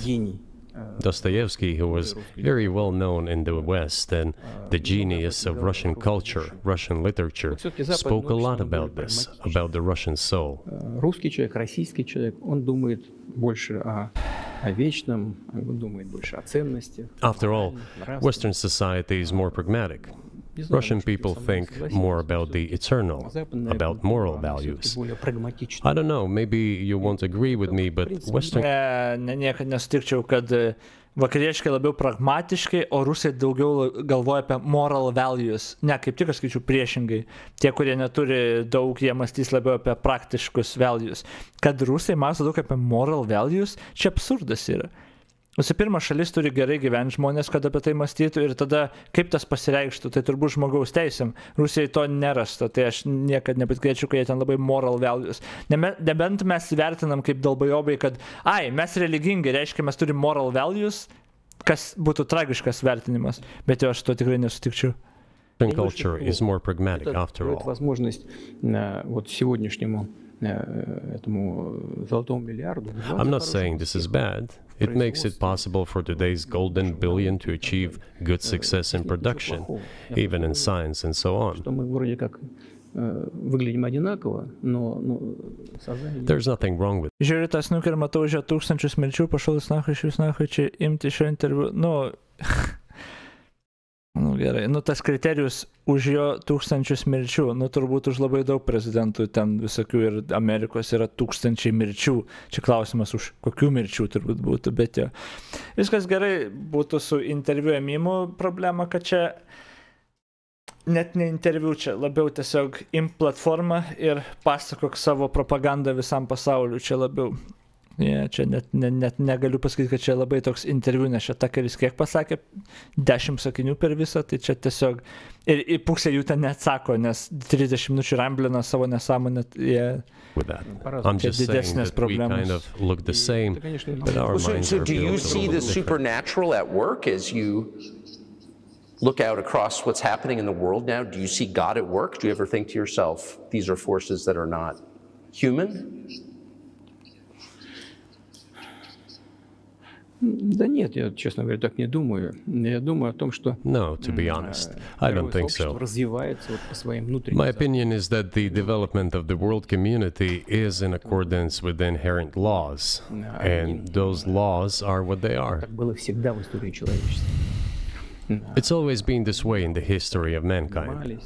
Some nations and countries rose, became stronger and more numerous, and then left the international stage, losing the status they had accustomed to. There's probably no need for me to give examples, but we could start with the Genghis Khan and horde conquerors, the Golden Horde, Please don't. and then end with the Roman Empire. It seems that there has never been anything like the Roman Empire in the history of mankind. Jesus fuck. Nevertheless, the potential of the barbarians gradually grew, as did their population. In general, the barbarians were getting stronger and begun to develop economically, as we would say today. This eventually led to the collapse of the Roman Empire and the regime imposed by the Romans. However, it took 5 centuries for the Roman Empire to fall apart. The difference with what is happening now is that all the processes of change are happening at a much faster pace than in Roman times. So when does the AI empire start, do you think?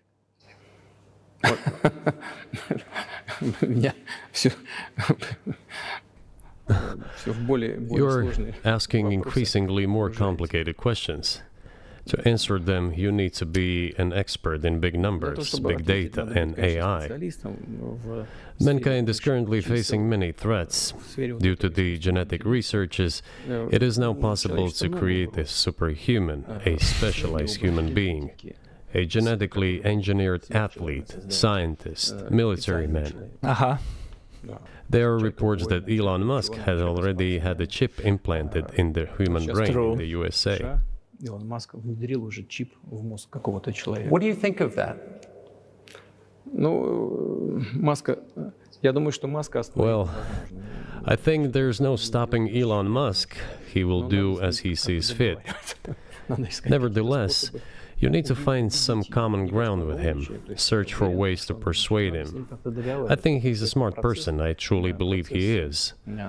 So you need to reach an agreement with him, because this process needs to be formalized and subjected to certain rules.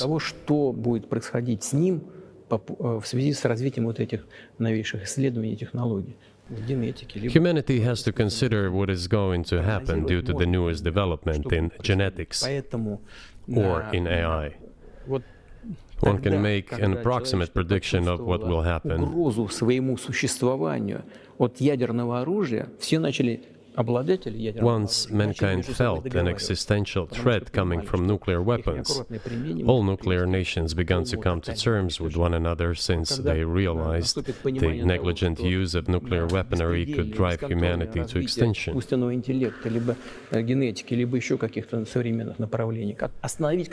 It is impossible to stop research in genetics or AI today, just as it was impossible to stop the use of gunpowder back in the day. But as soon as we realize that the threat comes from unbridled and uncontrolled development of AI, or genetics, or any other field, the time will come to reach an international agreement on how to regulate these things. I appreciate all the time you've given us. I just got to ask you one last question, and that's about someone who's very famous in the United States, probably not here, Evan Gershkovich, who's the Wall Street Journal reporter. He's 32, and he's been in prison for almost a year. This is a huge story in the United States, and I just want to ask you directly, without getting into the details of it or your version of what happened, if as a sign of your decency, you would be willing to release him to us and we'll bring him back to the United States.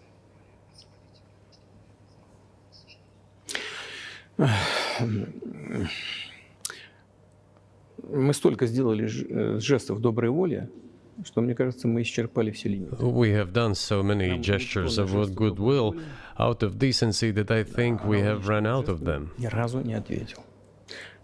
We have never seen anyone reciprocate to us in a similar manner. However, in theory, we can say that we do not rule out that we can do that if our partners take reciprocal steps. When I talk about the partners, I first of all refer to special services.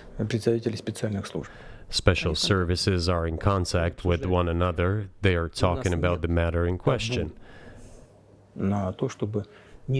There is no taboo to settle this issue. We are willing to solve it. But there are certain terms being discussed via special services channels. I believe an agreement can be reached. So typically, I mean, this stuff has happened for... Čia apie tai yra politiko fact checkas yra būtent apie tą, ką jie rašė, regarding Evan Gershkovich, jie būtent apie tą parašė. What he said, Putin, if a person gets secret information and does that in a conspiratorial manner, then this qualifies as espionage, and that is exactly what he was doing. He was receiving classified confidential information and he did it covertly. Why he's wrong? The Wall Street Journal has vehemently denied Gershkovich arrests in Yekaterinburg and the charges against him. Putin accused Gershkovich of espionage without providing evidence for his claims that the FSB caught the reporter red-handed.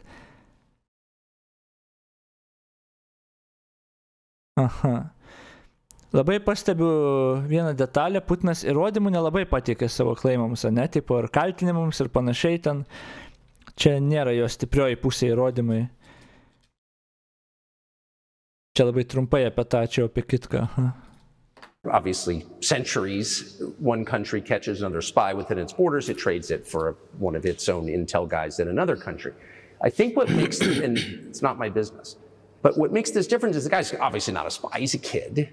And maybe he was breaking your law in some way, but he's not a super spy, and everybody knows that, and he's being held hostage in exchange, which is true. With respect, it's true, and everyone knows it's true.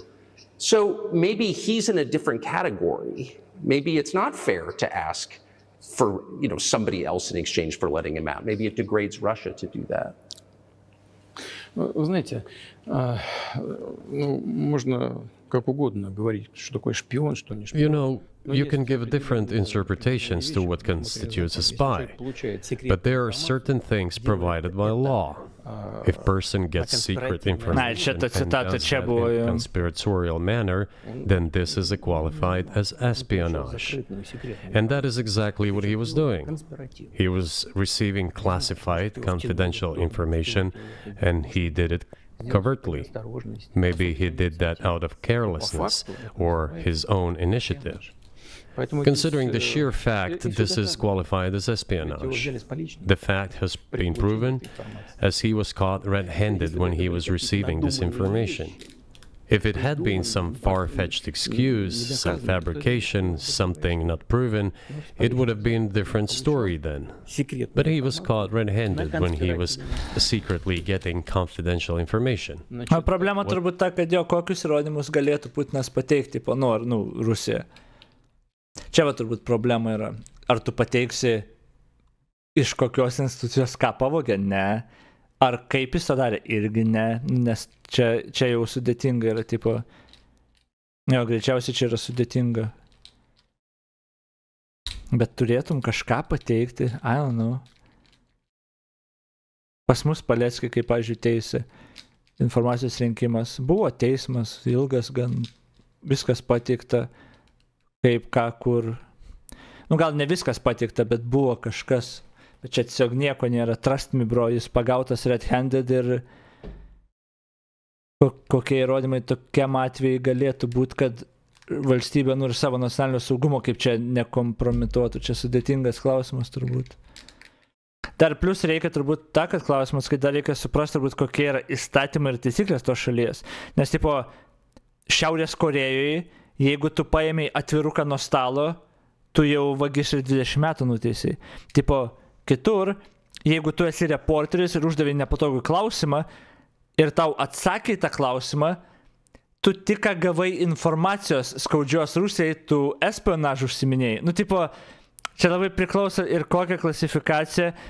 Gali būti, kad jis teisus yra ir kad jis rinko informaciją, bet tas rinkimas informacijos yra, aš uždaviau klausimą, žinai. Techniškai tu renki informaciją. Ką dabar Tuckeris Carlsonas daro, techniškai renka informacijos, tik tą viešai daro.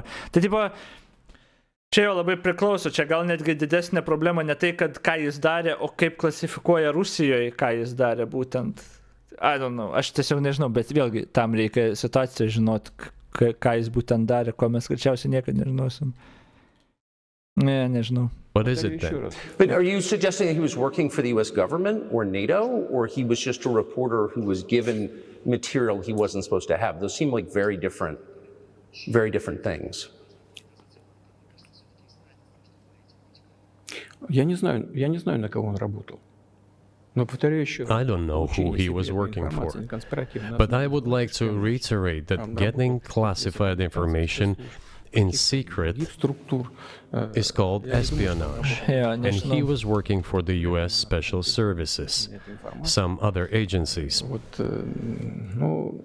I don't think he was working for Monaco, as Monaco is hardly interested in getting that information. It is up to special services to come to an agreement. Some groundwork has been laid. There are people who, in our view, are not connected with special services. Let me tell you a story about a person serving a sentence in an allied country of the US. That person, due to patriotic sentiments, eliminated a bandit in one of the European capitals. During the events in the Caucasus, do you know what he was doing? I don't want to say that, but I will do it anyway.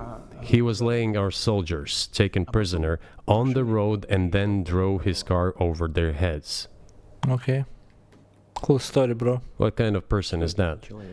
Can he even be called human? But there was a patriot who eliminated him in one of the European capitals. Whether he did it of his own volition or not, that is a different question. Yeah, but Evan Gershkovich didn't do that. I mean, that's a completely different... I mean, this is a 32-year-old newspaper reporter. He committed something different. He's not just a journalist. I reiterate, he's a... Žinot, kas man yra įdomu, kad čia yra pirmas klausimas, kur Tuckeris Carlsonas nepaleidžia. Jau 3 kartus atrodo tą patį klausimą. Visi kiti klausimai buvo. Gal vienas follow-upas klausimui ir tada visiškai kitas klausimas, ir keičia temas.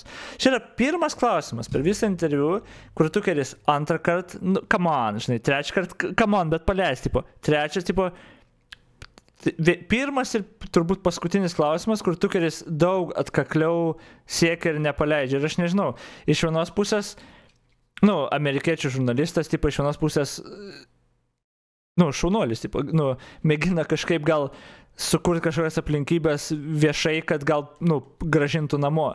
Iš kitos pusės, ar jis tą daro, žinai, nuoširdžiai ir tam, kad laimėtų taškų ir kad galėtų grįžęs sakyti, va matot, jis išgelbėjo žurnalistą gyvybę ir panašiai, prisimti laurus, tipo, paskui. Čia va irgi klausimas. Bet tas biškai įdomu yra, kad čia vienintelis klausimas, kur challenge-ina biškai labiau Putiną, tipo, kur, spaudžiai biškai labiau vaigės, bet aišku, Putinas tą pačią eilutę kartoja ir jam upšė pohui, tipo, tai. The journalist who was secretly getting confidential information. Yes, it is different, but still, I'm talking about other people who are essentially controlled by the US authorities, wherever they are serving a sentence. There is an ongoing dialogue between the special services. This has to be resolved in a calm, responsible, and professional manner. They're keeping in touch, so let them do their work. Rema, dabar kaip bebūtų, jeigu kažkada jį paleis, jeigu, pavyzdžiui, per ateinančius metus jį paleis, tą žurnalistą, Tukerio Carlsono fanas ir pats Tukeris Carlsonas tokį naratyvą gali skleisti, kad čia jisai įkalbino kažkaip ir, pastumėjo Putiną. Tai čia... I do not rule out that the person you refer to, Mr. Gershkovich, may return to his motherland. By the end of the day, it does not make any sense to keep him in prison in Russia. We want the US Special Services to think about how they can contribute to achieving the goals our special services are pursuing. We are ready to talk. Moreover, the talks are underway. And there have been many successful examples of these talks crowned with success.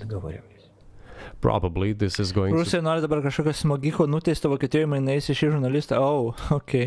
be crowned with success as well. Moralė We have rusų. to come to an agreement.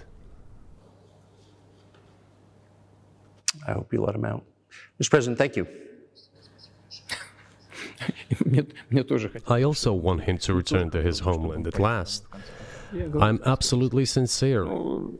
But let me say once again, the dialogue continues.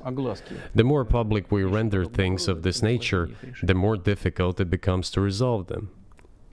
Everything has to be done in calm manner. I wonder if that's true with the war, though, also. I mean, I guess I want to ask one more question, which is, and maybe you don't want to say so for strategic reasons, but are you worried that what's happening in Ukraine could lead to something much larger and much more horrible? How motivated are you just to call the US government and say, let's come to terms? Jau buvo tas klausimas, jis atsakė į tą.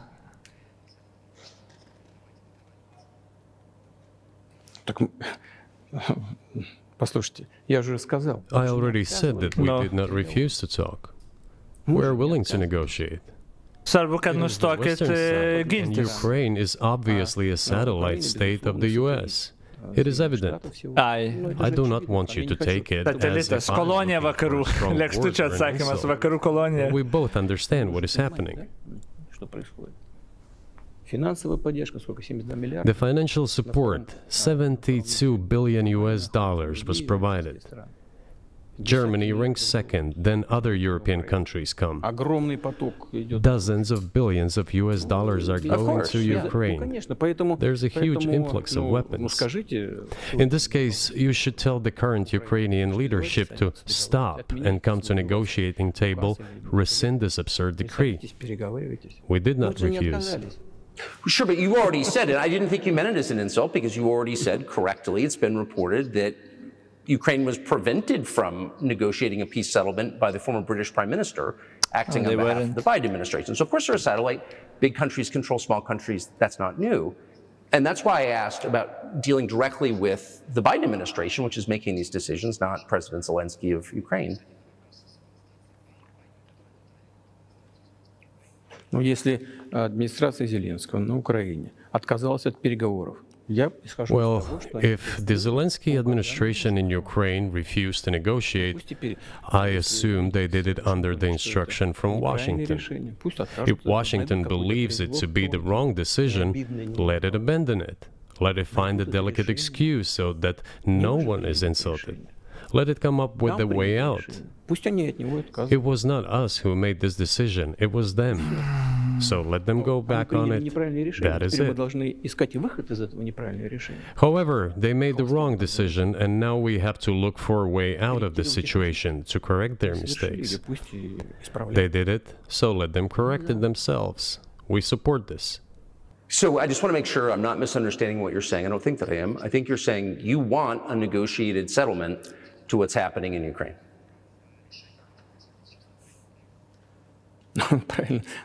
Right. And we made it. We prepared a huge document in Istanbul that was initialed by the head of the Ukrainian delegation. He affixed his signature to some of the provisions, not to all of it. He put his signature, and then he himself said, "We were ready to sign it and the war would have been over long ago, 18 months ago. However, Prime Minister Johnson came, talked us out of it, and we missed that chance." Well, you missed it, you made a mistake. Let them get back to that, that is all. Why do we have to bother ourselves and correct somebody else's mistakes? I know one can say it is our mistake. It was us who intensified the situation and decided to put an end to the war that started in 2014 in Donbass, as I have already said, by means of weapons. Let me get back to further in history. I already told you this. We were just discussing it. Let us go back to 1991, when we were promised that NATO would not expand, to 2008, when the doors to NATO opened to the declaration of state sovereignty of Ukraine, declaring Ukraine a neutral state. Let us go back to the fact that NATO and US military bases started to appear on the territory of Ukraine, creating threats to us. Let us go back to coup d'etat. How did they create threats to you? Oh God, okay. It is pointless though, isn't it? We may go back and forth endlessly, but they stopped negotiations. Is it a mistake? Yes. Correct it. We are ready. What else is needed? Do you think it's too humiliating at this point for NATO to accept Russian control of what was 2 years ago Ukrainian territory? I said let them think how to do it with dignity. There are options if there is a will. Up until now, there has been the uproar and screaming about inflicting a strategic defeat on Russia on the battlefield. Now they are apparently coming to realize that it is difficult to achieve, if possible at all. In my opinion, it is impossible by definition. It is never going to happen. It seems to me that now, those who are in power in the West have come to realize this as well. If so, if the realization has set in, they have to think what to do next. We are ready for this dialogue. Would you be willing to say, congratulations, NATO, you won, and just keep the situation? Lol, huh? You know, it is a subject matter for the negotiations. No one is willing to conduct, or, to put it more accurately, they are willing, but do not know how to do it. I know they want to. It is not just I see it, but I know they do want it. But they are struggling to understand how to do it. They have driven the situation to the point where we are at. It is not us who have done that, it is our partners, opponents who have done that. Well, now let them think how to reverse the situation. We're not against it. It would be funny if it were not so sad. This endless mobilization in Ukraine, the hysteria, the domestic problems, sooner or later it will result in agreement. You know, this probably sounds strange given the current situation. Aš esu įsitikinęs, kad šitas rodas mato save kaip gelbėtoją rimtai kažkokius tiek įtikėjęs yra, kad jo, užpoliau kitą šalį, bet aš ją gelbėjau iš tikrųjų. Jis turi būti tiesiog įtikėjęs pats. Все равно мы договоримся. But the relations between the two peoples will be rebuilt anyway. Сегодняшней ситуации прозвучит. It will take a lot of time, but they will heal. Между народами восстановится. Потребуется много времени. I'll give you very unusual examples. Совсем приведу необычные примеры. There is a combat encounter on the battlefield. Here's a specific example. Ukrainian soldiers got encircled. This is an example from real life. Our soldiers were shouting to them, "There is no chance. Surrender yourselves. Come out and you will be alive." Suddenly, the Ukrainian soldiers were screaming from there in Russian, perfect Russian, saying, "Russians, do not surrender." And all of them perished. Jo, davai pakalbam apie visus tos karo nusikaltimus, kur sušaudot nusikaltėlius, kur pilna yra, tai yra sušaudot tos, kaip čia, pasidavusius, kur tas slavų ukrainė čiuvakas, kur pasakė ir tavo antžmogiai kariai sušaudė, būčiau karo nusikaltimus, kur susprogdinat žmonės visus, ten nesvarbu, vaikų tą ligonę, apie tuo žinai, kastracijas jo, galvų pjovimus, apie tą, visus šitus, ne, tos istorijas, kai pradam pasakoti, va, kad pasidavė, nepasidavė, o tie, kur pasiduoda, kaip su jais tada, bet aišku, ne, taigi apie tuos nepakalbės, nes čia netoks, ne. They still identify themselves as Russian. Они до сих пор русскими себя считают. В этом смысле то, что What is happening is, to a certain extent, an element of a civil war. Everyone in the West thinks that the Russian people have been split by hostilities forever. No, they will be reunited. The unity is still there. Why are the Ukrainian authorities dismantling the Ukrainian Orthodox Church? Because it brings together not only the territory, it brings together our souls. No one will be able to separate the soul.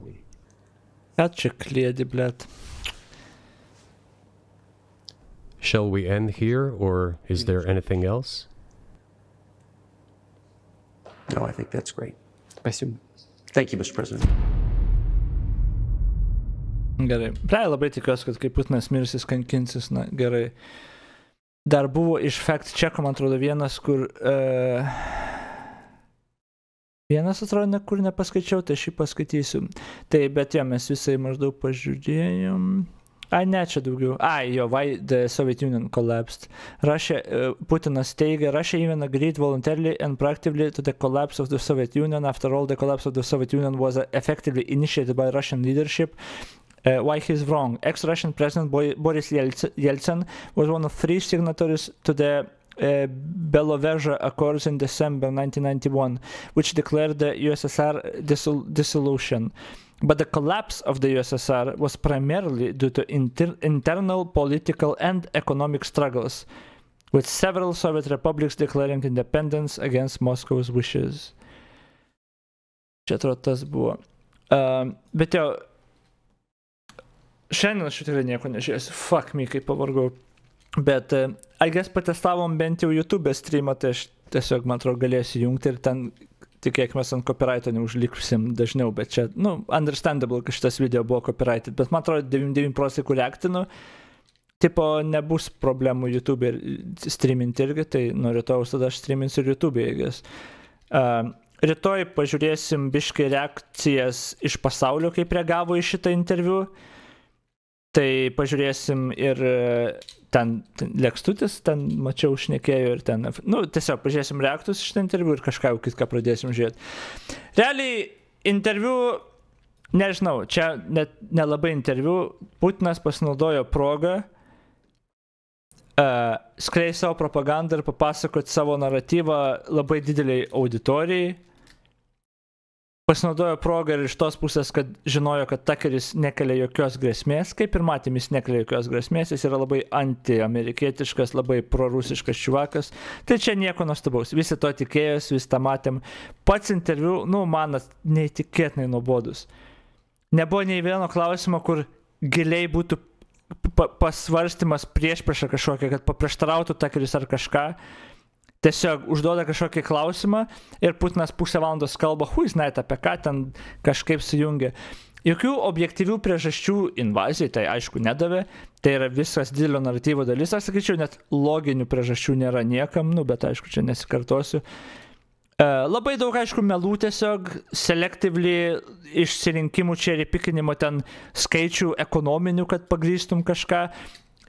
Bet koks racionalus žmogus, protingas žmogus, jis tą kaip ir supranta. Bet nežinau, koks bus rezultatas šito. Daug žmonių tikrai patikės jom tiesiog, tie, kurie tiesiog tiki žmonėm. Ar vienu ar kitu. Ir jeigu vienas jiem nepatinka, tikės kitu, kuris stums ant to pirmo, nes taip žmonės veikia. Ar politikoje amerikiečių kažkur tai atsilieps? Visai įmanoma.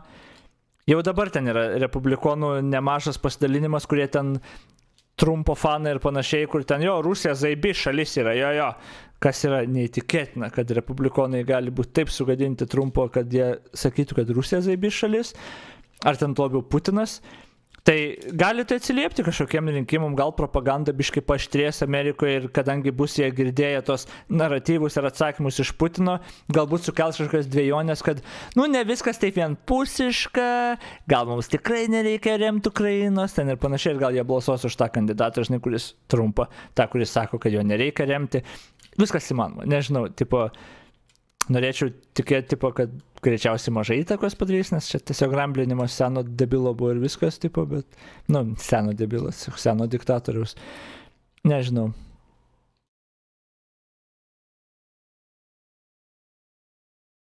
Sunku pasakyti. Bet tikrai, tikrai pasieks daug ausų, kur, kaip čia, kad paformuos nuomonę, čia neišvengiamai. Nes tokios teorijos, nežinau, aš ilgą laiką klausaus ir kalbu su žmonėm, kurie tik kitaip mąstantis, kurie neturi tų episteminių praktikų, kaip reikia atskirti, kur teisybė, kur neteisybė ir kaip patikrinti. Tai realiai jiems šitas dialogas, monologas iš Putino labai gerai sueis. Jie labai tą suvalgys gerai. Jeigu tu, pavyzdžiui, nežinojai daug apie šitą Ukrainos, Rusijos karą, kas ten iš tikro gali pult ar negali, tu paprastas kaimetukas, žinai, kur daug nenusimanai, ten nežinai. Bet tu ir lygiai taip pat Landsbergio nemėgsti ir tos Šimonytės. Tai šitas interviu tau labai daug argumentų duoda, kad tu dabar prie giminių stalo ar diskusijose su kitais galėtum aiškiai pasakyti, taigi, tai neteisėtas buvo perėmimas Kijeve ir dėl to Putinas ėjo ginčytis. Putinas nori tartis, tau tiesiog davė atsakymus į klausimus, kuriuos tu galbūt nežinojai kaip atsakyti. Tu nori prieštarauti valdžiai, nori prieštarauti Landsbergiui ir Šimonytei, bet gal nežinai kaip. Putinas tau tik davė kaip. Dabar, ar tai yra logiškai? Aišku, ne. Bet ar tau rūpi? Kai tas žmogus kalbės su kitu, ar tas kitas tikrai galės atsakyti, kodėl tai yra nelogiški atsakymai? Greičiausiai irgi ne. Ir tas žmogus tiesiog jausis teisus ir tai yra turbūt galingiausia. Kad kai mes nežinom, kaip atsakyti tokias nesąmonės,